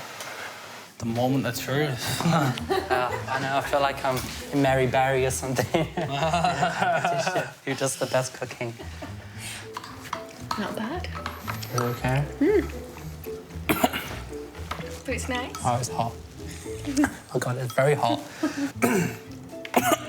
That would have sent the kids to another planet. Thank goodness they bought the bottled water. I mean, I felt so happy and I felt so big, like a big boy, like a big man, just cooking just a small dish of food and giving it to someone. It puts a smile on someone's face. I expected that he wouldn't be able to cook. Like, I didn't expect to be able to eat it. Yeah. Like, given he's cooked it from scratch as well. Yeah, he's surprised us and he's done really well. Let's go. Adil's housekeeper would normally clear away after dinner, but here there's no such luxury. He said he's probably washed a cup or maybe a plate in his life and that's it, so why not get him to learn on the job properly? Okay, maybe that's not a good idea. It's washed. Oh, sorry. I think Riley can wash up better than you. I mean, I already feel so tired and I've washed, what, 4 plates, 3 plates, something like that. How do you feel about washing up with that watch and that tracksuit on? I mean, the tracks I'm not really fussed because I'll just send it to dry cleaning. You could take the watch off. I have a habit that I never take a watch off. Maybe. So, could I just get some hand cream on first? My hands are literally dried out. There you go. I don't know what's happened to it. It's old now. Put some hand cream on now. While Adil rejuvenates his skin with hand cream that costs 2/3 of their weekly shop, Cheryl takes over. I didn't think it was possible to be bad at washing up, but he's just proved to me that it is. Doing it first time, I kind of made a mess in it, so at least I tried. And he's trying something else too, overcoming his fear of using a shared bathroom. Quite an achievement for someone who admits to having an issue with cleanliness. It's 9:30 p.m. and everyone decides to have an early night. To make his bed more comfortable, Adil gets out his £750 designer blanket and a spray he brought in his expensive plastic bag. Oh, thank you. Daniel makes sure their guest won't be cold. Is that all right? Yeah. Yeah? Jobs are good. And what's this? It's just to help me sleep, detox you. And you just like spray it on your pillow? Spray it everywhere, and I've even got like I've got a hand balm, I've got a rolling one as well. It just relaxes you. See what you're talking about. Yeah. It's a special spray. It can get nice. It smells nice. So, yeah. Definitely recommend if you've got children and you want to sleep, you have a nice extra sleep, so. Right, we'll let you get ready for bed. Thank you. All right. My only preconceived thoughts on him before you arrived was that to be a lack of understanding of why we're in the situation we're in. I always carry my home blanket for my bedroom. This is like one blanket I always use in the home, with them downstairs, upstairs. So it has like my home smell I feel on it. So I love to use it when I'm out, away, but yeah, I'm definitely very homesick and I miss my room. I definitely got like a stereotypical image in my head that he's rich, so he's going to be spoiled and he's going to be, you know, brash and outspoken and whatever, but he's not. He's quite the opposite. But he'll definitely do for tonight, as long as I've got my home blanket, so I'm a bit happier.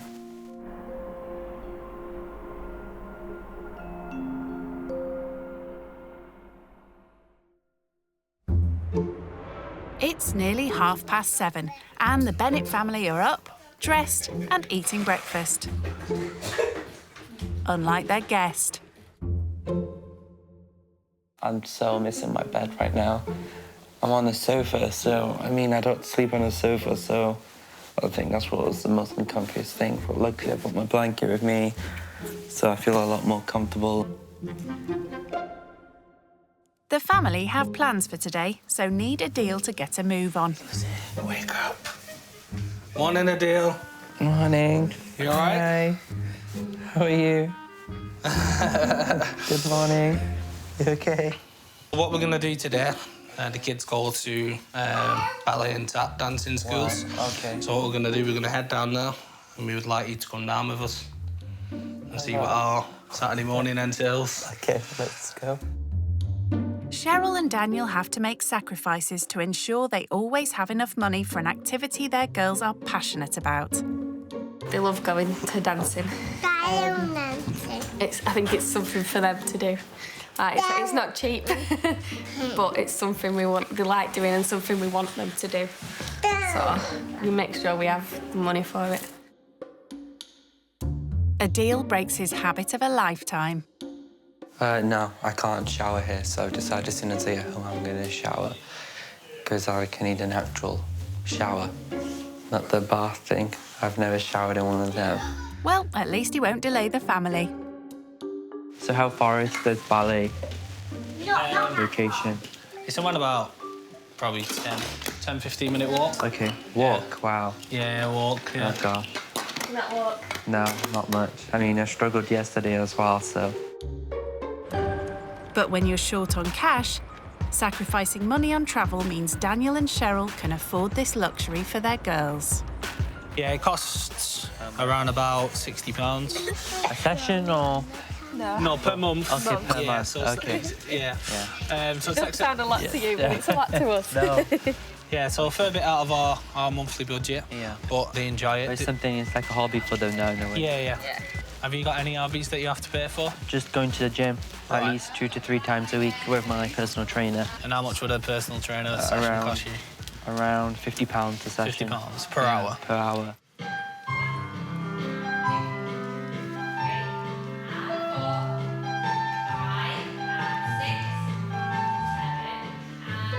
The £60 they set aside to pay for these lessons is a quarter of their spare money each month. It's quite expensive. Me and Cheryl have to make sacrifices for it. You know, we can't go out on nights out. We can't, get takeaways. We can't treat ourselves to an item of clothing or whatever. We'd rather that go towards the children.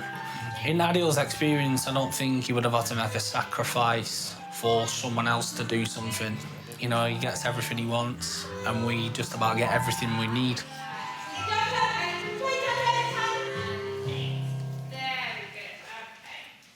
I understand now why he set aside the £60 now. Keep them happy, give them something to look forward to, and give them a skill to learn. So it ticks quite a few boxes. Can get you somewhere in the future, maybe. Yeah, definitely. You never know.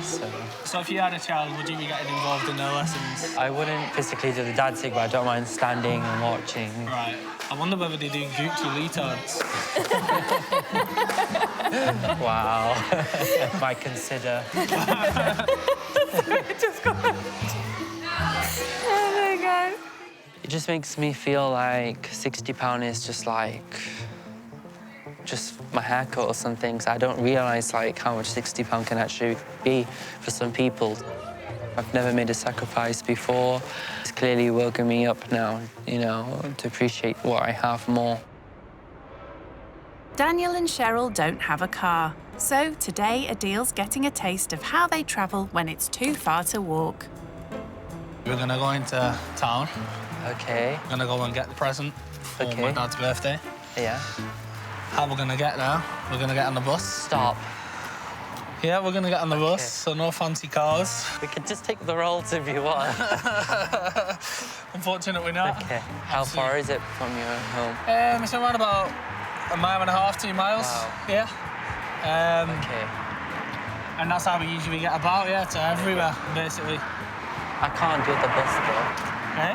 Can't do the bus. You can. Good stuff. Have you ever got on a bus before? Never. Never. I thought it was funny, the fact that he's never been on the bus before at 19. Quite bizarre, really. Me, personally, I would never get a bus. So you don't think I'd rather pay extra. On the bus No, I'd rather pay extra and get a taxi or something. You'll be all right. Oh, God. It's here. Yeah, let me just get out of the wheel sort it out.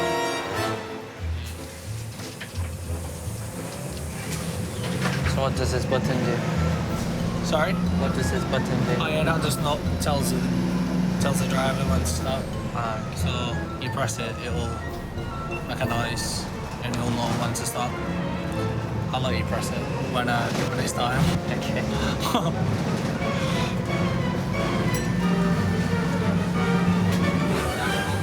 Just press the bell. That's all you do. Cheers, mate. Thank you. Thank you. We wanted to give you an insight into that. Yeah. We didn't want to cut any corners. We still have to walk a lot now from the bus stop to the... Yeah. I'll be honest with you, I don't think I'd ever use the bus again. You don't think you'll ever use a bus again? Well, I can tell you for sure you will, because we've got to go back on a bus. But yeah.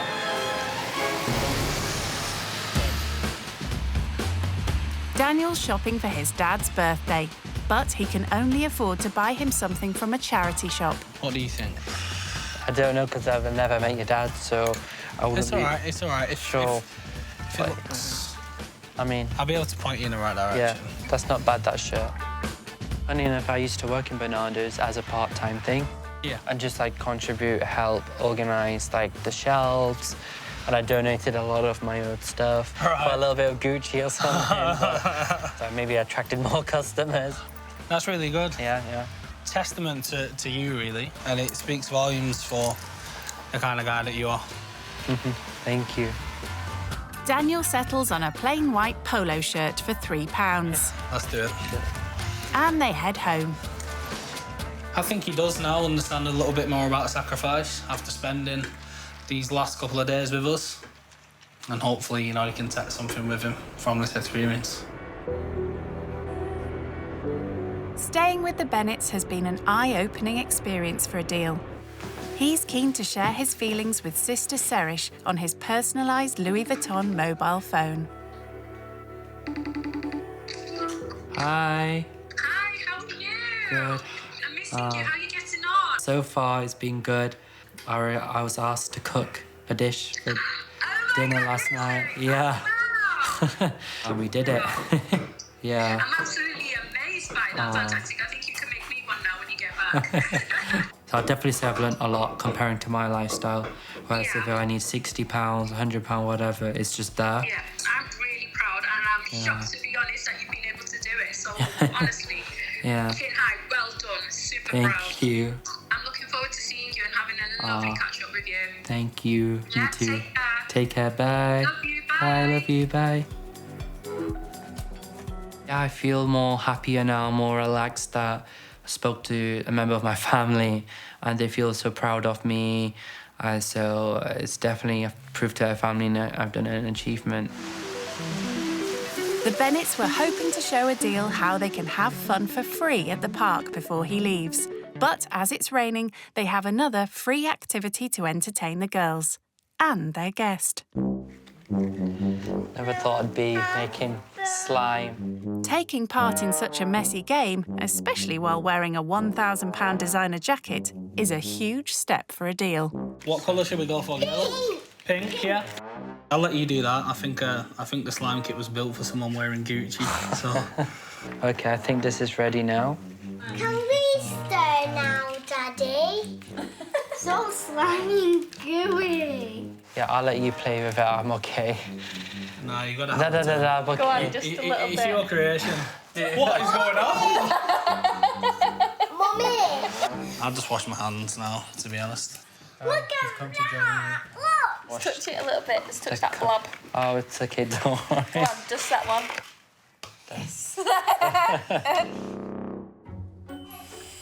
I mean, it's not the first thing I'd really want to touch, but we just have to go with the flow.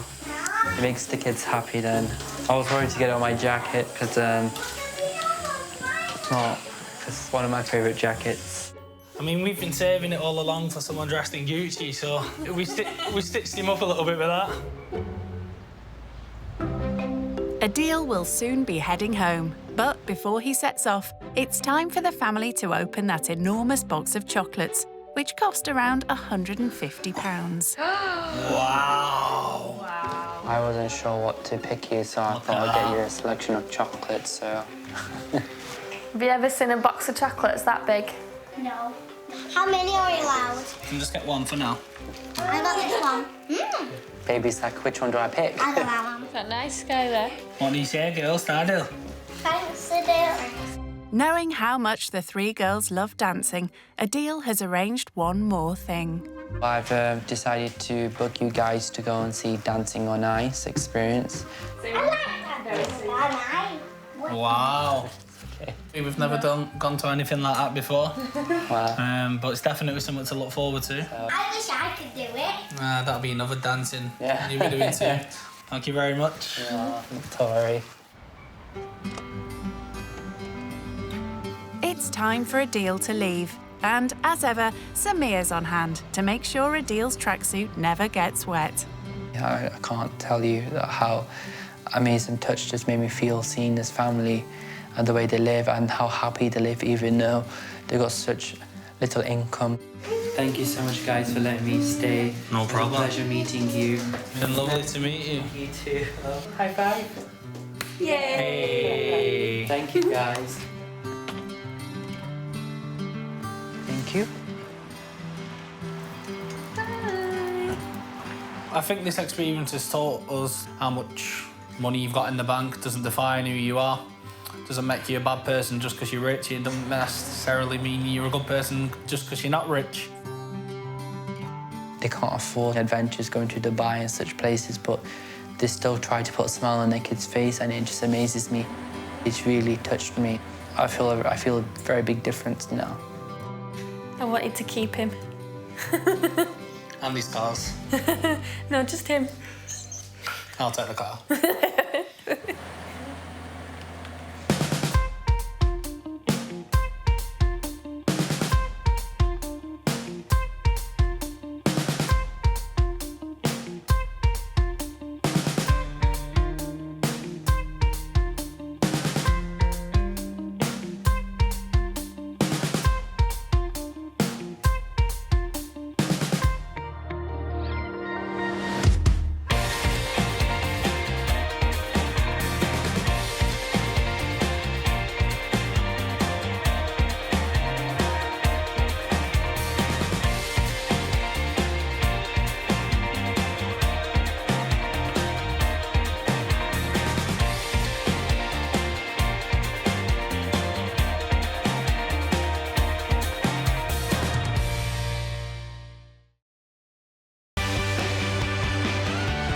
Brand new rich kids used to living the high life.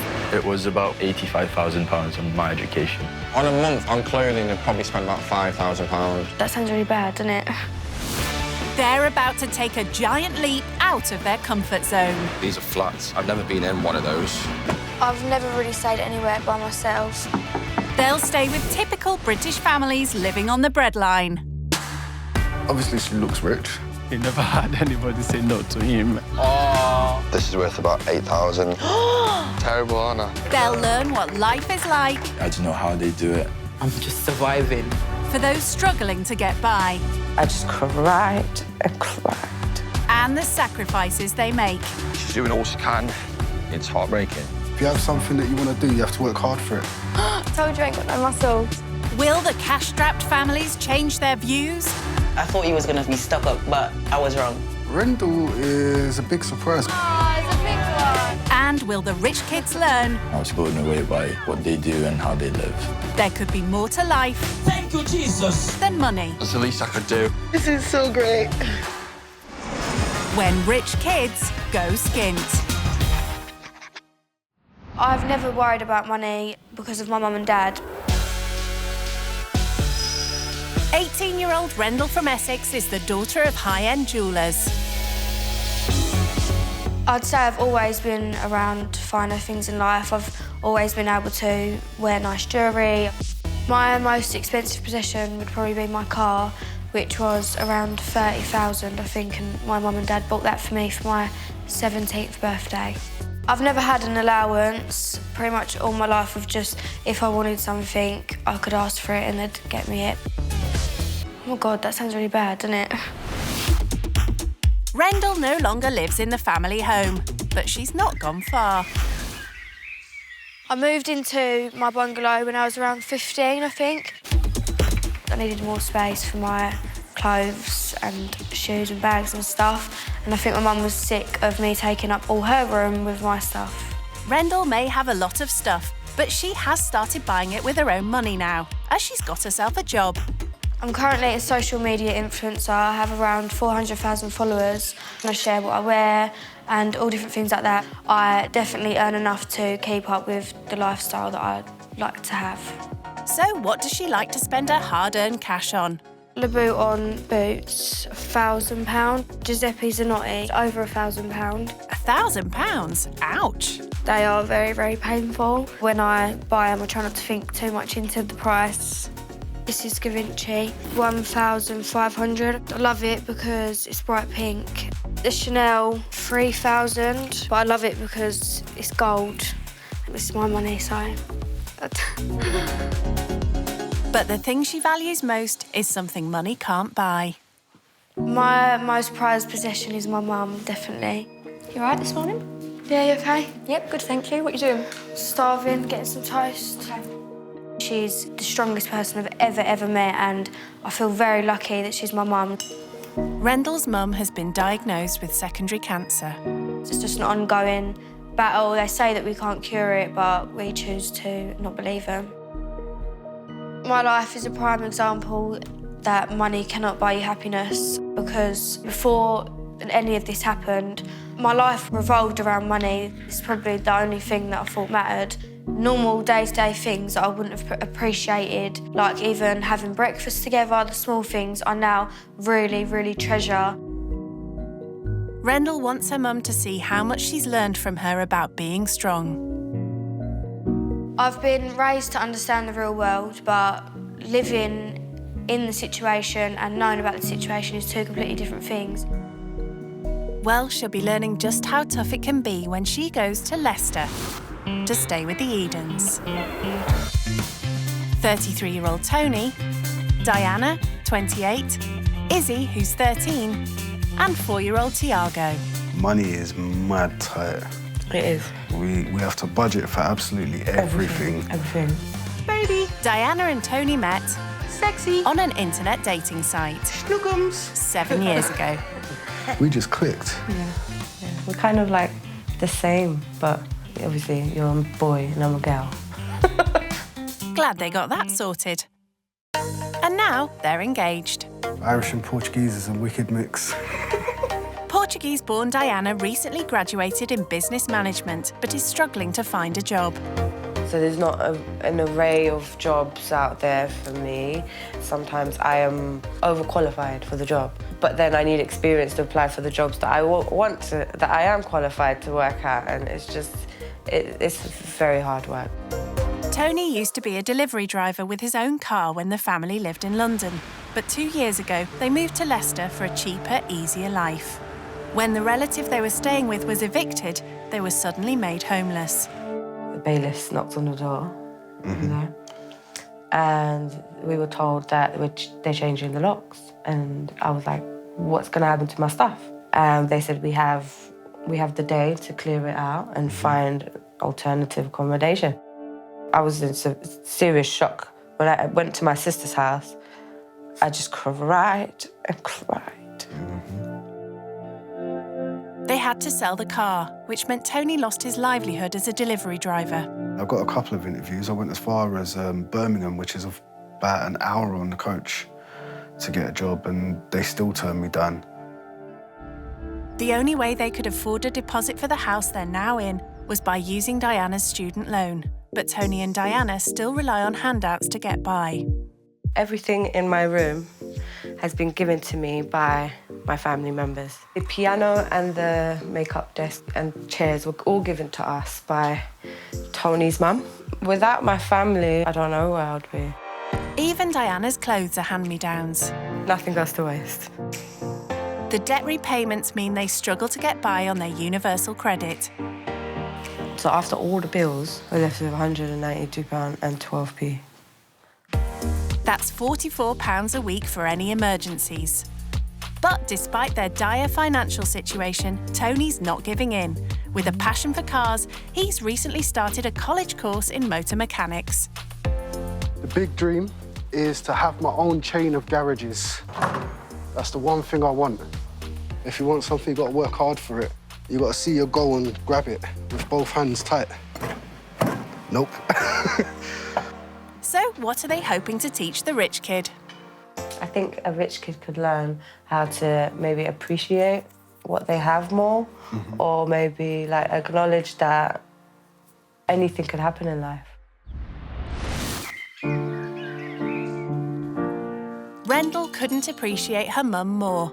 She was homeschooled from the age of 13. So how does her mum think she'll cope away from the small family circle she's used to? I think it'll be a real experience, going and living with someone else. Yeah, I think... Their life, how they live, and maybe they'll learn something from it too. So yeah, that's what I'm hoping. We can both learn different things from each other, and they can see that money doesn't make people happy or solve life, does it? It doesn't solve life problems, does it? No. Do you know, one of the things I think you may struggle with is being away from home. Yeah, I never really leave because home. you never leave home. But then this will be a good learning curve for you to realise that you can go away and come back and everything is the same. Yeah. It'll be so lovely if they've got young children for you, won't it? Yeah, I'd love that. Because then I think you'll connect straight away. Yeah. Maybe make it easier for you. Yeah, I'm really excited. Yeah, I think it's going to be great, Rendell. Yeah. My mum's fighting spirit is not like anything I've seen before, and it's not just because I'm a daughter. Everyone says it about her. Do you know what? One thing I want to say is I'm so proud of you. So proud of you. Thank you. And I know that this will be massive for you, and you won't come back a different person because you're amazing anyway, but you'll learn something. Yeah, definitely. Love you. Love you. You get jam on your shirt. I don't care. Sorry. The thing for me that I would like Rendell to learn out of this is that not everything is handed on a plate, not everything comes easy. Although I think she does appreciate that and understands it because we've always taught her that, I think to see it firsthand will be amazing. The day of Rendell's venture into the unknown has arrived. She packs all she'll need into her £3,000 designer hold-all and handbag. And going there to understand we all have struggles in different ways. I think we can both learn a lot from each other. As she starts on the 120-mile journey to Leicester, she's well aware that this is a huge step. I've never really stayed anywhere by myself. I like being with my mum and dad, just like knowing that I'm close to them, so even being this many hours away is going to be really hard. In Leicester, Tony's thinking about the rich kid who'll soon be arriving. I think they might find it quite hard because thinking of like rich kids and all that, they wake up whenever they want, innit? You know, because they haven't really got a routine. Unlike the Edens, who have the morning run every day. I hope that they have children because I love children, I love babies.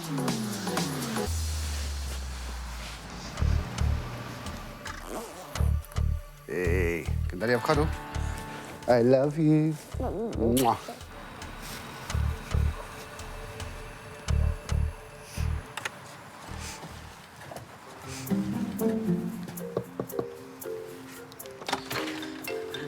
Hello. Nice to meet you. I'm Diana. Nice to meet you. I'm Rendell. Right. Nice to meet you. Nice to meet you. Hello. You going to school? There's only time for a quick greeting with Diana and 4-year-old Tiago. Want a coffee or anything? I'm good, thank you. You sure? Yeah, I'm fine, thank you. I'm going for my roll-up now. Is Tony feeling anxious then? Obviously, she looks rich, you know, but I wasn't expecting maybe the shirt. For me and my missus, that kind of shirt is like if you're going out somewhere special. It looks very fancy. When Diana returns from the school run, she feels her life is worlds apart from Rendell's. I don't think I would ever meet her. Not unless if I'm going to maybe to a nice bar, then I'll meet her, but I don't think I would. No. Hiya. So I thought we'll give you a tour of the house. Yeah, show me around. So you've seen the front room. Yeah, it's nice and warm. How big is your front room? A bit bigger than this. It's like an open space, so it looks bigger. It looks bigger. That's nice. Yeah. So you'll be staying here in the front room. Yeah. Yeah, on the sofa. Comfy. Quite different to Rendell's bungalow, where she's used to plenty of space just for her clothes and shoes. This is the kitchen. Lovely, I like tiles. Yeah, I like the tiles.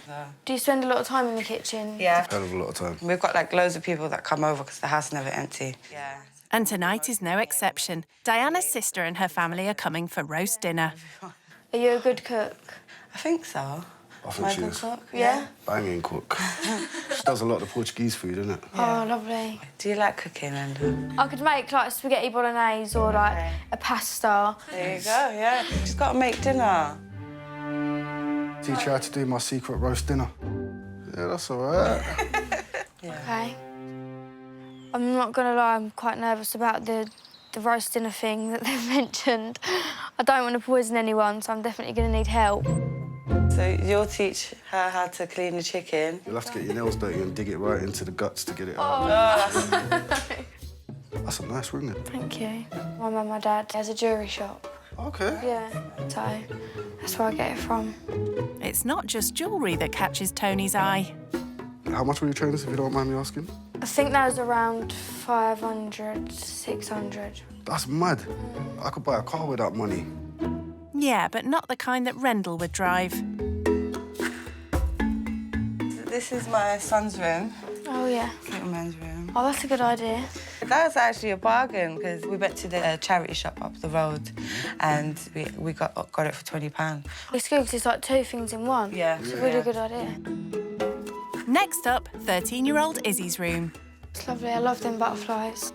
We've got the piano because she loves to play piano. The keyboard was a gift from Tony's mum, as Izzy is passionate about music. Does she just practice herself? She just does it, yeah. She taught herself from YouTube. That's unreal. She It's just really good, finds it and then just teaches herself, really. She knows how to play Beethoven as well, doesn't it? Well, she'll have to show me. She does a lot. She will be really excited to show you. So how big is your room in your house? When I lived in my mum and dad's house, my room was maybe a little bit bigger than this, not too much bigger. And now we have like a games room sort of thing in the garden, and we converted it. Now I've got like... You got your own little house? Yeah, my little bit in the garden to get away. Cool. That's cool. Definitely coming in. Diana and Tony have virtually no space to store their clothes, let alone escape for some peace. So this is our bedroom. Technically her room. I don't get no say in it. Claiming it. No, yes, man. I like your bed. Thank you. Nanny got us the bed. Yeah. We didn't have one, did we? We didn't have a bed at all. And then we moved to my auntie's house, and it was really bad because she had bailiffs coming in, and so like we're in the house and they're shouting like we're gonna change the locks now. So I had to take So I had to take all my stuff, my bed, everything, put it outside in the rain in the front garden, and find someone with a van, storage, everything in that one day. So you had no chance? No chance, nothing, nothing. Because it wasn't our house, we were just staying there. That really was an eye-opener. It's so unfair, and that's why I think that it's so nice that you see how proud and how happy they are to have what they've got now. So where do you keep your clothes, or like where's your storage? I've got 2 drawers I use, and then Tony's got the bottom drawers for his T-shirts, and then a suitcase for the rest of my suitcase for the rest. It's a far cry from Rendell's wraparound wardrobe for all her stuff. And then I have shelves for my shoes, shelves for my bags, and then... Did you say shelves for your bags? Yeah. Like in the shop, you know, when you go shopping centre, you'll see them. What's the most expensive bag you bought? 3,000. Oh, wow. I can't imagine having a whole shelf just for bags. Money like what she spends on her bags and shoes and stuff would be... If we had that on a regular, we would be very happy, because obviously we'd have the car instead of getting on the bus everywhere, and we can go to London as well. Go see everyone there. Yeah. Because we don't get to see them because we don't have the car. Yeah. Hello. What are you doing? And we're making a little lunch. Tony's cooking noodles and Diana's making tuna sandwiches. Would you like a tuna sandwich? Would you like something to eat? Okay. I'll just have some toast or something. Yeah? All right, I'll make you some toast. Thank you. What kind of food would you have for lunch? If I'm at home, I make something easy. Yeah. Like put some toast in the toaster. Or I just go and get something quick, like go get Nando's. Yeah. Do you eat out often? Yeah, I do eat out quite a lot just because I find it a lot easier. I don't know what I'm doing in the kitchen. I try. I'd love to learn properly, but We probably go out for dinner maybe 6 times a week, and I'd say it probably sets us back around £100 to £200 a time. I probably spend most of my money on food. You haven't got a budget? No. Yeah, okay. Now I've got my own money, I'm a lot more wiser with it. I've realised, well, I can't just chuck the money away on things because be left with nothing. And I try not to ask my mum and dad for money ever now. Good. What do you do for a living? I'm like a social media influencer. Yeah. I just do posts for companies. Oh, cool. They send me the clothes or like whatever the item is, and I take a photo in it, and then they pay me. If you're stunting in their gear, do you get to keep it after? Yeah, it's all right. That's cool. Yeah, that is cool, yeah. So how much money do you get from that, if you don't mind? Some months I could get one post from a company or brand, and that might be for, say, for example, like £200, and then I could not get another post that month. But then other months, like I've had like post deals where it's like 3 posts for like £1,000 or like... Wow. £1,000 for taking just 3 selfies. Nice work if you can get it. Diana and Tony are at the other end of the spectrum, struggling to even get a job and make a crust. The bills going out, in total, we have 1,200 and something going out every month. And we only get like 1,700. We don't get, so after paying everything, this month we were left with £197 for the rest of the month. We don't have anything else. We've had times where we've had £50 for the whole month. Yeah. And we have... Between us and the 2 kids. Yeah, yeah. So it does get very, very difficult. It gets really stressful, really stressful. Because we can't, like, go out and do something. There's a park that we go to and it's got horses in there, and the kids can touch the horses so they come up to you. I think they're the best memories, though. Yeah, they are. The little That's one things are the best things in life. After lunch, Rendell joins Diana on her visit to the job centre, somewhere Rendell has never been. So you have to find certain amount of jobs per day, per week. And like sort of apply for it? Yeah. Oh, okay. And if you don't get that amount of jobs, then they won't pay you. So you won't get paid at all. So they pay you to search for a job while you're searching for a job? Yeah, while I'm searching, yeah. Oh, okay, that's good. Diana's been unemployed since she finished her business management degree 6 months ago. So even though you have like your degree and things like that, is it hard to find a job still? Even with... It is hard to find a job because they don't know how good I am. Yeah. So they have to hire you to find out. Yeah, exactly. With Tony now studying to be a mechanic, Diana is desperate to start earning a living.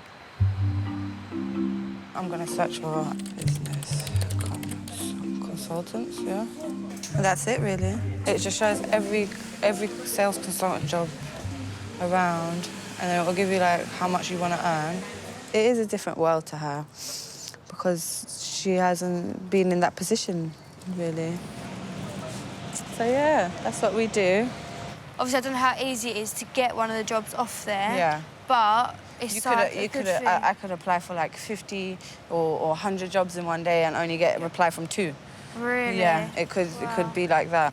Just a short time that me and Diana was in there was loads of people coming in and out. So I can't imagine how many people throughout the whole day are searching for a job. So it must be, like Diana said, it's a struggle. Despite struggling to get a full-time management job, Diana isn't just sitting around waiting for the phone to ring. For the last 4 months, she's been selling cosmetics from a catalogue, using flyers to generate interest. So we've just got to hand these out. Oh, and that's got your contact? Yeah, so it just says that if you want a brochure, you just contact me.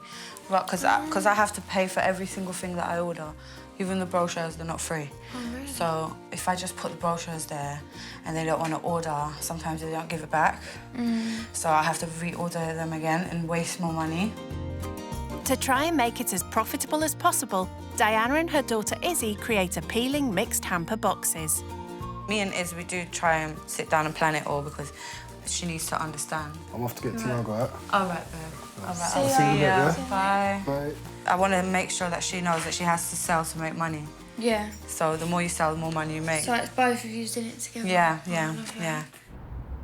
And with an extra pair of hands to help out today, they set off to post some of the flyers which Diana has bought by dipping into their very tight budget. So, when you get sales, does it work on like a commission? Yeah. Sort of So, basis? yeah. So it's 20% commission. Okay. Yeah. But I've figured out that I earn more if I make the hampers than just selling than just ordering and giving them. Yeah. Do you want to post that one in? Diana posts these flyers twice a week. That's one down. How many do you normally do at a time? I normally do about 20. Yeah. And then I'll kind of wait a few days. And if I haven't had any feedback, then I'll go back to a different road and do another 20. Try again. Yeah. Because I've got to pay for everything. Yeah, so you want it to work. Yeah. Should I do this house? I've enjoyed today because it just shows what type of people that Tony and Diana are. That's Tiago. Did you hear him? No. How are you? How was school? Do I get a hug? They get their stuff done and what they've got to do, they get up and do it and search for jobs, and I think they're amazing.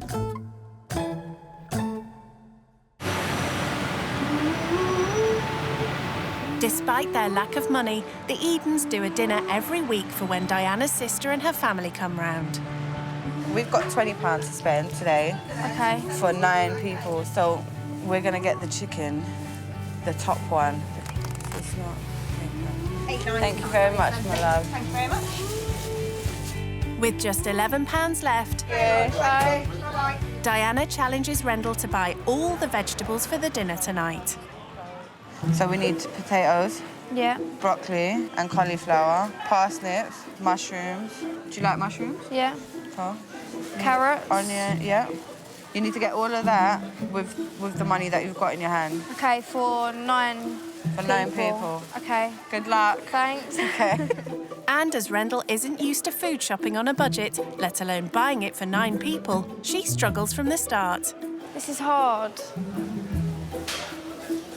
This is the worst part. Excuse me. Okay. Do you have any broccoli? No, right behind you, young lady. Very nice broccoli there. Thank you. Okay, I found the broccoli. Eating out most nights Are they all the same price? No. How much is this one? Wait a kilo. has left Rendell completely unused to everyday shopping.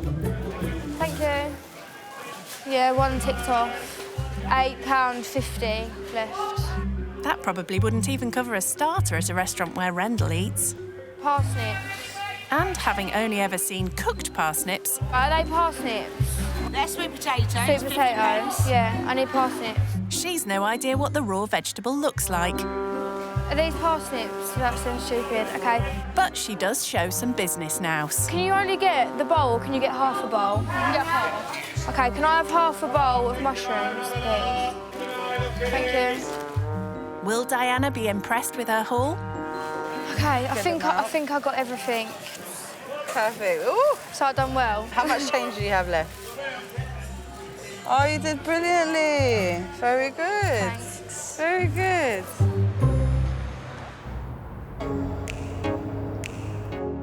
"13-year-old Izzy and 4-year-old Tiago always take their turn with the household chores. Today, Izzy's job is to help prep dinner. Hi. Nice to meet you. Nice to meet you. Your mum's been telling me about you. Thanks. Rendell gets stuck into doing her bit too, but after so much walking today, wants to know why the family don't drive anywhere. I ain't got a car. Okay. I can't afford one. Yeah. You had a car, didn't you? I've had a few cars. My very first car, Yeah. 800 quid, and it was a Vauxhall Corsa, 1.7 turbo diesel. That means nothing to me. I'm like, all them big car words, I don't have a clue. So what car have you got? I've got a Mercedes CLA. Nice. Yeah, I crashed it the other day. Oh my God. I didn't crash. I accidentally drove in, like, I pulled back too quick and I went into a lamppost. Tony could probably fix that for her when he finishes his course. Princess, you gonna play some songs on the piano for us tonight? Yeah. And sing? Maybe depends, because my throat is starting. I think I've got songs later to sing. Oh, no. Do you play an instrument? I used to play piano a little bit. I had piano lessons for a while, but I give up. And now, looking back, I wish I didn't give up because if I was still doing it, I'd be really good. Do you know what? I might go home and start again. Look at me. I thought it was too late for me to learn any qualifications, but I'm back in college and at 33, learning all 3 years again. Yeah, starting it back up. It's never too late. Yeah. No matter how old you are. Yeah, it's true. If you have something that you want to do, you have to work hard for it. That's what my granddad always said. He taught me that. Yeah, it's right as well. Rendell is a big surprise because she's so down to earth. She's such a nice girl. Actually, she's fully out of her comfort zone. And she's about to face another challenge, meeting Diana's sister Emma and her family. Hi, sis. Hi, Maxie. I'm quite nervous about meeting like the rest of the family, but I don't know what they're going to think of me. Do I get one? Give her a high five. Oh, the chicken is cooked and dinner is about to be served. Banging. Rendell seems quite at home with the Edens, but the dinner she helped cook is about to come under scrutiny. It is very nice, yeah? Do you agree? She did a good job. Thanks, guys. Do you know what I'm going to do for you? Because I like you. I'm going to write down the whole recipe for you. Oh, my God. You're giving it away. He's never done that before. I feel special. And as they all relax together, Rendell realises the Edens value family as much as she does. Because, like, no matter where you go, anywhere in the world, your family will always be there. Yeah. So we want to make sure that we are together at least once a week. Yeah. At least. Yeah, like have one day. Yeah, just one day where we all come in and we just find out what's been happening in everyone's world. Yeah, that's lovely. How close are you to your family? Me, my mum, my dad, my brother, my nan and like my niece, all them, we're really close. Yeah. Like, yeah. Good. Yeah, we are really close. Good. Your family is just always there. Mm-hmm. Definitely. All the time. We have little walks as well. Yeah. So before the Play food. board games, yeah. They cheat in Monopoly. No, we do not. Yeah. You cheat. And you as well. Everyone cheats. Well, every family has this debate, don't they, Yeah. who cheats. Yeah. It's normally like my dad is to cheat in the Monopoly game. I'm the only one in this family who don't cheat. Shame. I play legit. What's this? No time to see if Tony's telling the truth tonight. Instead, Izzy treats everyone to a Beethoven piece she's taught herself by watching a free online tutorial, unlike Rendell, who had private lessons.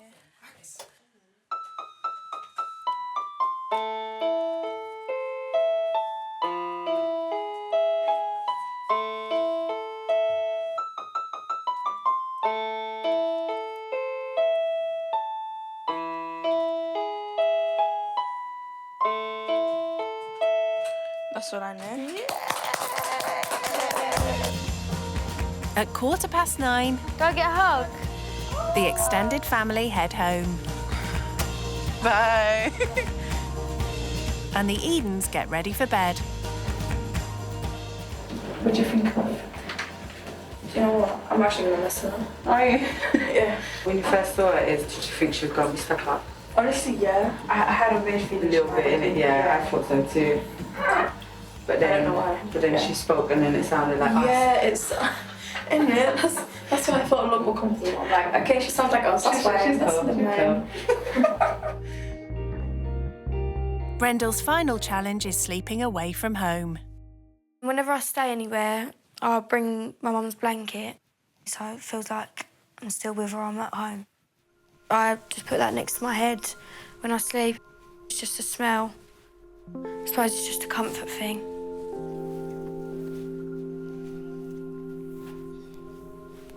Just come to make sure you're all right. Yeah, I've got everything. Yeah. Did you have a good day? Yeah, I've really enjoyed it. Yeah. Obviously, I didn't know, like, you don't know how people are gonna think of you. Yeah. Even in school, when people presume that because you like have this certain life, or they think you have this certain life, That you're a certain way. that you're a certain way, and that you have everything easy. And 5 years ago now, my mum got breast cancer, but she had a mastectomy, and they told her she was cured. About 6 to 9 months down the line, it come back to her bones. The doctors say that it's not curable. We choose not to believe. We always think there'll be a way, because there has to be a way, but yeah, that's like really changed me as a person as well. Like before that happened, I've always been raised to be grateful, but that was just a whole nother thing. And we're closer as a family now. Like we appreciate the little time. Like I always say, like today's little moments are tomorrow's precious memories. A lot of people don't have that love. Yeah. Today has been everything I hoped it to be. I've learned things and hopefully they've learned things about me. She said that her mum's got cancer, that she had breast cancer before, but then it came back. Got more aggressive. Yeah, and that's why, like, life that happened, just giving a different view to life, basically. But it's hard. Nice, man. It is hard. It's mad hard. And she's very young as well. Yeah. I feel it for her, man.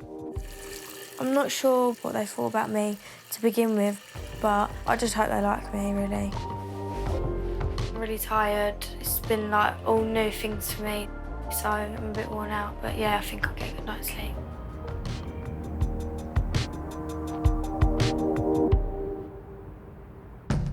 It's gone 7:30, Rendell's second day in Leicester. I slept quite well last night. I was really tired, so yeah, I had a good night's sleep. I'm missing home, not seeing my family. I'm not sure what today's going to bring, but I'm looking forward to it. Tony and Diana have a full day planned for Rendell, but first they have the school run, which doesn't stop even when you have a rich kid to stay over. Good day, everyone. I put this on. Can you do it, or want me to help? I can do it. Show me how you do it. Oh my God, well done. I always get the arms mixed up. With Rendell's help, the school run goes smoothly. Let's go. Since having to give up their car to pay their debts, Tony's been unable to work as a delivery driver. But he's determined to change things by studying motor mechanics. And I'm doing so well in college that my teachers have told me to take the teaching assessment and become a tutor. Oh my God, that's so good. Yeah, I'm well happy about that. Would you do that? I want to finish my 3 years in doing my mechanics first. Yeah. And then I want to take my teaching assessment. Oh, that's brilliant. You know, and then I open up my own place. But then you can come to me and get your car fixed. Yeah. You know, when I'm driving to lampposts. No risk of that here, as without a car, Tony relies on the bus to get him to college. At least we've got seats. Yeah. What made you, like, pick, like, stuff to do with cars, like mechanics, out of anything? I love cars. I love engines. Yeah. I've always been into cars. I know it sounds weird, but you know when you get into an argument and all that, engines calm you down. Just like your, like, therapeutic thing? Yeah, basically. This is where we're going to get off. Tony has big plans for when he finishes his course. So this plot of land here, once I finish my 3 years, I'm going to see if I can get a building built there for my garage. Do you know much about business and stuff? My missus has done a business course and then her sister's going to do my books. Do you know much about it? Obviously, with, like, the job that I fell into, the only thing I really have to know about is, like, invoices and things like that. So bookkeeping? Yeah. I'm not the best on, but I just go to my dad to ask him most of the time. Do you have any qualifications or anything like that from school? I don't have any, like, GCSEs or anything like that. When I left school, I didn't have an education either. No, you didn't? But it made it hard for me because I couldn't get a job anywhere. No. You know, it was mad.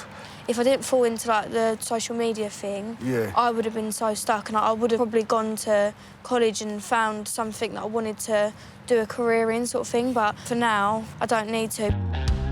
Rendell's had it easy, but Tony's ambition has impressed her. It's admirable that he's in his first year of this college doing it, and he's already planning what he wants to do, how he wants to go further. Tony's just a prime example that there's always room to do something else that you like. Tony shows Rendell how to remove a wheel. When you're on screen, does the whole tyre just come off? Yeah. Now it's Rendell's turn in her white designer clobber to get her hands dirty. Rendell did have a new experience today, definitely. It was very much a fish out of water, but she still got stuck in. Oh. Told you I ain't got no muscles. Obviously, with my job, it's not really hands-on. I just either like take a photo. There you go. Is that done? That's it. Yeah, I really enjoyed it. It was something different and it was interesting. Now you know how to change your wheel.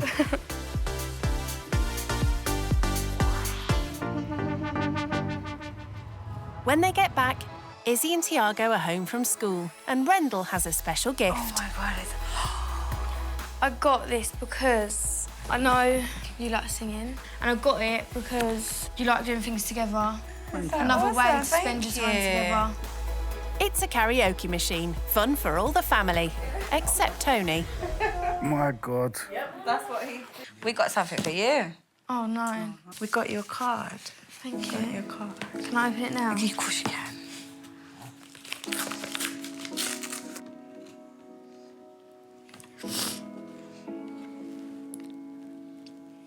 I can't read it out, I'll cry.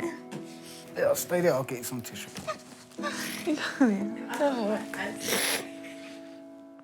Izzy also steps in to help. Thank you for coming and spending time with us. We have loved every second of it, and you are truly amazing. Please don't forget us. We will not forget you. P.S. Sending your mum strength and love, and then all of our phone numbers. Thank you. You're welcome. It's really nice, thank you. You're welcome. Wow. Thank you. Looks like he'll need the whole roll. At least I didn't open it. It was like, you are a bitch. Don't come back.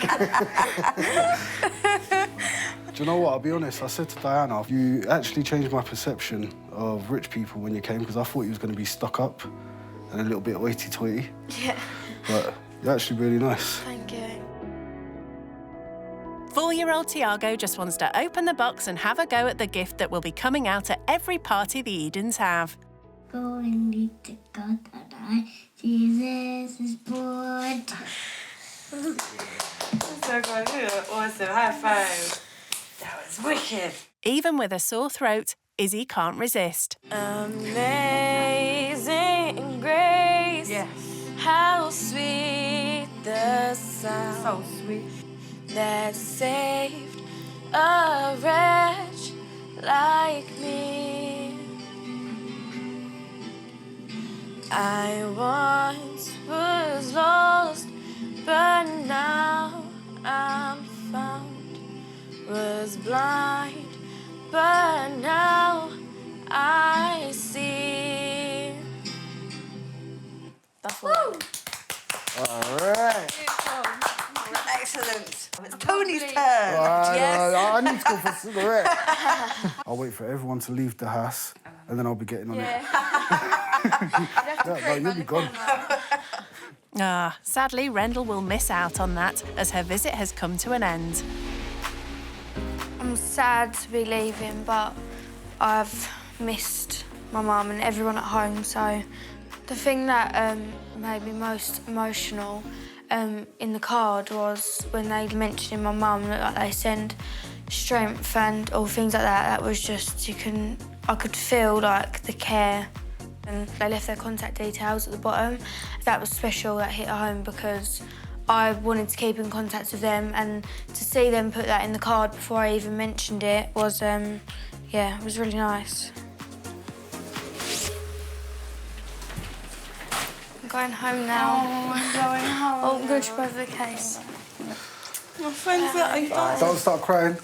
See you soon. Yeah. Oh, Yeah, we'll be soon. Say goodbye to see you Rendell. later. Bye, Tiago. Bye. Bye. It's sad to see her go. To feel like we've just, like, bonded. It's like a piece of us is gone now. I always sort of knew that I was going to get emotional at the end when I was leaving, but the card just topped it off for me. Their words were so genuine, yeah, it really hit me.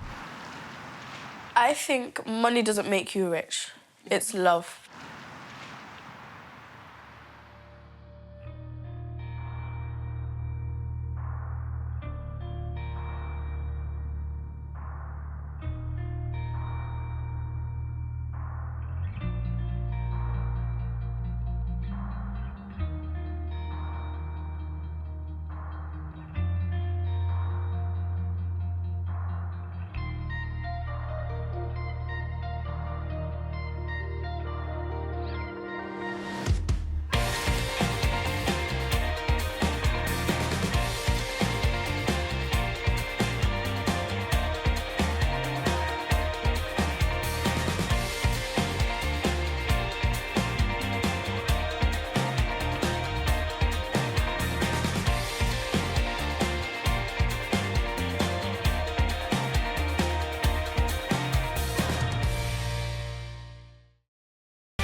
Brand new rich kids, used to living the high life. We have 8 bedrooms and about 12 bathrooms.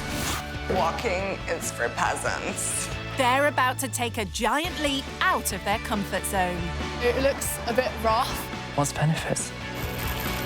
They'll stay with typical British families living on the breadline. Wow, that car's really big. People are rich, they're stuck up. Just snobby. Snobby. I think I find it quite hard to live here. Sleeping on a sofa for the rest of your life isn't ideal. You don't know what a struggle is. They'll learn what life is like What does this button do? for those struggling to get by. This is like a food bank. I didn't even know what a food bank was. And the sacrifices they make. He gets everything he wants, and we just about get everything we need. So when was the last time that you actually treated yourself? Oh. Will the cash-strapped families change their views? Doesn't make you a bad person just because you're rich. It doesn't mean you're a good person just because you're not rich. And will the rich kids learn I have no idea what I'm doing. there could be more to life than money? The best experience of my life. When rich kids go skint. I'd say yes, I am from a privileged background. 19-year-old student Olivia has a very cushy life over the next 4 years, thanks to her late grandfather's trust fund. Harry Railbrook, the man himself. He, I believe, was the first one to invent the non-iron shirt. And his company had a snappy jingle to advertise it. Railbrook, top blue in the shirt you don't iron. Railbrook, top blue in the shirt you don't iron. It kind of makes me want to live up to his name. I mean, I've always kind of wanted to start my own business. Who knows if I've got the $1 million idea, I don't know. Determined to achieve that kind of success, Olivia's just started studying international business at university in Edinburgh. But when she's not there, she's at the £1 Million family home in an affluent part of North London. I live in a muse house.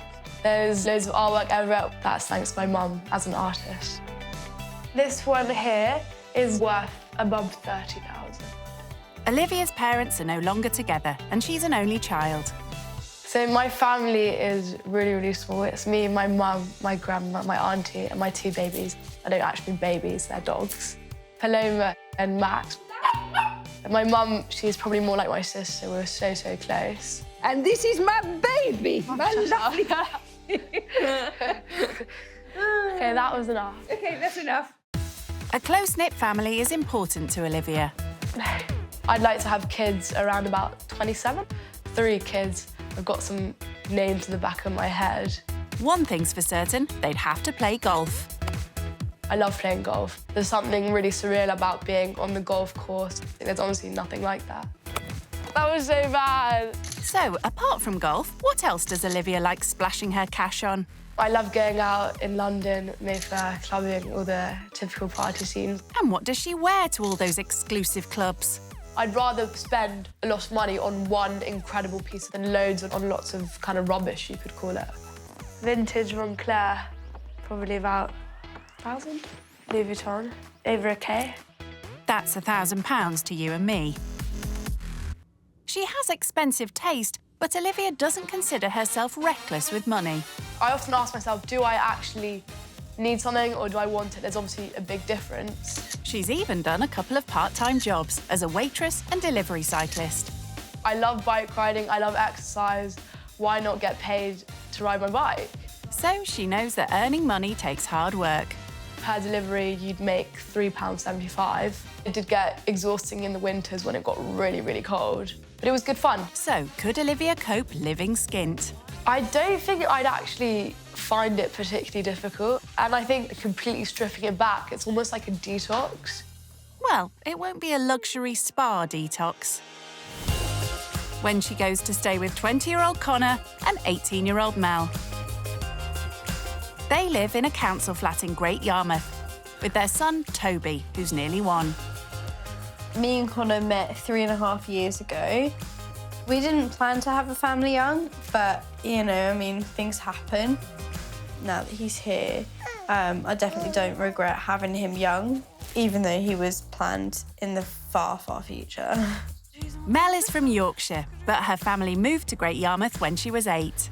It used to be primarily an older person's town, like a retirement town, even though it's a tourist town as well. But now it's just more overpopulated with youths. Connor grew up here and has never had a full-time job. My aspirations is just to get a job, mainly in admin, because I like working with computers and using software. The responsibility of suddenly finding themselves as parents has been a shock to these young adults. The last time we went out for dinner was about 8 months ago, maybe a year. They now live off benefits, but Connor has just started a part-time job delivering takeaways. I do a 5-hour shift every day. I have to make 2 deliveries per hour. The pay is around about £4 to £8 per delivery. Mel is now a stay-at-home mum, despite having huge career ambitions. I was going to go to university to become an astrophysicist, but then I fell pregnant. Having only just started earning their own money, Mel and Connor are not used to managing finances. We get £556 a month, but due to rent arrears, we only get £480 to pay for all of our stuff for the month. We need to pay Sky. That's £70. That's a quarter of their monthly budget. £10 for Apple Music, all the insurances, £25 for nappies. Amazon Prime, so that we can get the nappies cheaper, is like £7. How much does this even come to? Let's add this up. £37 for food for a month. That's less than £10 a week. We would have to then use our child benefit, which is £20.70 every week for more food. They've a lot to learn and are starting to have concerns about meeting the rich kid. I just hope that they, you know, get to know us before they judge us.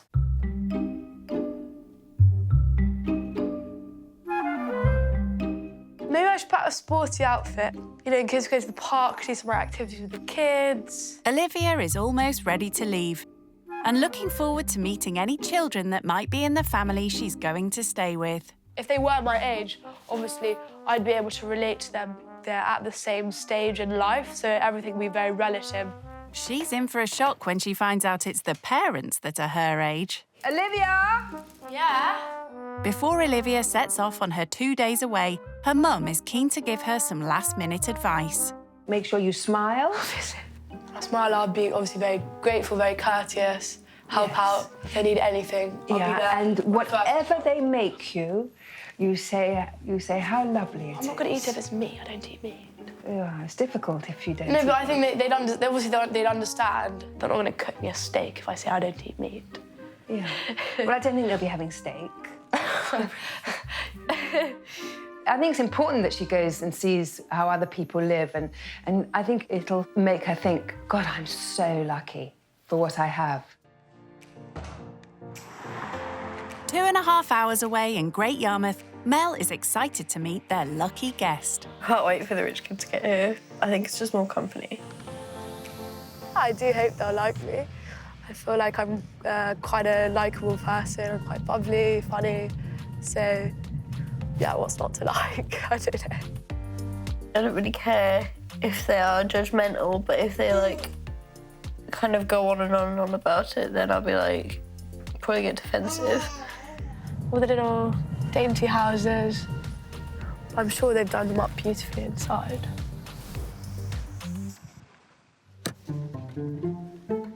Living in a world full of art, Olivia recognises the work of a local. It's about loser wrong up there. So whoever wrote that is a loser.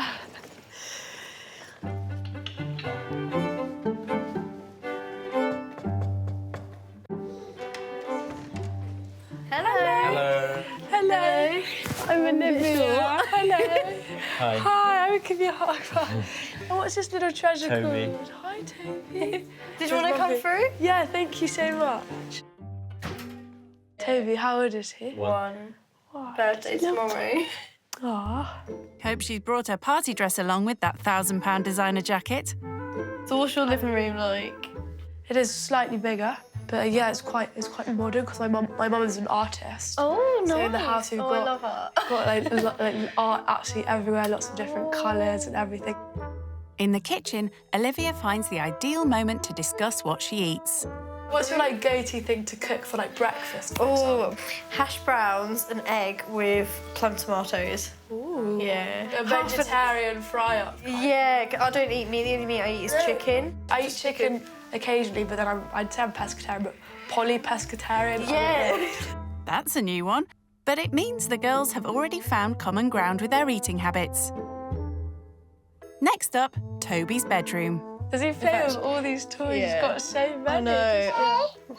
Oh. How old are you, if you don't mind me asking? I'm 19 in Really? November, yeah. Okay, so I'm actually older than you. Really? Yeah. How old are you? I'm 19. What would you say has been the hardest thing, bringing him up?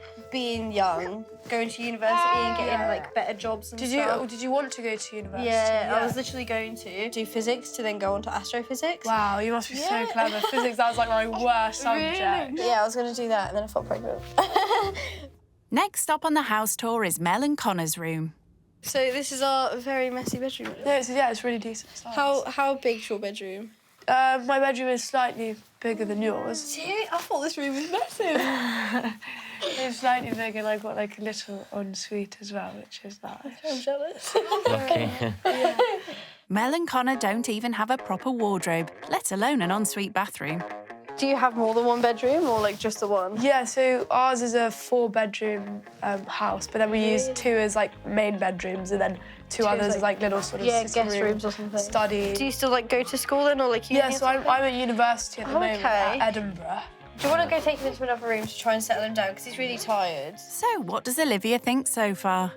Their kid is absolutely adorable. It makes me want to have my own, but not now. I think 19 is quite young to have a kid. There might only be 6 months in age that separates them, but they are worlds apart. Your mum's got a steam room? Yeah, we do. What? That's quite nice. Oh my God, no, I'm quite jealous about that. Mel doesn't have a steam room, or in fact a spare bedroom. This is where you're going to be sleeping in here. You can have the sofa, or I've got a double air bed, so you can blow it up and then you can sleep on it. I don't want you to blow it up or anything. I can perfectly sleep on the sofa. Sure? That's yeah, fine. Okay, perfect. That's my closest thing to a spare bedroom. First impressions, Mel and Connor, they're really, really lovely people, and I'm looking forward to spending more time with them and just seeing how their lives are, really. Well, no time like the present. First up, Olivia gets to see what it's like food shopping with a tenner. Do you have a budget, ever? It's not something that I have to actively think about. How much would you spend on food a day, essentially? All my food at university is catered breakfast and dinner, so the only expense I have to pay for is lunch. So how much would you spend on yourself for a meal? If I'm going to a really, really nice place, it can be anywhere from 50 to 150 a head, literally. Oh my word! I think the most I probably spent on myself was £25. Really? Never 150. Yeah. Oh, that is so crazy. So would you say that because you have a child, your spending habits and food have changed at all? We can't just choose to, go out for meals. We can't just choose to go out and buy ourselves new clothes. So all of the nice stuff that I do have, it's I've had it since I was 13, 14 years old. So the money Olivia spends on one meal could be life-changing for Mel. That would literally do my family for a good month.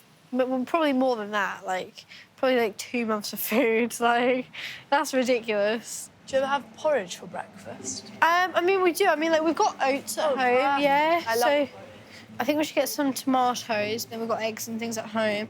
Oh, like two for a pound. There you go. That's decent. That is perfect. That's breakfast sorted. And they've got baby carrots there if we want to get some carrots. Cool. Right. Have you ever gone into debt badly? Yeah, we then went into rent arrears, so now we have to like pay back the rent arrears. So it can be quite difficult, you know, obviously where you can't afford like everything, where now we can't really afford anything else.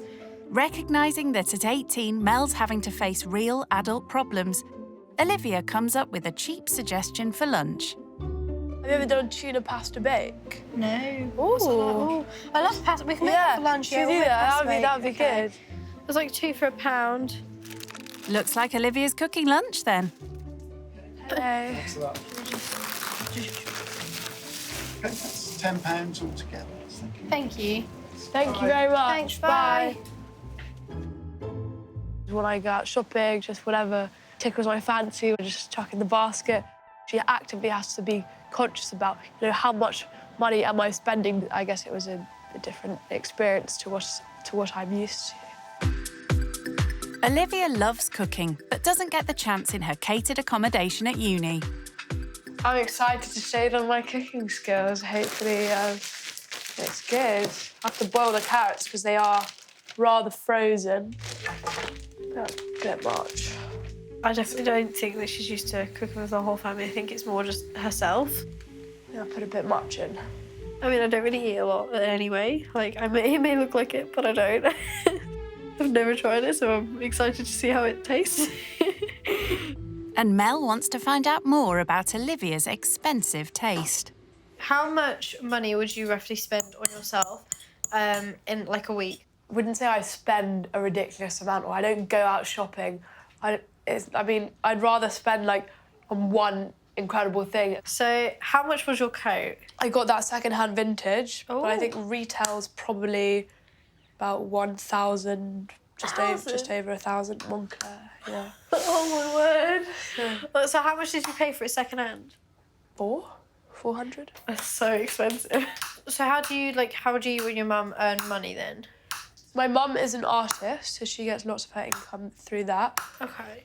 The fact that I'm able to afford such stuff, you know, go to university, get an education, afford these clothes, etc., is to do with my grandfather. Oh, okay. So he was, at his time, a very big shirt manufacturer, and it's through that success, through that wealth, that I guess I'm able to afford all these things. And does your mum then give you like a monthly allowance? It's more like over the 4 years at uni, I have a certain amount that they've put into like a fund that I can use. Olivia's certain amount is almost certainly over the average annual wage, a far cry from Mel and Connor's universal credit. And so, like, after all of my bills this month, I worked out I had £37 to last me a month for food. So have you ever thought about cutting back on certain things so in order for you to have more money at the end of the month? The only things that I would technically be able to cut back on would be the Apple Music, which is £10 a month. But without music, it's a bit boring. Mel has reduced her mobile phone bill to £43. At least it's a move in the right direction. That looks good. That looks brilliant. Although this family often eat cheap and cheerful pasta. Oops. Oh, look at that food. Yummy. They've never tried this dish, which costs less than £5, and are grateful to have someone else cook for them. Enjoy, everybody. Thank you. Tanya, what do you think? It's actually quite nice. Mel is really proud of her 2-bedroom council flat and hates it being messy. Some of it needs to be folded up and put in his drawers, and some of it's too small, so it has to go in that box. And I'll fold up all these clothes and put them away. So obviously being on a budget, does that affect the amount of money that you're able to spend on on Toby. I mean, a lot of his clothes are actually like Hugo Boss or like Versace, Burberry, you know, like everything like that. But actually, we used to go out and we used to go buy him like brand new clothes from like Primark or things like that. And I thought, well, if I just go on eBay, like this top and this top, yeah, they're both, these two Hugo Boss tops, I got them both for £1 on eBay. Seriously? Yeah, and this Tommy Hilfiger top, that was brand new and that was only £1.50. Brilliant, absolutely brilliant. Mel clearly values designer gear, but Olivia wants to look beyond the labels. So being a mum at 18, is that something that is really difficult for you? I mean, it's not like really difficult because of my age. I guess just being a mum in general is quite difficult. Do you think you made the right decision then? I definitely do think I made the right decision, but I also feel like should I not have made this decision, I would have had a lot more opportunity in life. But I don't feel like it stopped my dream. Like, my dream will always be there. I've had it since I was a child, so it will always be there. But whether or not I can execute the dream is something else. Like with your career and stuff, going to university, that was something that you really wanted to do. Yeah, exactly. So I just can't win, really. In my personal opinion, even though she does have the kid, I think there are ways around it. Maybe she hasn't found that avenue at this moment. Hearing about Olivia's uni experience, Mel's been made all too aware that her dream of going is on hold. Bye, Connor. So Mel is taking Olivia to the closest university to seek advice about her own future. In my experience, I'm a freshman. I cannot tell you how incredible it honestly is. Really? Like, just meeting people the first time, everyone's in the same boat. We're all new. No one knows each other. I could not recommend it enough. Really? It's just like, obviously, Toby. I mean, maybe they have facilities here that would be able to look after. Maybe, yeah. Realising Mel's dream could become a reality, Olivia is determined she explores all her options. Oh my God, they've got a nursery. That's so good, they have a children's nursery. I said that there was a nursery here. Rather than having to rely on Connor to look after him and not work, I can then bring him here and Connor can still work, so that's great. There must be others in your situation, which I'm sure all unis would have to cater for. Yeah. You're definitely not on your own. Because obviously you have like such a passion for it. Oh my God. And you, you don't even realise. Yeah, I can just tell. It's like glowing off you. It really is. Do you want to go inside and have like a drink or something? Yes. There's definitely ways around, you know, your situation and the fact that student finance is available. Easy for Olivia to push, whose entire student life is cushioned by her trust fund. Mel would have to take out a student loan. But that may be short-term pain for long-term gain. I just kind of let my dream die. Honestly, ever since I was a child, I've always dreamt of being an astrophysicist, and even if I didn't want to do that, I've always wanted to go to uni, always. So I think that, like, just being here is just like, it's just giving me such good vibes. Like, I just want to stay. That certainly, you know, opened her horizons to, you know, being able to study here at uni, and it's definitely something that she's going to consider now. It's now 10 p.m. and Connor is heading out to work as a delivery cyclist. Olivia is joining him to get a taste of how tough this job can be outside of a busy city. Olivia worked the same job in London and could make £15 an hour. It's good pay when you drop off, but waiting for the deliveries it's kind of bad. Connor has an app on his handlebar that tells him when an order comes in. Have you got the order in? No, it's just loading now. I've just gone online, so I should be getting a delivery soon. How long does it usually take? Maybe an hour. Really? Sometimes. To get one delivery? Yeah. Oh my God. Until then, Connor makes sure he's handy for the local fast food chains. I don't know if you already know, I used to do delivery about a couple of years ago. It was just like a little part-time thing. The reason I did it, I thought, you know, I love riding my bike. It's good exercise. Why not get paid to ride my bike? And did you get like a lot of requests for pickups? Yeah. Literally, as soon as I picked up one, the next one would come up. Easy money for Olivia, but for Connor, who's in Great Yarmouth, there's far less demand for home-delivered meals. At the moment, obviously, I'm looking for more work because... What other sort of works would you be looking for? I am looking for anything, but my plan A would be for, like, an admin job, working with computers. You seem like the perfect couple, you know, Mel into physics and you into computers. Yeah. Very technologically minded, you could say. Yeah. By 11 p.m, Connor is still waiting for a job to be passed to him. Have you still got any delivery? No, if you want, you can go back to the house and I'll finish off my shift. Are you sure? Yeah, that's all right. How long do you usually stay until you get, you know, an order? Well, it's at random, so... But I'll just do another 45 minutes and I'll be back home. OK. And you may not even know if you get, you know, a delivery before then, or not. I won't have a clue. I do hope you do, because it's so cold. Yeah. OK, well, I guess I'll see you back at the house with Mel. All right, I'll see you later. OK. I'll catch you there. Just kind of hits you hard that you could be spending, you know, hours out here and still not making any money whatsoever. It is an hour literally wasted where he could be doing something more productive. It puts a lot of pressure on me trying to find work and obviously look after the family. It puts weight on my shoulders, basically, and it's hard to earn money and trying to find a job at the same time. It's nearly 11:30. Olivia's decided to forego the sofa and opt for the airbed. Here's all your bedding. Sorry, I can't seem to work this. Oh, yeah, just hold it. Okay, so but like whenever you feel it's done, honestly, it's fine. It's fine. It's not gonna come undone. It's honestly, it's so lovely. That's so good. It actually is. Yeah, it really is. Thank you so much. Okay, we'll go around. I'm standing bed. Right, so I shall see you tomorrow. I'll see you in the morning. Good night. Before she got here, my perception of a rich kid would be like potentially really snobby, but no, she's the complete opposite. She's such a lovely, down-to-earth person. Like, I just love the vibe that she gives. He thinks the same. It's crazy. She's a mother, but she's younger than me. That's definitely something that I don't know if I'd be able to do. Hopefully the baby won't be screaming, but if it does, that's fine.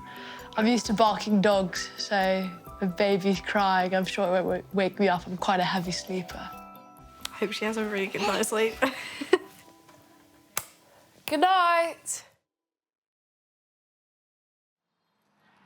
It's day 2 in Great Yarmouth. Last night, I slept completely through, so that was fine. I didn't hear the baby at all. After not having much luck last night, Connor decided to head home just before 12. Are you excited for his first birthday? Yeah. Are you excited for the party? Mm-hmm. You can have lots of fun. Yes. Toby's 1 year old, which is really, really sweet. So I don't know what we're doing for that. Maybe a little celebration or something. Who knows? He's such a cutie. Toby's special day is starting off with a treat. I'm going to make him a breakfast that he absolutely loves. Eggs and tomato and sausage. If it was a Saturday morning, if I was back home in London, for example, I don't know, maybe take the dogs for a walk, see some mates, go for brunch. Who doesn't like a good salmon, avocado on toast with chilli and lemon? That's a given. Anyone would like that. They would if they could afford the cost, around 10 times more than Toby's birthday breakfast. Good morning. Morning. Did you sleep well? I slept very well. How was your sleep? Yeah, good, thank you. Oh, that's good. What are you cooking this morning? Probably just going to be eggs and tomato. Okay. I really fancy that. Nice, yummy. What are you going to have? If you've got porridge, that would be we've got lovely. loads of porridge. So, as you know, obviously, like, today is Toby's birthday. Yeah. So you're going to be going into town with me. Yeah. And you're going to get, like, all the party food. Oh, my gosh. Yeah. Okay. Realising that Olivia might be financially quite savvy, Mel wants to put her to the test.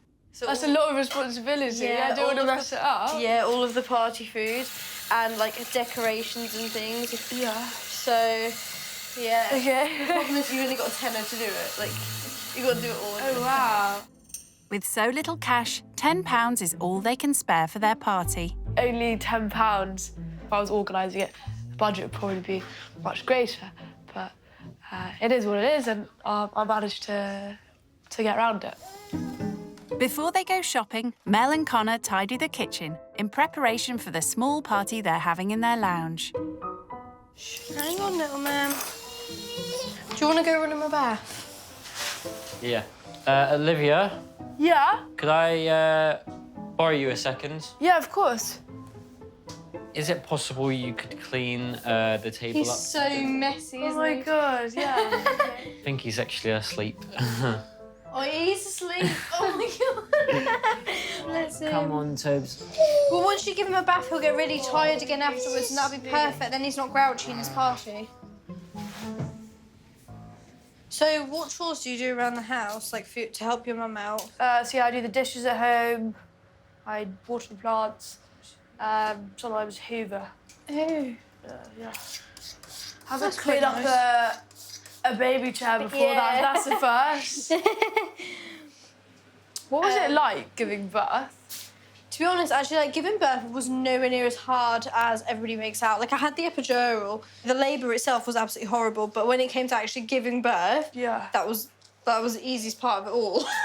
How do you reckon your mum would react if you turned around to her and said that you were pregnant at 19? She would be absolutely gobsmacked. She'd be like, "No, Olivia, you cannot have a kid right now." If I was in that situation, to be quite honest with you, I would probably get an abortion. Yeah. Because I don't think I'm in the right mindset to have a kid. Yeah. I would want to, be probably like settled down and married and have a really like substantial income to raise the kid on. So do you not reckon like your income that you're on right now is good enough for a kid? Like, I'm not like working. No, I mean like so like like money you get from your mum, like obviously like you would save it and like do like all those things. But I still want to work for like I be my own boss, understand work that, for myself or work for someone else. Like I'm not just going to rely on that in any way. No. Still, at this current age, no, I don't. At 19, I'm a mum myself. I'm 19 and I'm a mum, but I completely don't blame. Like, I wouldn't advise somebody my age to go out and get pregnant. Like, I'm not going to advise it at all. Are you planning on having any more kids? Oh God, no. No. You've just got the one child.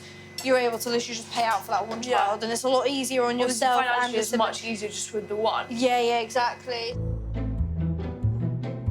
It's clear Olivia thinks it's important to be financially secure. So will she feel out of her comfort zone buying everything for the party on such a small budget?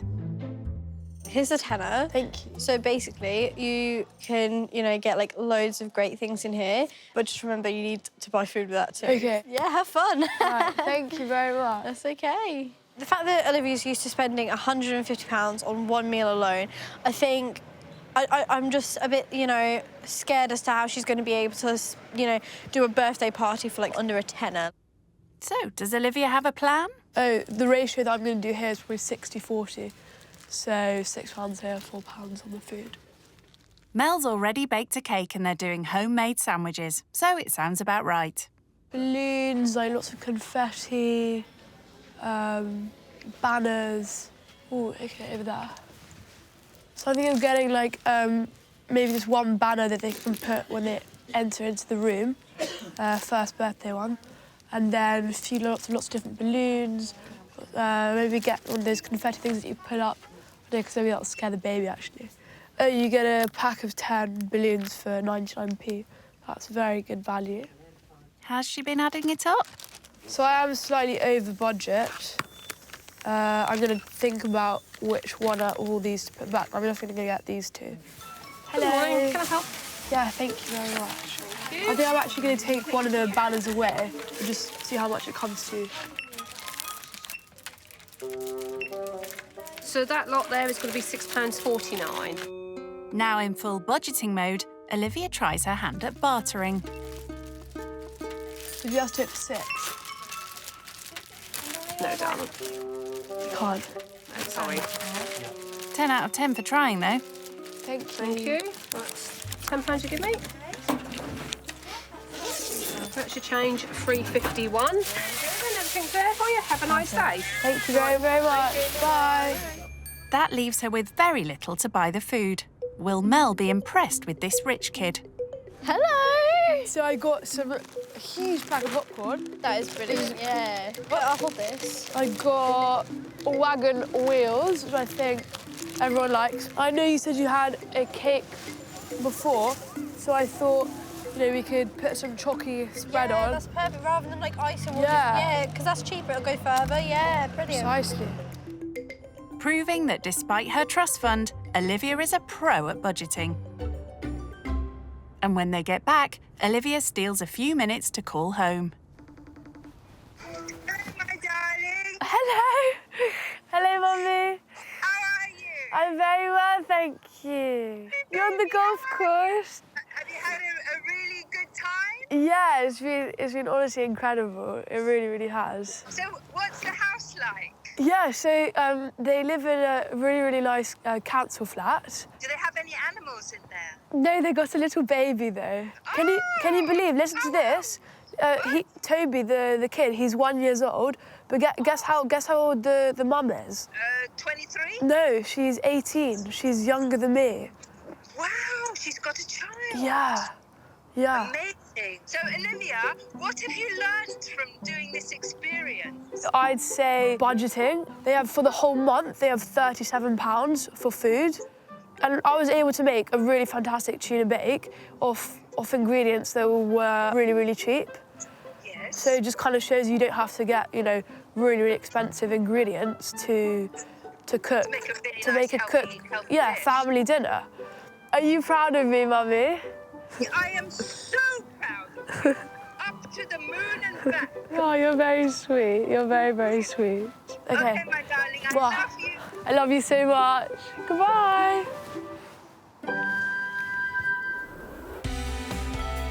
Is that in the middle? Yeah, I'd say that's in the middle, yeah. Olivia has excelled with her budget purchases for the party. Now she needs to rise to the challenge and help make Toby's first birthday one to remember. How much should all these presents for Toby cost? Just under £100. It's quite a lot to be spending on his first birthday, no? Yeah. Do you reckon you feel the need to, you know, spend that much on Toby, just on, like, prezzies? Because it's his first birthday, me and Mel thought we might as well, just to make it more kind of special for him. Stretch it out more your side. More your side. More, yeah. It's looking pretty good. Beautiful. Mel? Yeah? Come on, have a look what we've done. Ah, what do you think?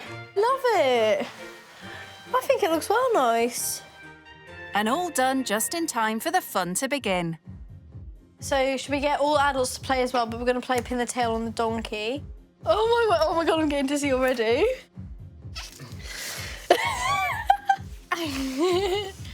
Go, more. Yeah, go on. Are you dizzy yet? Yeah, very, very dizzy. Oh, you were so close. That's quite good. I reckon we should let Toby have a go. Right there. Woo, look at that, Toby. Amazing. Toby wins. What does the winner get? Cake. Cake? Not before he's opened his presents, though. Tobes? But the birthday boy has other things on his mind. Tobes? He's not even looking. Opting for a 10p cookie over his £100 present. He's more interested in food. Look! Oh, hello! You're right. A special guest has arrived. Mel's best friend, Ebony. Hello, cutie pie. I like your shoes. What? Yeah. How long have you known Mel for? I've known her 10 years. Yes, a very long time. Yeah. Very long time. Have you seen a change in Mel since giving birth to Toby? Before she had Toby, she was a bit reckless. Reckless, really immature, didn't care about anything. But since she's had Toby, she's the most selfless person now. All of our money goes on Toby. You do your job as a mum and you do a fantastic job. It's just, she's an amazing mum. Should we cut the cake? Yeah, come on, let's do that. Let's go. Olivia's pulled it off. The party's been a success. Happy birthday, dear Toby. Happy birthday to you. very much. So I wanted to give you like a little bit of a surprise because I know how much you sacrifice literally everything for Toby. And one thing that you said that you didn't have like any wardrobe for yourself, so I thought why not actually give you something that you'll be able to put like all your clothes in. Oh my so God. Should we go have a look? Oh my God. It's in the other room. Oh my God. No. Okay. I'll look after Toby. Oh, thank you. I really hope you like it. Oh my God. So you've got like 3 of the lots of drawers, lots of storage. You have to put like there's all of your. 2. There's 1 wardrobe and it comes in 2 boxes. Thank you so much. I'm so grateful. Oh my word.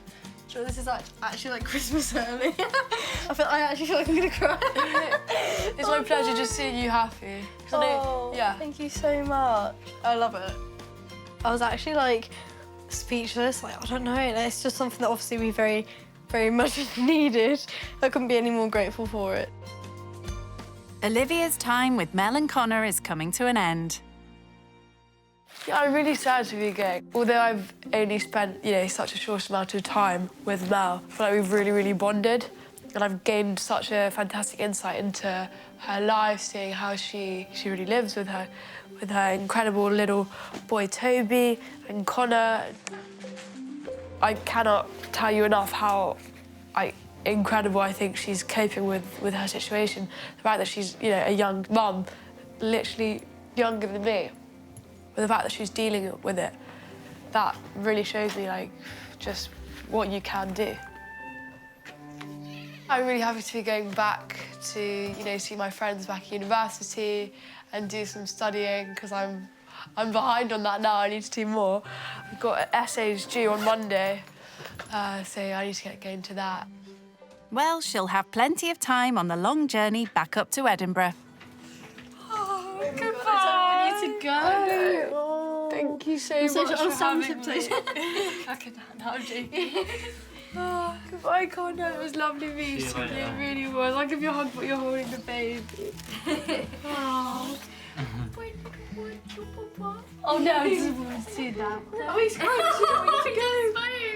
He don't want you to go either. Hopefully I will see you soon. See you soon. Perfect. See ya. Bye. See ya. Considering that obviously me and Olivia are very different, worlds apart, we come from different backgrounds, I'll definitely take away that, you definitely can't judge a book by its cover. I mean, just because she's got more money doesn't necessarily mean she's a snob or, likes to brag and rub it in people's faces. I mean, she's the complete opposite, I guess getting to know me and seeing who I am actually as a person, it's not someone who's, a stuck-up, snobby girl just because I've come from, an affluent background. Something that I'm definitely going to take on this is to consider to do budgeting. And when I go out shopping, for example, not just get the first thing I see food shopping-wise, but actually consider how much am I actually spending on this and is it really necessary?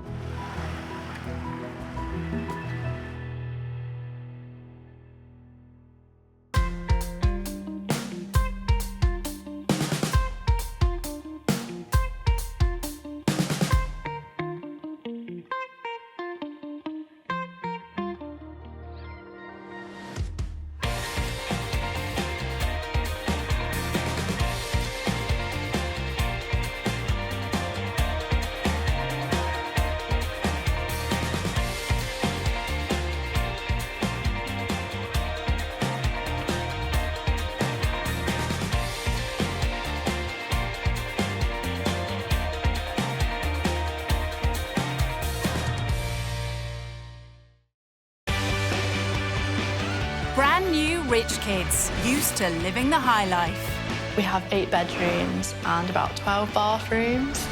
Walking is for peasants. They're about to take a giant leap out of their comfort zone. It looks a bit rough. What's benefits? They'll stay with typical British families living on the breadline. That car's really big. People are rich, they're stuck up. Just snobby. Snobby. I think I find it quite hard to live here. Sleeping on a sofa for the rest of your life isn't ideal. You don't know what a struggle is. They'll learn what life is like What does this button do? for those struggling to get by This is like a food bank. I didn't even know what a food bank was. and the sacrifices they make. He gets everything he wants, and we just about get everything we need. So when was the last time that you actually treated yourself? Will the cash-strapped families change their views? Doesn't make you a bad person just because you're rich. It doesn't mean you're a good person just because you're not rich. And will the rich kids learn I have no idea what I'm doing. there could be more to life than money? The best experience of my life. When rich kids go skint. The rich kid going skint is Devon, the spendaholic daughter of a millionaire businessman. I absolutely love shopping, so I'm probably addicted to it. Devon splits her time between Cardiff, where she goes to uni, and her parents' 8-bed palatial home in Exeter. This is kind of just the main living room. It's kind of like a mixture of modern furniture and sort of antiques. And yeah, I really like the chandeliers as well. This is the kitchen. It's quite nice because it's quite big, particularly like the Aga. Just one kitchen in this mega mansion? There's 3 kitchens.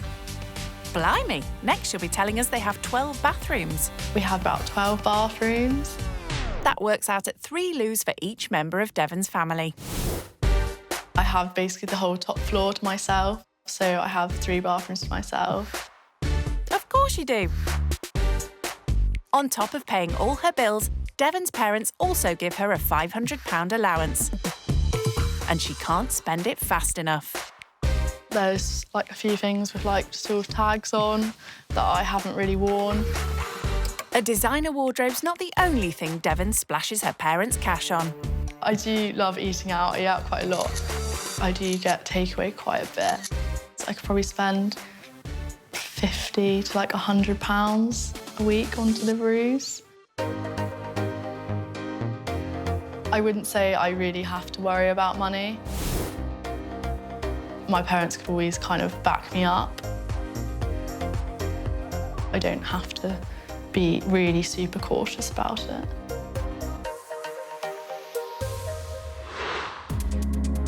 Things couldn't be more different for the cash-strapped Gibbons family from Lincoln.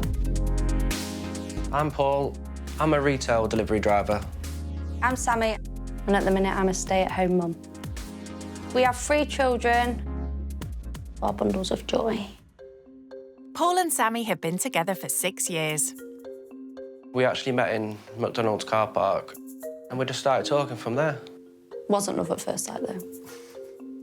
Paul's meagre wages combined with Sammy's monthly benefits means scrimping and scraping is a way of life for the family. We get £1,730. The majority of that money goes on bills and debts that we owe. Yeah. And we're trying, basically... Yeah, we're trying to clear our get back debts, on track, aren't we? aren't we? Yeah. Sometimes I think I'd be better off not working, but... I will go to work. No, I like working. The family's debts are certainly no laughing matter. A combination of payday loans and overdrafts have left this young couple owing around £3,000. It's meant making big sacrifices to save money. We disconnected the tumble dryer to save electric. We turn all the appliances off after we use them. Switch the shower off if you're not using it. That we don't saves really electric. have baths either because obviously that's The turning wall. the heating on. And we've also found that if we are cold, it would go and put a jumper on and maybe an extra pair of socks and my dressing gown instead of turning straight to the heating. The family can only afford to rent a tiny 3-bed terrace. And Sammy's feeling a little unsure about welcoming a rich kid into her home. I want the rich kid to be open-minded, not feel like they've got to judge me because I haven't got what they've got. And I'm a little bit nervous that they're going to be a little bit arrogant. Sammy's not the only one feeling anxious. It's kind of weird now because I know, like, I am actually going. Yeah, it's all getting, like, serious now.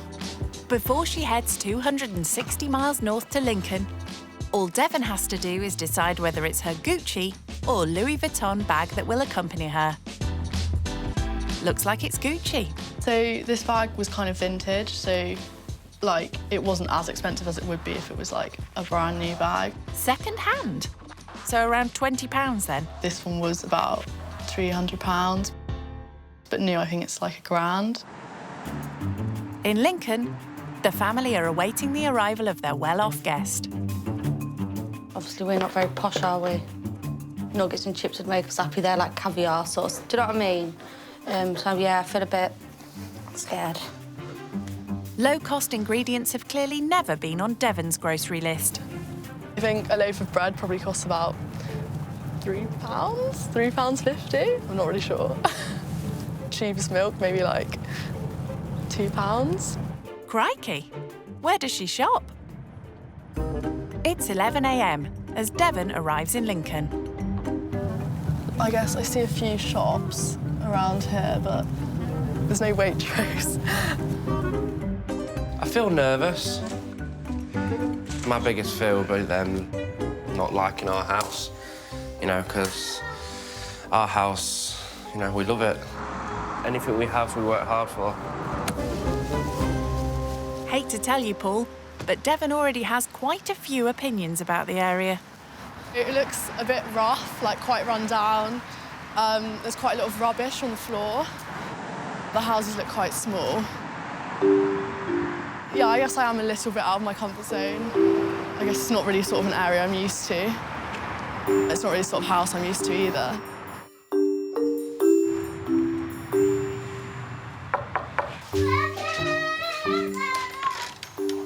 Hi! Come in. Lovely to meet you. Love to meet you. My name's Devon. Nice to meet you, Miss. I'm Paul. Hi. Sammy. Hi. This That's is Ruby. Ruby. You're going to say hello? No, a bit shy. This is Levin. We've got Ellie and Harley Harley's there a as baby well. that keeps running to try to get back to Yeah. So is this your main room? No, this is the dining room where we kind of eat, and if I get fed up of the old ones, I'm going to go away, go play. Yeah. With the family of 5 cramped in the 3-bed house, Devon will have to adjust to rather more modest living arrangements than she's used to. My house is quite big, so it's almost like 3 houses. We have 3 separate kitchens, but obviously we only really use one. But that's, yeah, it's quite big. It's kind of, yeah.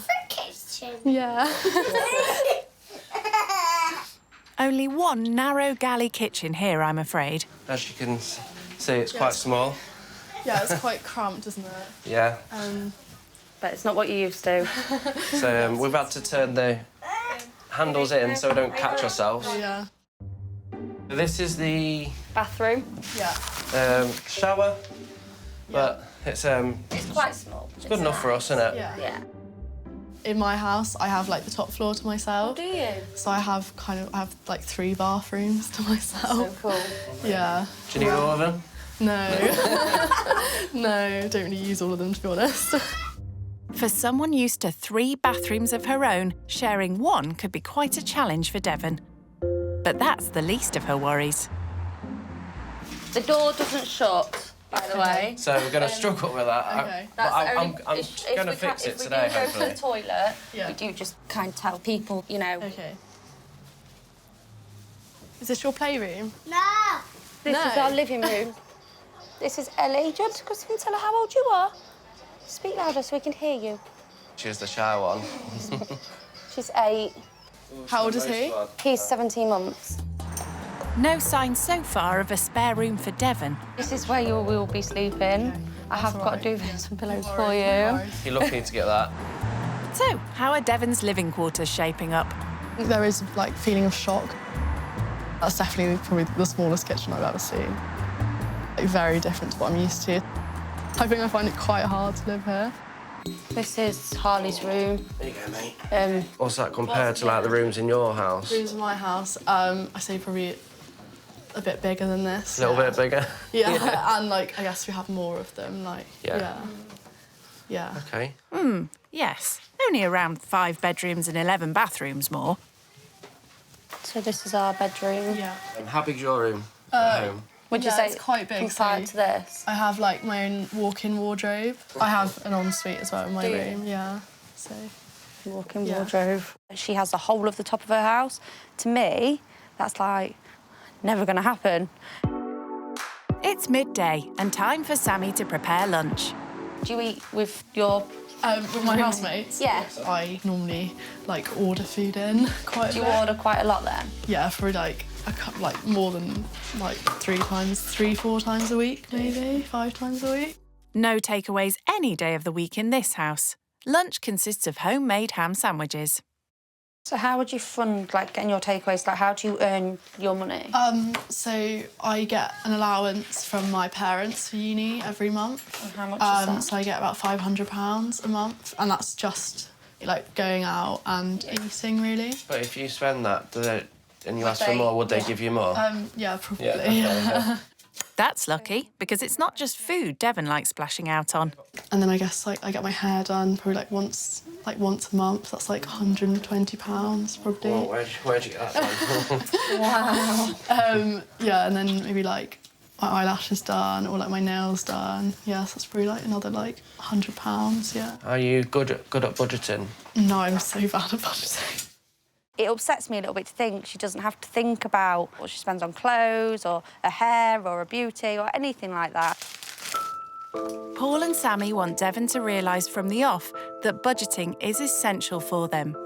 Just one unexpected bill could tip the family's finances over the edge. I get paid averagely £1,100 a month. Sammy gets 630. So once all the bills taken off, like rent, which is £535, probably left with about 50 something. Together we're left with £50, but we're in a little bit of debt as well, aren't we? Yeah, so we're trying to clear off that all as our well. Debt, trying to clear all our debts. For me. Yeah, sure. Shall I'll take this one. Okay, first. I'll pull. Here, darling. Yeah, it's ready. The fact that the family only have like £54 left after paying bills and everything is quite like shocking, especially as obviously they don't have any backup. No one wants to hear you chewing. If I really need money for anything, my parents can always back me up, so I'm never really super concerned about money. What's the most expensive thing you've ever bought? I guess probably my car is like the most obvious one, because that was like probably like £8,000. Really? Yeah, and then clothes-wise, Our car probably, was £200. I have like a Moncler jacket. They were probably about like £800 each, something like that. Yeah. Okay. So yeah. The fact that my coat is almost the same price as their rent makes me feel a bit like guilty, because I don't see it as like a super like big purchase. I didn't need to like save up or anything. Our car's probably our most expensive thing we do own, but we're still in a lot of debt with it, aren't we? If we had Devon's allowance, we could have been out of debt in 4 months. We could save for a new house, so our life could be dramatically changed, which is really scary to think. Gobsmacked by Devon's carefree attitude to big spending, Sammy's now on a mission to show her the realities of accounting for every penny they spend. We're going to go to a charity shop and buy the kids some festive presents, if you're up for helping. Yeah, that sounds great. Sammy and Paul are knee-deep in debt, owing around £3,000 in payday loans and overdrafts. It'll take around 5 years to pay it all back, so there's no splashing out on expensive birthday or Christmas presents. Would you even think of considering coming to a charity shop for presents for people? Or? For presents, probably not. But, you know, I have been to charity shops before, but I just find that it's a lot more work. Charity shops are also a lot cheaper. Devon may never need to look at a price tag, but they're Sammy's only option, with a budget of just £10 for the kids' Christmas presents. Like something like that for Ellie? Yeah. Obviously, she's quite old. Yeah. I might get that for Ellie. A charity shop is quite an eye-opener for Devon, who loves her designer gear. Do you find a lot of, like, branded stuff in here? Yeah. This one's really good for the branded stuff, like, yeah, it's big Hollister bubbles, but stuff. it's good for a pyjama top, if anything, Yeah. isn't it? That would probably retail at like 20 quid. Yeah. I've got it for £4 and that for a quid. So it's like... That's good, yeah. Yeah. That'd be good for Ellie. But then I've got something for Ellie. Would you be good at walking into somewhere and spotting a bargain? So, like, in a charity shop or...? Probably depends, like, yeah, if I saw, like, a brand I knew, then I could probably see if it was, like, way cheaper than what I normally pay. Yeah, probably. But, yeah, I just don't do it very often. I should probably do it more. Do you think Ollie'd like that? I think he'd like that. Just get them then, and we'll go. Like Spent about £10 there, so I've got 3 Christmas presents for 3 different people for £10. Yeah, that's so good. Yeah. be surprised what bargains you can get, isn't it? And what offers. That's £7.46 then, please. Lovely, thank you. So I've actually come under budget there by like £3. So would you like save that money or? If I needed it put towards the food shop, I'd use it for that. Okay. Or you could put extra £1 on the gas each or the electric or, you know, something to help throughout the week. Yeah. Thank you very much. Have a nice day. See you, and you. Bye. For Devon, who's used to the best of everything, seeing how the kids make do with second-hand toys has been a revelation. I think it's really nice that their kids are literally just happy with whatever they get bought by their parents, and they're just grateful for anything they get. I don't know, it's kind of like humbling. Being heavily in debt means budgeting's become a way of life for Paul and Sammy. Sammy gets just £34 a week in child benefit, some of which has to go towards the kids' packed lunches for school. So it's another lesson in economising for Devon.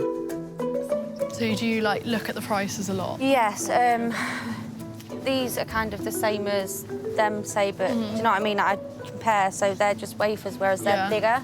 So because they're bigger, I'd probably get them ones because they're obviously going to be more filling. Okay. Apples.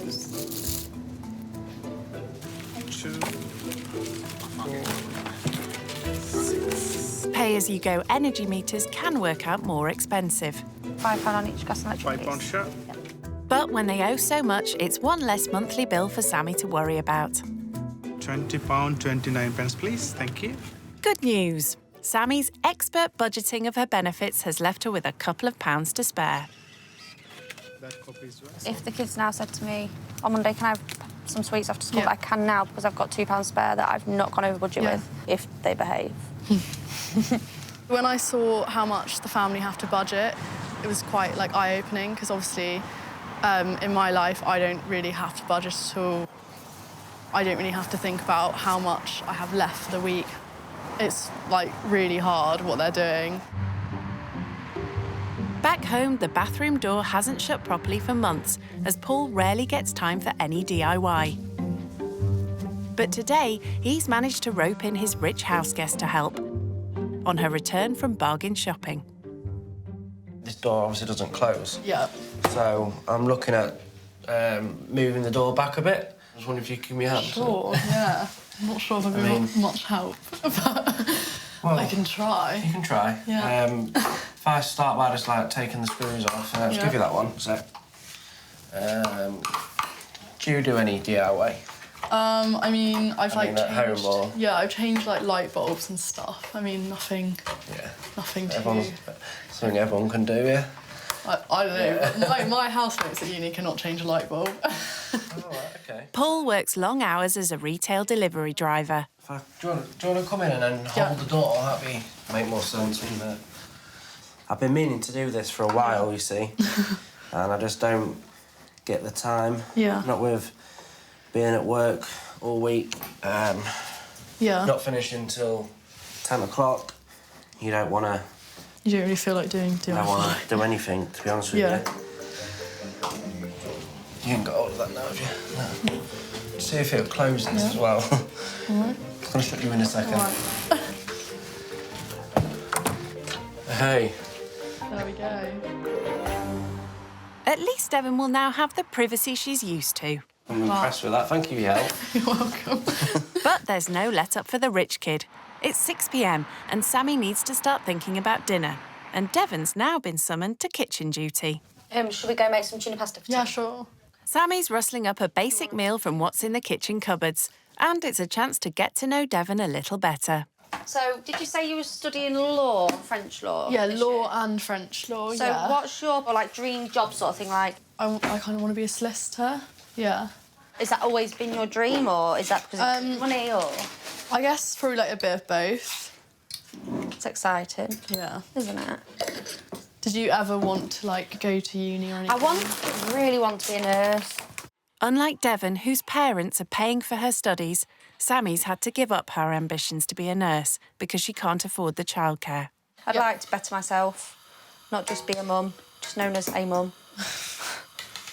I think it's because I'd like to show the kids that even though, yes, I've had them young, if you work hard, you can achieve anything. Yeah. So... Paul, tea time. Bon appetit. Bon appetit. Tonight's budget dinner is tuna pasta. With their debts alone costing them £70 a month, the family are forced to budget no more than £5 for any meal. To feed us normally, this meal would probably cost us, what? Probably about... Two quid for a big bag of pasta? Yeah, so probably about £3. pound to cook this, isn't it? Mm. If that. If that. Yeah.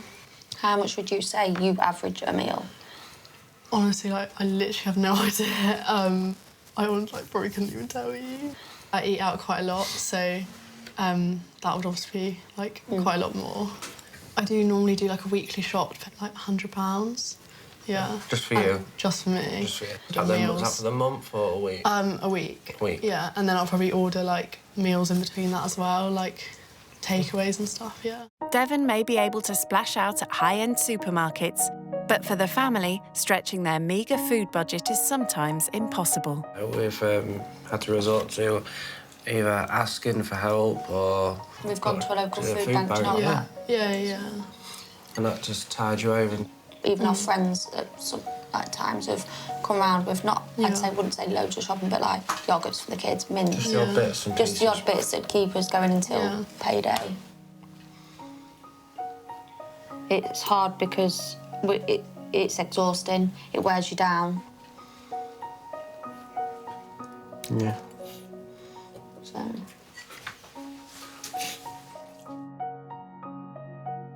That you're working a lot and you've got the kids, you're probably tired after having the kids.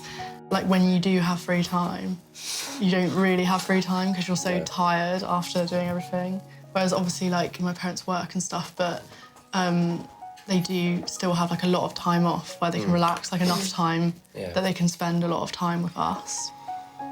Do you appreciate the situation you're in? Do you ever think, oh, I am lucky, there is people that aren't in my situation, right? Probably not enough. I probably don't think that enough, to be honest. No. I suppose you don't really understand it until you're in that situation, so... Yeah. I think I've learned how lucky I have it and how hard they have to work for their money in comparison to what I have to do. Having seen some of the challenges Paul and Sammy face raising a family with little money, Devon's decided to try and help lighten their load. I know you guys don't have very much time, just you two together. Yeah. So I was wondering if you wanted me to just look after the kids for a bit and you guys could go out and get a drink or something. That'd be really nice. That'd be amazing. Devon has babysat for friends in the past, but tonight will give her a taste of the pressures of parenting 3 young kids. Bye. See ya. Bye to Mummy. Are you going to say? See you soon. Have fun. Ring us if you need anything. Be good, yeah, girls?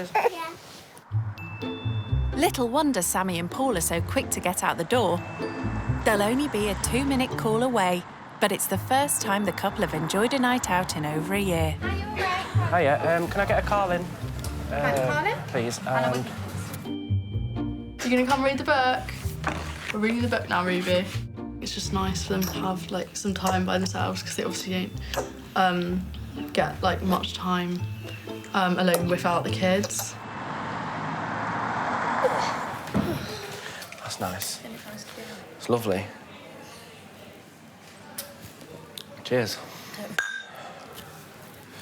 wonder how she's doing back at home. I think she'll be doing fine. I hope so. No problems at all.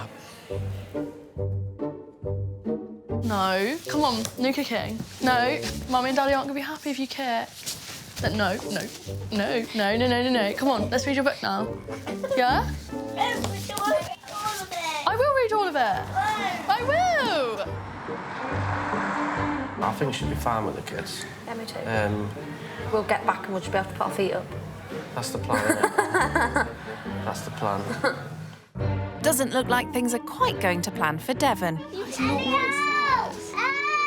need help? Careful. Book? OK, no jumping. Hard work for her, but she seems like she loves children, so... She might not after tonight. We've got to do one book at a time. Which one? Mine, because you started reading it first. Mine. Started reading mine first. Mine! It's 9 p.m. and time to get the kids to bed. Surely that'll be the easy part. Night-night. Night-night. Night-night, Ruby. Not go to sleep. Not going to go to sleep? You're going to try and go to sleep? No. Perhaps not. This has been a long time coming. Cheers, Devon. Looks like Devon's the one who could do with a drink. Oh my God, I'm absolutely knackered. So parenting's not quite as easy as you thought then? Probably like way more tiring than I expected. They're both very energetic. And yeah, I think they're both very overtired. So yeah. I really hope that the kids have been good. I'm a bit nervous to find out. Hi. Hi. How did it go? Hi. Good, yeah, all in bed now. Thank you so much. It was so nice to go out and just spend like an hour together. I really appreciate it. We actually do. Yeah. Was it a bit crazy? A little bit, yeah. They're quite energetic. I think they got a bit overtired, but yeah. No doubt Devon's also feeling a little overtired by now. But sadly, it's a sofa instead of a comfy, king-size bed to recover in. There you go. All good. Night. Thank you. Right. Night.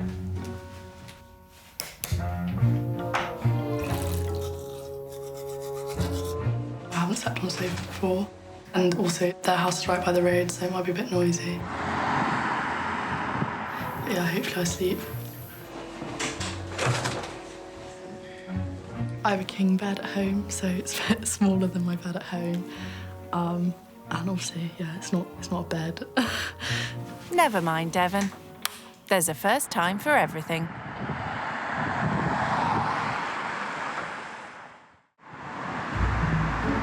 "8 a.m. and everyone's up enjoying breakfast. What you've got first. Everyone apart from Devon, that is. She seems to be struggling with an early start.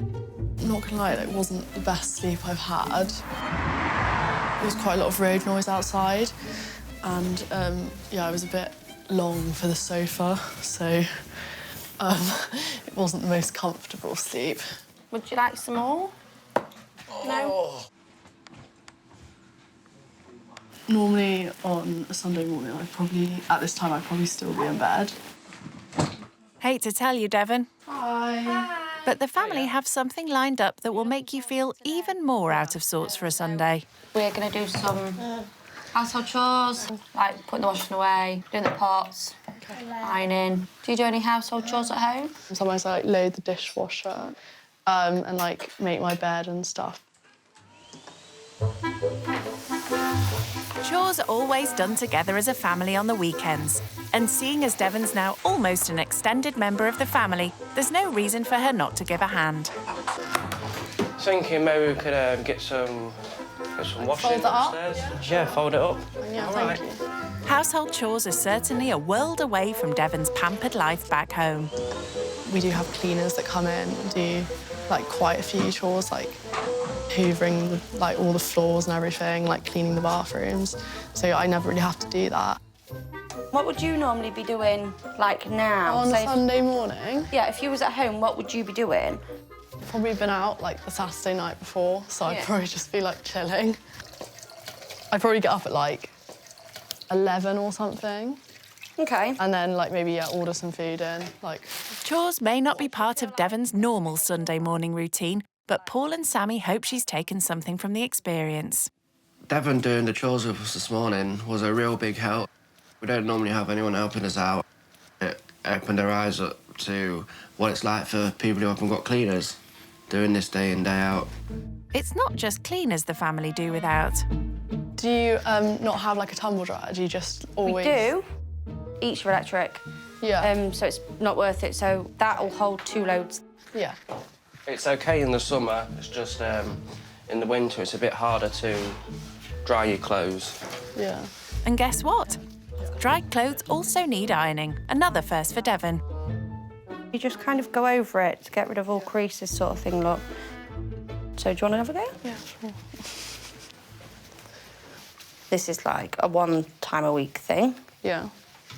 Can you sew? Because, I mean, I've noticed the buttons come off this look at the bottom, so that obviously needs sewing back on, so that would be kind of the next job. Yeah, I could probably sew it, but probably not very well. I can show you how to sew a button back on after if you like. Yeah, sure. Is that something your mum would do at home, or you just chuck it out and get another one? What would you do? Just get another one. OK. Yeah. There's no throwing out for Sammy and Paul. Hand-me-downs are essential when you have crippling debts to pay back. Do you find that it's really expensive, like, raising children? What they want is expensive, so say if we went out today, they'd be like, I want, which is normal for any child, I suppose. Okay. The school uniform's ridiculously School uniforms priced. are expensive. You ought to see how much Devon costs her parents. Went to private school, that's expensive. And, like, stuff I asked for Christmas and stuff is probably quite expensive. What sort of presents do you get? Like, at Christmas, what would you sort of ask for? I got a Louis Vuitton handbag last year. That was, like, £500. Wow. I guess, and, like, more expensive than the average child for my parents. Their Christmas spending would have been our Christmas spending for our whole family and our family, so that'd have been the kids, me, Paul, my mum and dad, And grandparents, and she just gets that herself. How much do your days out cost? Like, on a Sunday, if you all were to go out for a family meal, how much would that cost you? At least, like, £100 for us So all to eat. your like, probably days more out than would probably that. cost my 2-week food shop, say? Yeah. OK. It upset me that Devon's family can go and spend £100 on a meal without even thinking about it. That, you know, it seemed like pennies to them. If we was to go out on a Sunday, we look for nice parks and make a picnic. Yeah. We make it from stuff we've got at home. Yeah. It costs us about £15, if that. Yeah. It's like, does she know the true value of what she is spending? And I'm hoping this weekend has kind of shown her the true value. Should we tidy up and make beds? Yeah. When it comes to her schooling, Devon's parents have always given her the best of everything, including a private education totalling almost £100,000. This tomb belongs to a man called Tutankhamun. Tutankhamun, yeah. Private schools may be out of reach for the family, but Paul, who had his first child at 19, the same age as Devon is now, is determined to give his children the best start in life. A, B, C, D, E, F, G, H. Alright, so it's I, is it? Yeah. Once the chores are done, Sundays are always spent doing homework, and Devon's been asked to give a hand. Oh, they had hieroglyphics, didn't they? So they wrote, yeah. I don't know how to spell that. Is education important to your family? Yeah, like both my parents went to uni. Yeah. So I think I kind of was You need to follow expected to their do the footsteps same. then, Yeah. Is it important for you that your kids go to uni?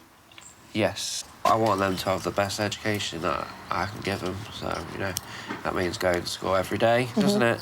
Yeah. So, like, did you go to school all the way through? Did you go to uni?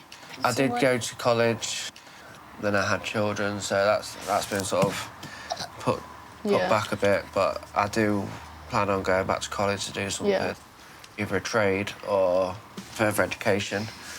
Yeah. Do you support Sam in wanting to go back to study and become a nurse? Yeah, definitely. That's what she's been wanting to do for a while.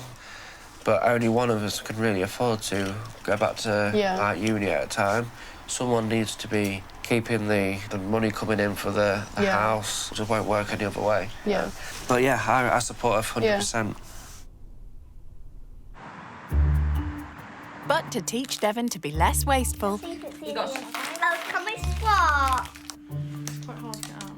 Sammy's come up with a challenge for her. At the end of the month, we've got to go with what we've got and kind of make ends meet. So I was thinking you could maybe try and cook us all a meal. Yeah. It's kind of what we live with all the time. As it's 5 p.m, Sammy wants Devon to make the family's dinner. So this is my meat freezer. But there's no money left in the food budget for any fancy ingredients like she's used to. What do you have? Got chicken, pork chops. That's kind of it, really. Devon will instead have to make do with what's in Sammy's kitchen. chicken. Yeah? Yeah.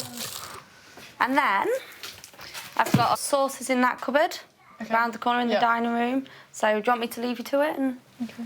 Yeah? Yeah. This could be quite a challenge for Devon, who's more used to throwing out what she doesn't eat. I can only cook what's here, so I think that's like a bit harder than being able to like think of a recipe and then go out and choose the ingredients. I think I'm going to make sweet and sour chicken because they already have the sweet and sour sauce and the chicken and the rice. So, yeah, then I don't really need to buy anything else.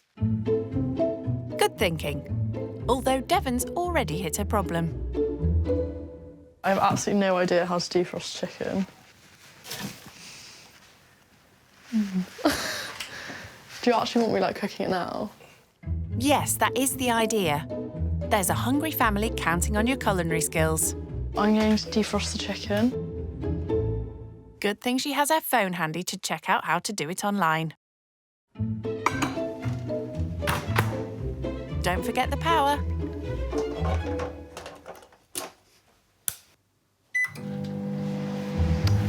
It's defrosting for a minute, but I'm going to probably put it on for longer.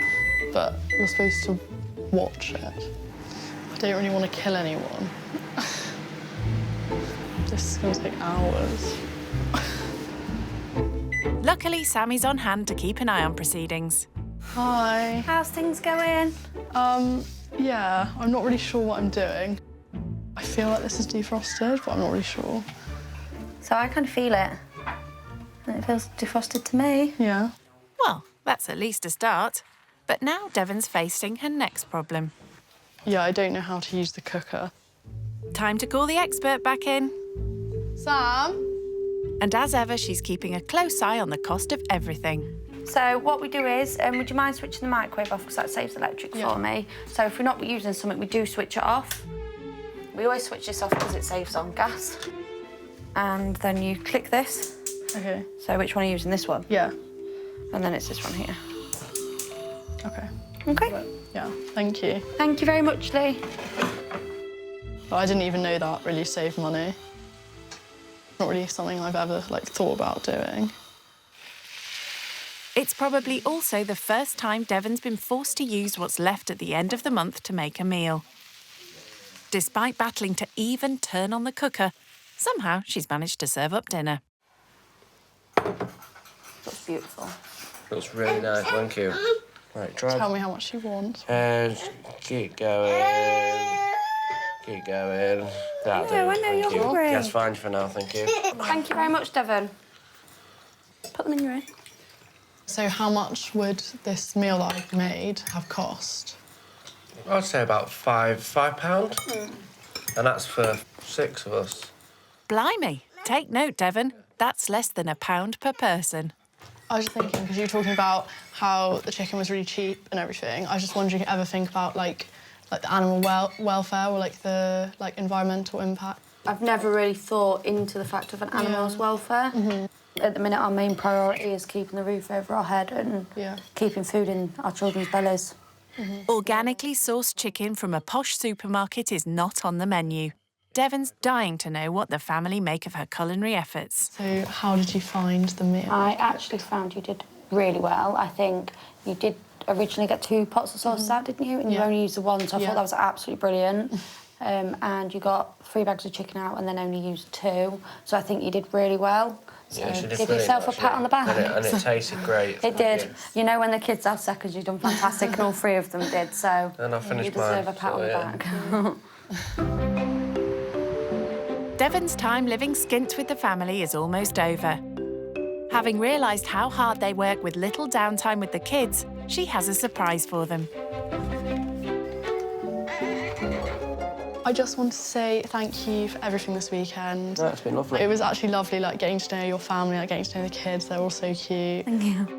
Got you 3 tickets for the kids for the new trampoline park. Oh, thank you so much. Thank you. That's brilliant. I love them. Absolutely love them, won't they? Yeah. For now, though, it's time for Devon to pack up and say her goodbyes. It's kind of sad to be leaving the family. They're all so nice. I think it's really made me open my eyes to how other people live. I will miss them. Oh. I can't carry you both. Are you going there? Yeah. Never seen us again. I'm going to keep in contact with your parents. How are you going to do that? On Facebook. We really enjoyed it, haven't It's we? been fun, hasn't it? Yeah. Oh, so hug. I feel like I gained someone new in the family Yeah. that I'd like to keep in contact with, so. Yeah. Right, well, bye. It's been lovely. Yeah, it's been great. Thank you for staying. Thank you. Honestly, Make sure, thank you. Yeah, make it's sure been you keep lovely. in contact. Yeah, we'll do. Thank you. Thank you. Goodbye. Living skint has had its ups and downs, but the experience has made an impact on spendthrift Devon. I love the time I spent with the family. I think I'll take away the fact that I am really lucky, and I need to probably appreciate that a little bit more and realise that not everyone is lucky enough to live the way I live.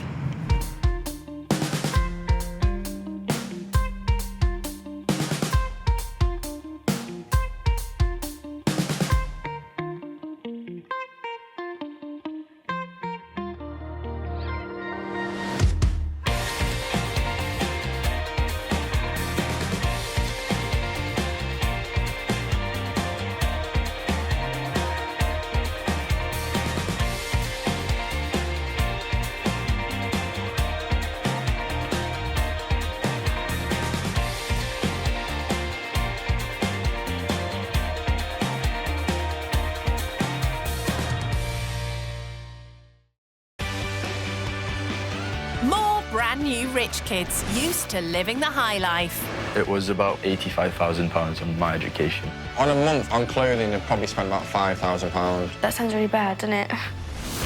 They're about to take a giant leap out of their comfort zone. These are flats. I've never been in one of those. I've never really stayed anywhere by myself. They'll stay with typical British families living on the breadline. Obviously, she looks rich. He never had anybody say no to him. Oh. This is worth about 8,000. Terrible, aren't I? They'll learn what life is like. I don't know how they do it. I'm just surviving. For those struggling to get by. I just cried and cried. And the sacrifices they make. She's doing all she can. It's heartbreaking. If you have something that you want to do, you have to work hard for it. Told you I ain't got no muscles. Will the cash-strapped families change their views? I thought he was going to be stuck up, but I was wrong. Rendell is a big surprise. Oh, it's a big one. And will the rich kids learn? I was blown away by what they do and how they live. There could be more to life. Thank you, Jesus. Than money. That's the least I could do. This is so great. When rich kids go skint. I don't think it's fair that people can potentially receive a full-time wage from benefits and just laying on their arse doing nothing. Alex, 25, from Stoke-on-Trent, pulls no punches with his views on the unemployed. If it's just laziness, then I have no sympathy at all. Alex was privately educated from the age of 3, costing his parents over £100,000. He still lives at home, a 5-bedroom, 6-floor mansion. I do still live at home because I'm not sure where my career is going to take me at this moment in time. His father is a millionaire entrepreneur. He's a very successful businessman, so that's what makes me so ambitious. To achieve success himself, Alex took a degree in international business and qualified as a financial advisor. My lifestyle is funded by juggling 2 jobs. Alongside my financial advisor job, I work as a personal shopper.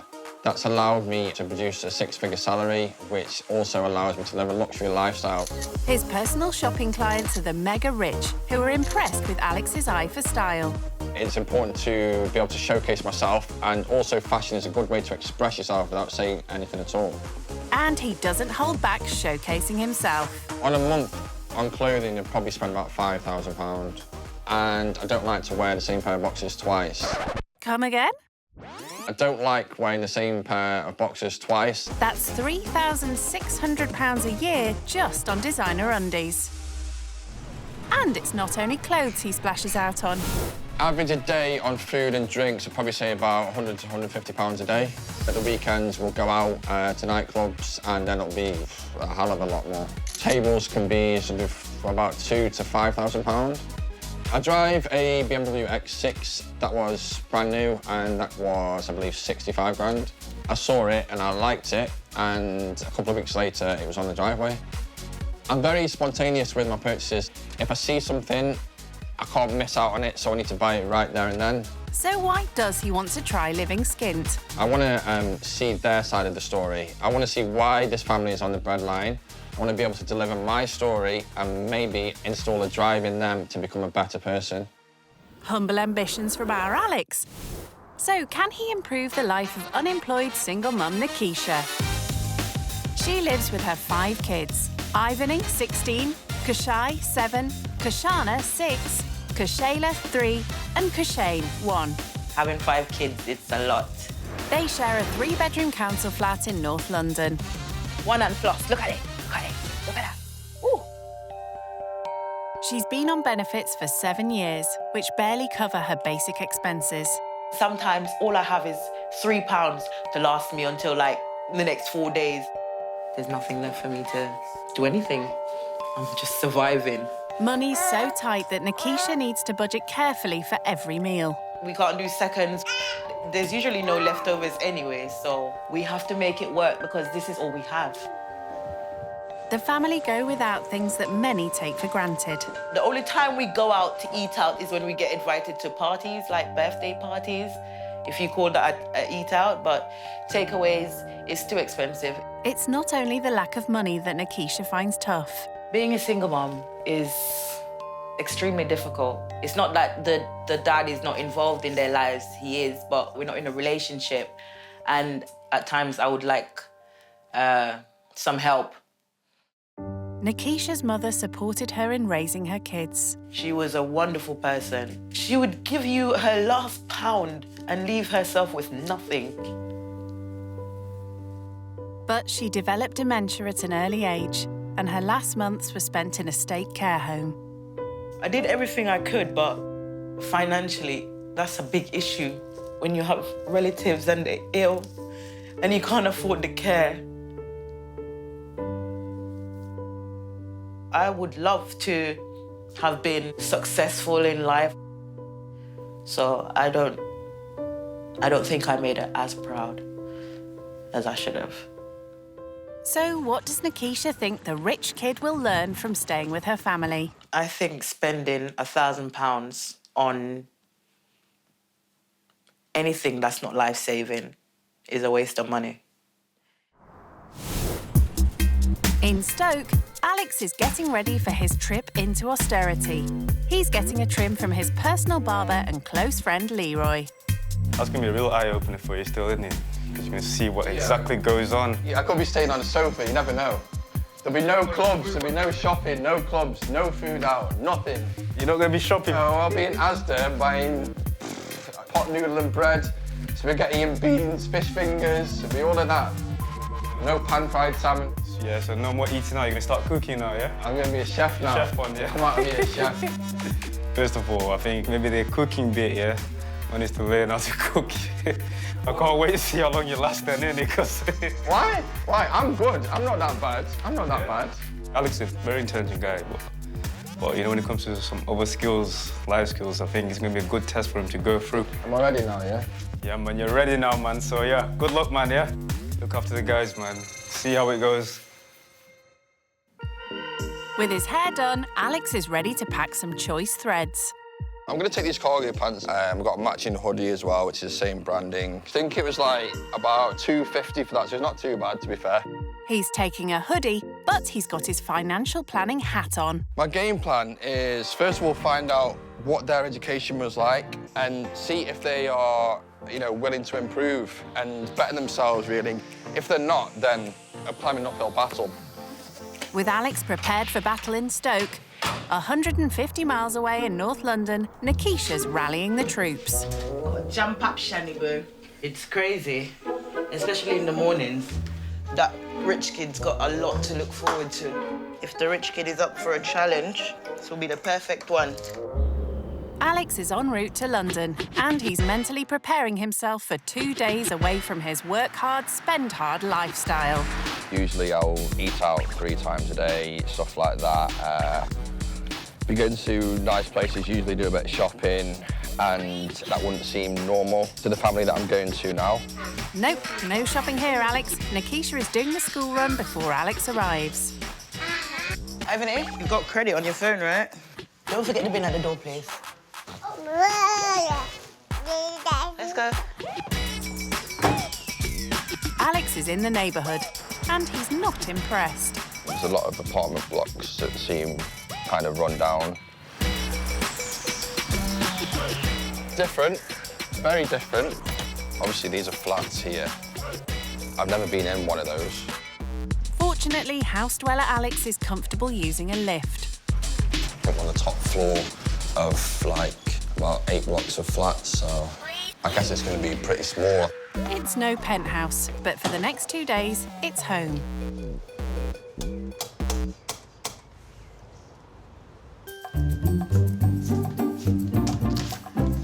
Hi, Alex. Nikisha. Nice to meet you. Nice to meet you, Got Alex. a little one running around. Hi. Yes, come in, come in. Yeah, so lovely to meet you. You How are too. you, okay? I'm not too bad, thank you. Not too bad for a Monday morning. Just come back from the school run. It is Have you? absolutely... Oh, so is there more children? Is there? How many children do you have? I've got 5. Are you on your own or partner or? No, I'm on my own. Right, so you're on your own with 5 children. Yeah. Wow. Right, I'm ready for this. I'm ready for this. I'm ready for this. When I first went in, I would have probably said there's maybe 3 people living in there maximum. Finding out it's actually 6. Yeah, it's tight, very tight. This is Shayla. Nice Say to hi, meet Shayla. you. Is she scared? No, not today. Maybe later. She'll warm up to you soon enough. I'll give you a tour. Let's go, let's go. So this is the kids' room. Yeah? This is where they sleep. I'm on my own in my bedroom, but then I am an only child, so... Okay, so you don't have to share with anyone. No, no. In a house of 6, sharing is a necessity. Have you got any brothers and sisters? Yes, there are 6 of us. Yeah, my dad was from a big family. Where is your dad from? Well, he's born in the UK, but Yeah. his dad is from Jamaica. Okay. Yeah. Where are you from? Jamaica. Oh, so we've got something in common already. Yes. I like that, I like that. Yeah. This is Ivany's room. Is that the eldest one? Yeah, 16. If I go in there, she'll murder me. I'm not allowed in that one, no? This is my bedroom. I share this room with Kushayla and the baby. Yeah, the 2 little ones. So what do you think about my bedroom? Is your room bigger than this? Yeah, it is bigger. I've got TV on the wall, but no, you know, it's yeah. Yeah. I feel like he was holding back in describing where he's from because obviously my house is not up to scratch. So is this a blow-up mattress, is it? Yeah, it's inflatable. So is she on this She sleeps here, there. yeah? So how long has it been like this for? For a couple months. Yeah? Yeah. It's basically temporary because Yeah. I need to get her a proper bed. Yeah. You can use it as a trampoline as well. Yeah, that's one of the it, 2 in purposes 1, for isn't her, it? yeah. Second youngest daughter is sleeping on a blow-up mattress, which is quite heartbreaking. 6 people in that tight space is a lot. It was cramped, it's cramped. This is you on there. I'll just fit on there, I don't mind that. Let me test Throw all it. those pillows away and just make yourself I don't mind at that. home. Have you ever slept on a sofa before? Drunk after a night out, probably. Yeah. Probably slept on the floor, so nothing phases me. Yeah. And I don't mind anything at all, and I appreciate that you've let me come into the home and given me somewhere to lie for the night. I really appreciate that. Cool. I like your down-to-earthness. It's really nice. Thank you. I thought he was going to be stuck up because obviously he's rich, but I was wrong. Over a drink, Alex is keen to spill the tea on how he spends his money. I do spend a lot of money. Yeah. Eating out 3 times a day. How much does that cost? It could be £100 a day. £100? A day, yeah. That's my whole week food shopping. Ooh, £100 a day for takeout. That seems like a lot. It's almost like a crime, and it's a sin. And also going out at the weekend, we usually go on tables in nightclubs. What does that mean on tables? A table in a nightclub usually costs about 3,000. No. But you're mixing with these footballers and stuff like that who are on 500,000 a week. Some of these guys are on. Yeah. But once they trust you, you're winning. Especially when you're a personal shopper to the rich. Would I like to be able to spend £3,000 a night in a nightclub? Absolutely not. No way. There are better things to do with that £3,000, I think. What about yourself? Well, I have not worked since 2012, when I gave birth to Kushai. I was doing caring work, so I kind of decided to take some time off. And then during that time off, I got pregnant with Kushana. Yeah, it just followed on. It just followed on. What do you do for income? I get benefits. And what kind of figures are they? So that's £290 per week.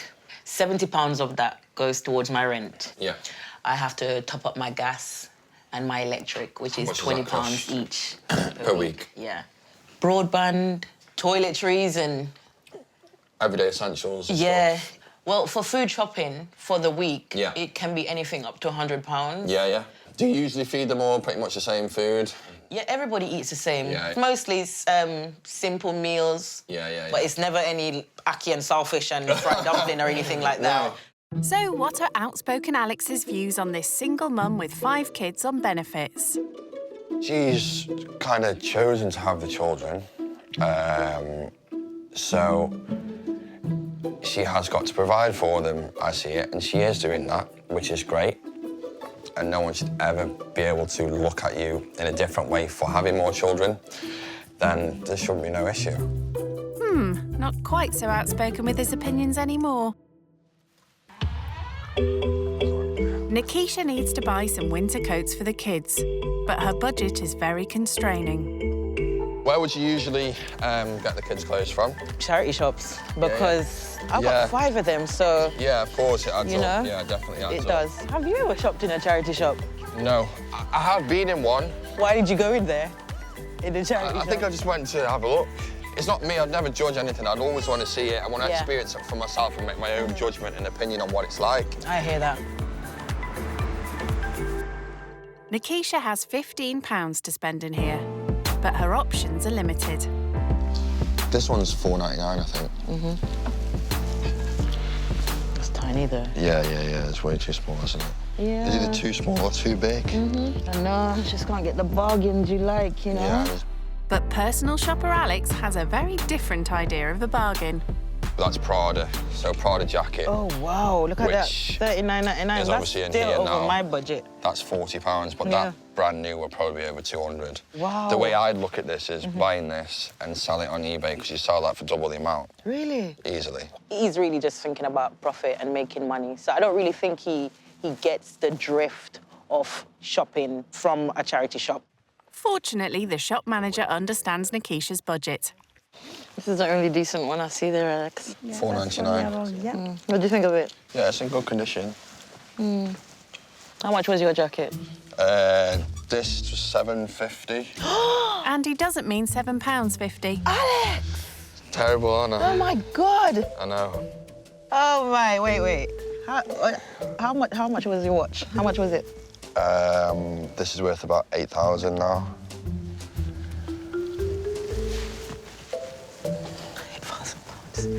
You're just wearing £8,000 on your hands just like that. But it will go up in value. What he said about it being an investment, I don't see that clearly. He likes nice stuff.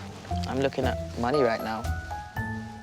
So we'll just get that, because this is all they have in here today.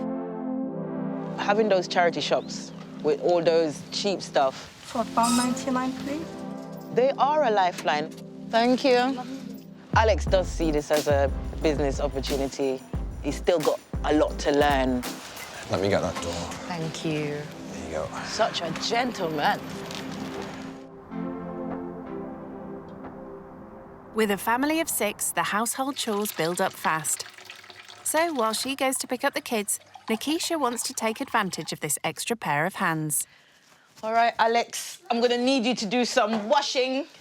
Maybe wash up those dishes and that. And also, if you could make the kids' beds. Yeah. All right. Thanks, Alex. Thanks. How will he cope on his own? Stuff in, cold wash, done. Aren't you forgetting something? I know what to do. I mean, I'm not thick, so I'd never put this stuff in, so it could be going in the wrong place, but I mean, I'm sure it all works pretty much the same. Where's the switch? I don't have a clue. I'm just gonna press anything now. If this was me at home now, I'd probably just wash it in the sink, I'm not gonna lie. Maybe do the dishes first, though, Alex?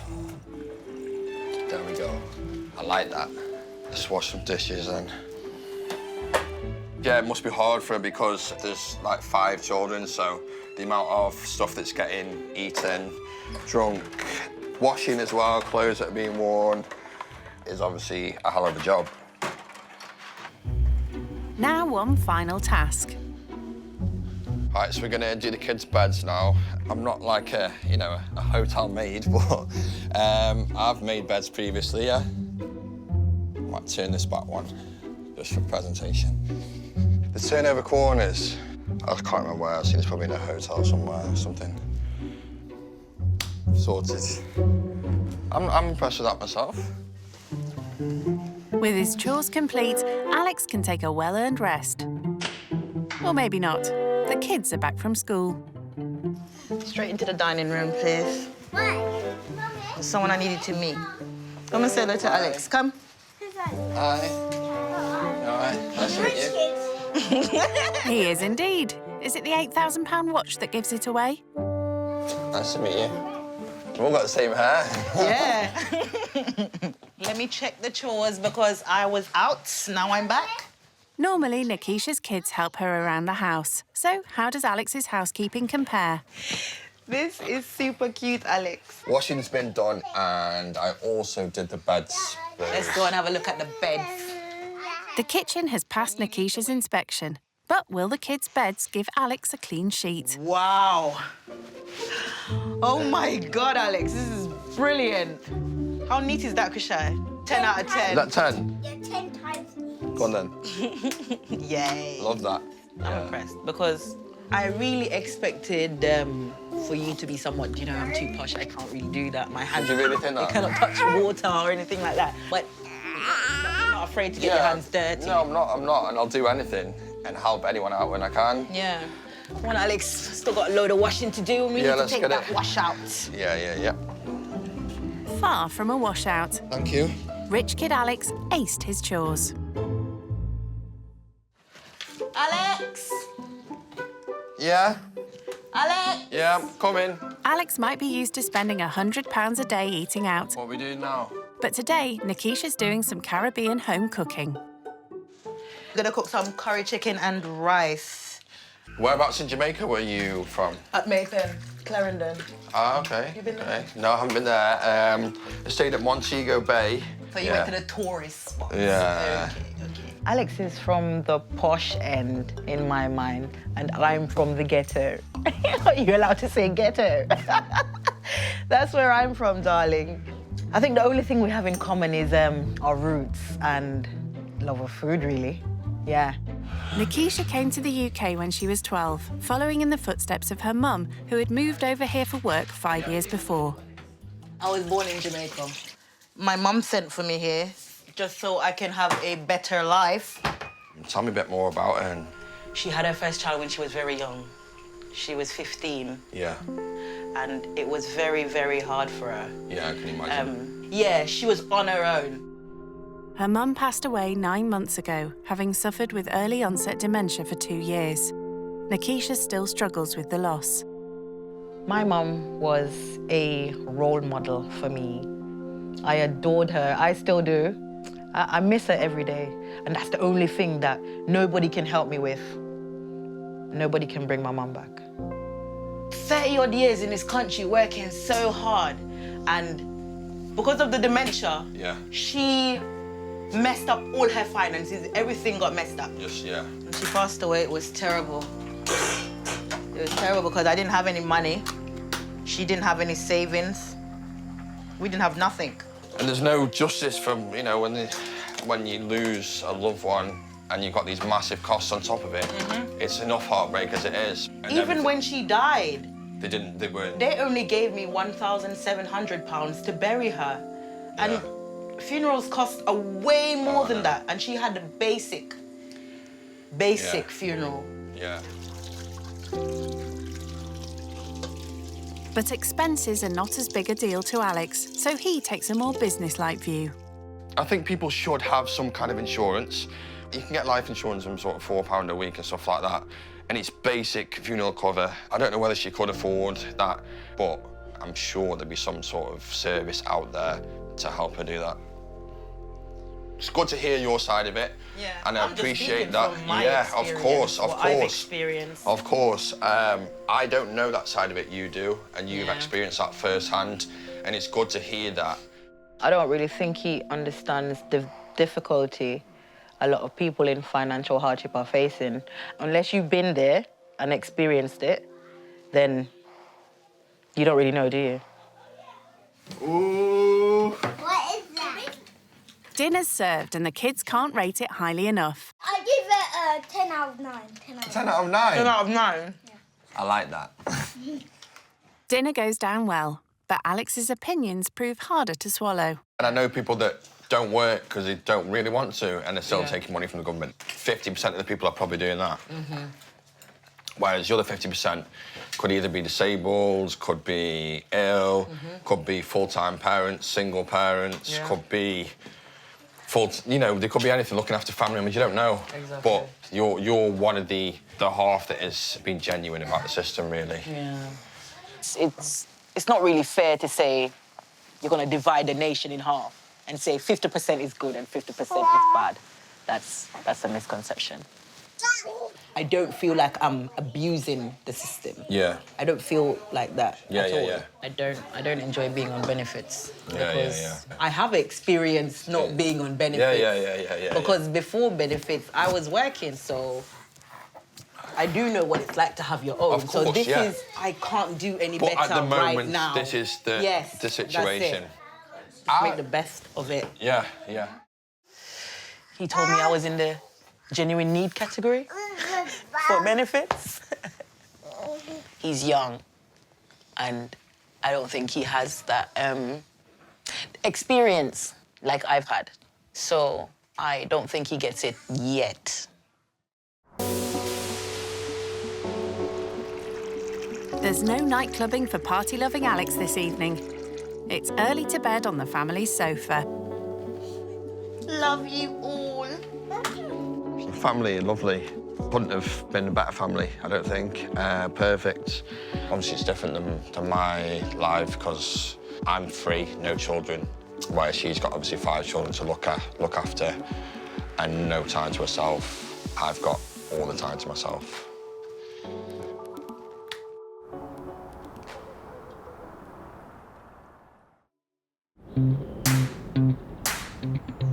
It's 8 a.m. and Alex didn't get much rest in the living room.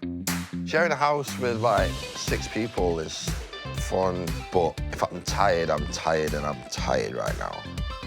Nikisha doesn't have the option of a long lie-in. Even without a job, she works hard every morning getting her kids ready for school. Have some porridge. Huh? Morning. Good morning, Alex. How are you? We're gonna go do the school run this morning. So what time do you normally leave for that? 8:20.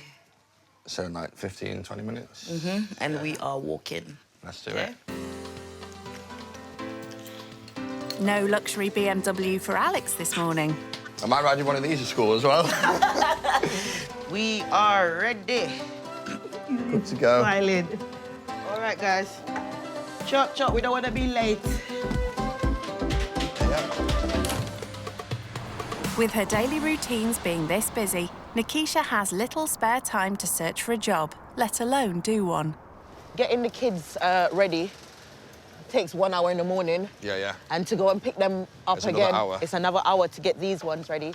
So I don't get much time to go out and look because by the time I get in and I do a few bits and that, it's time to pick them up again. And then you got to look after them all the and evening. then, it's very difficult to juggle sort of look for work in between time. course, and that. Even online and stuff, that does 'Cause it's the actual require time. dedication and time. Yeah, so when the youngest two are at school, you think it'll be easier to... It will be much easier part-time for work me. then? It will be much easier. Do you think that you could manage being a single dad with 5 kids?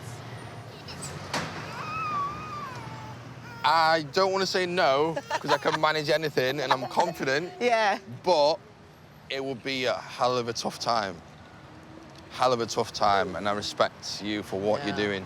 And I've seen it firsthand. Yeah. And, yeah, I'm proud.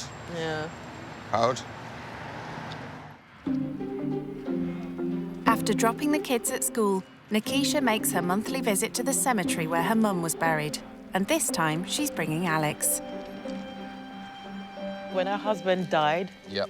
she bought the plot to go on top of him. Oh, did she? That's cute. There she is. I'd like to get her a headstone and... How You much know. are headstones, roughly, do you know? I I don't even want to know now. And plus, I still owe the funeral home. Yeah. And I'm like, how can this be? This woman who worked so much and all her life. Maybe she's not proud of me because everything didn't go according to how I wanted it to go. But she's buried. That's all I can do. But I hope she's in heaven. I hope she's She will be, she I will hope be, she's she at will be, peace. she will be. She'll be happy with everything you're doing. And I know it sounds impossible, but I wish she would come back, even if it's for a day. That's my wish. That's what I want most in the world, more than money. More than money, riches, food, clothes. Just to spend one day with Mum.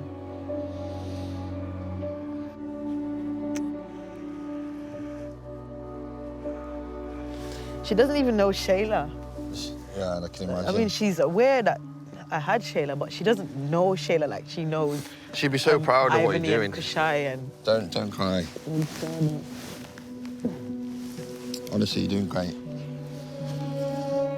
I think she feels disappointed in herself that she can't afford to bury her properly and put a proper headstone on there. But she's doing all she can. She's still got funeral costs to pay off. It's heartbreaking.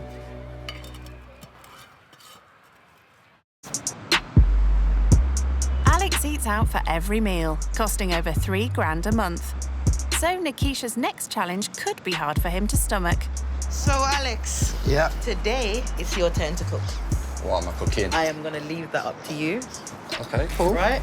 Nikisha spends about £6 for a slap-up meal for her family, but she knows that even £15 will be a challenge for Alex, who is used to spending £100 a day. This is your £15. Is that my budget to feed 7 of us tonight? No, Alex, I want a proper meal, please. I'm not coming in with you. Yeah?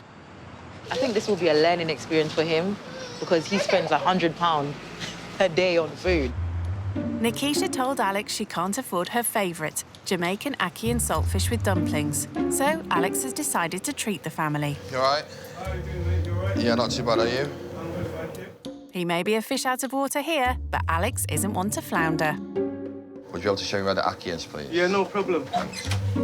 He's not your personal shopper, Alex. Well, it's quicker and easier. He knows what everything is. It's going to save me time and it's going to help me out. This brand of ackee here. Yeah. $5.99. That's perfect.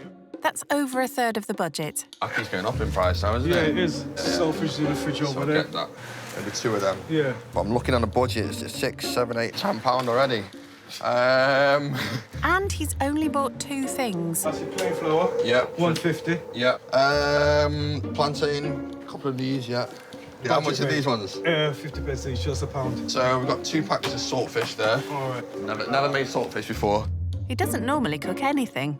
Well, my advice is you're cooking along, just keep tasting it. Remember to boil that first, yeah? Yeah. Get rid of the salt. Yep. I hope he's taking all this in. Brain's fried now. Yeah. So that's 13.27. One under your budget? Not bad. There you go. That's a budget. We got change. All right, We'll be sweet happy. as, innit? Perfect. Thank you. Nikisha will be the judge of that. We got some change. Oh my God, you bought 173 change back. Not a lot of change. I definitely expected more change than that. He should have taken his time and looked around the shop, checked prices and stuff like that. He was really quick to give up and, you know, get help. True to form, Alex likes his food fast, but never cheap. So when we get back, I'll show you what we got. Yeah? Thank you. Let's go. Back at the flat, it's time to see if Alex has bought everything he needs for tonight's Jamaican speciality. So, let's see what you got, Alex. So we're going to go for ackee and saltfish, I think. Yeah. Do some boiled dumplings with flour, a couple of packets of saltfish. Nice. Total there was £4 for them. Ooh. Tin of ackee, £6. Ackie's quite expensive these days, isn't it? Mm-hmm. Finally, we'll do some plantain as well. And a 5p bag. Yeah. Oh my, you bought the bag too? Yeah. I think you did very well. Thank you. I mean, seen as a tin of ackee, It's £5.99. £6, that's nearly half the budget. Not that far off. Exactly, it's very expensive. Yeah, of course. It's not easy, it's not easy, but yeah.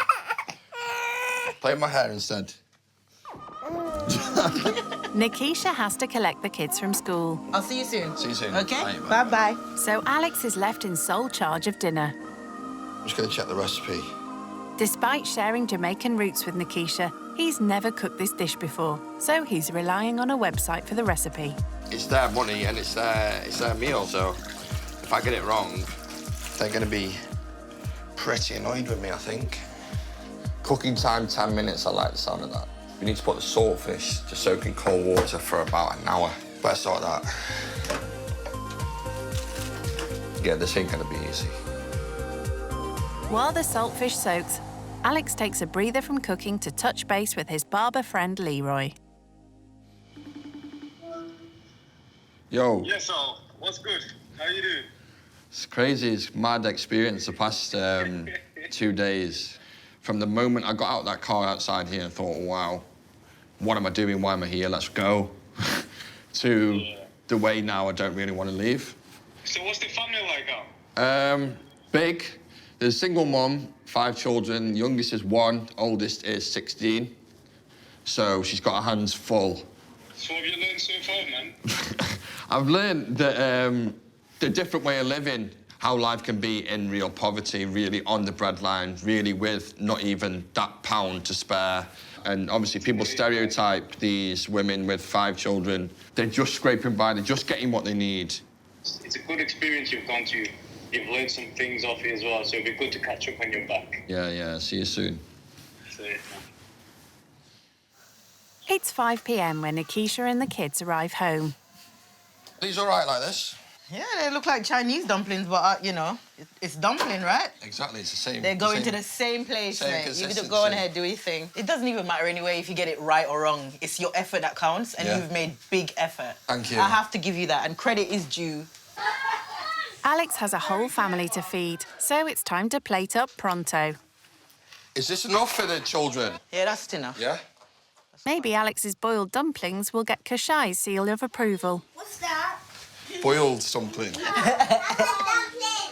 Yeah, it's boiled, not fried. No, it tastes the same. No. I'm actually quite impressed myself, to be honest with you should be. First time I cooked that meal, ackee and saltfish, I was pleased with it, they were pleased with it, kids were pleased with it. So, yeah, job done. You don't need to spend up to £100 a day on food. You can cook some food and pack lunch in a box, innit? I'll definitely cook this for the family at home, definitely. Yeah. They definitely have taken to me, the kids, which is great. I thought myself before I came, that's one of the most important things. Alex's ackee and saltfish is a success, and he's left his mark on the family. And it was very nice having you. Yeah. It was nice having you here. A bit of adult conversation. You've really made me, like, opened up a lot about Mum. And you know what? I actually feel better. You feel like it's relieved you a bit? Yeah, I actually feel like otherwise I still would have been sort of just closed off. And it's not good to box yourself away sometimes. It's better to express yourself and get everything off your chest because otherwise it's just going to eat at you. You are going to have your downs and it's about picking yourself up and being a better person than you were yesterday. Yeah. It's just a part of life, isn't it? Yeah, definitely. Nikisha's views on rich kids have shifted too. I'd say you're well off, but you don't behave like it. You can't have this perception of somebody from an outside view, and that's what I love to reiterate because you do get judged. Yeah. I get judged, you get judged, everybody gets judged. But it's just one person's perception, and that's why I don't worry about what anyone else thinks of me. I don't care what anybody thinks about me because I know I'm this way. Yeah. It's good. I'm actually gonna miss him when he leaves, like, it's one of my own children. Leaving home. Honestly. One thing that really touched me when I first come in the house, you showed me your bedroom, and obviously there was the mattress on the floor because obviously you couldn't afford to get the bed frame. So, I've got a gift for you, and it's just outside, so I'll bring it in. Good. I don't know where we're going to put it and how I'm going to set it up, but there's one part.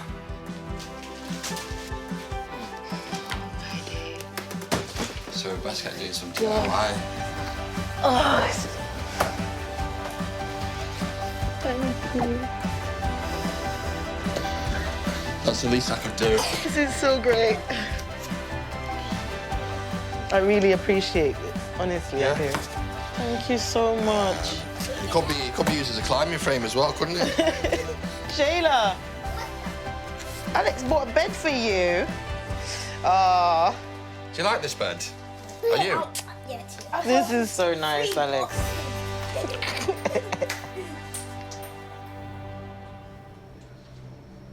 Before he leaves, Alex has some time to reflect on his experience going skint. It's a sad time to leave, obviously. I've been here for the past sort of 36 hours, so we've got a real connection.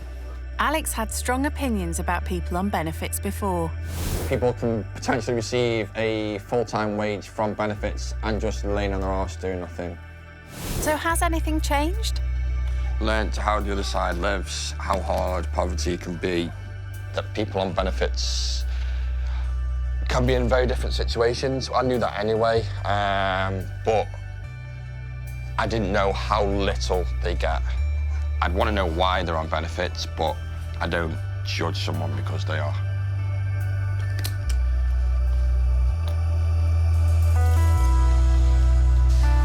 Well, Alex. The time's come to an end. Thanks very much for welcoming me into your home. I'm gonna miss you so much. Listen, look after yourself, yeah, okay? I'm Bye. Okay, bye-bye. It was nice meeting Alex. I'm missing him already. I come here every weekend. Come here every weekend. I'll try to. You gonna give him a hug? See you later. Take care. Nice to meet you. I think he's gonna look at life differently now. See you later. Yesterday, I remember saying, I don't think that my mum was proud of me. But I think she'd be a little disappointed in me saying that, actually. So I take it back. I think my mum is very proud of me. And I'm proud of myself. Rich kid Alex went skint, and he's leaving with a wealth of experience. Seeing people really, really struggle to get by and make ends meet and not be able to enjoy any luxuries at all in life, I've learnt a lot of different things from it. I am looking forward to going back home, but there are things that may change. I know these food banks and that exist for people in their situation that haven't got money to put food on the table. Getting involved in something like that will be something I'd look into and seeing what I can do to help the community in that way.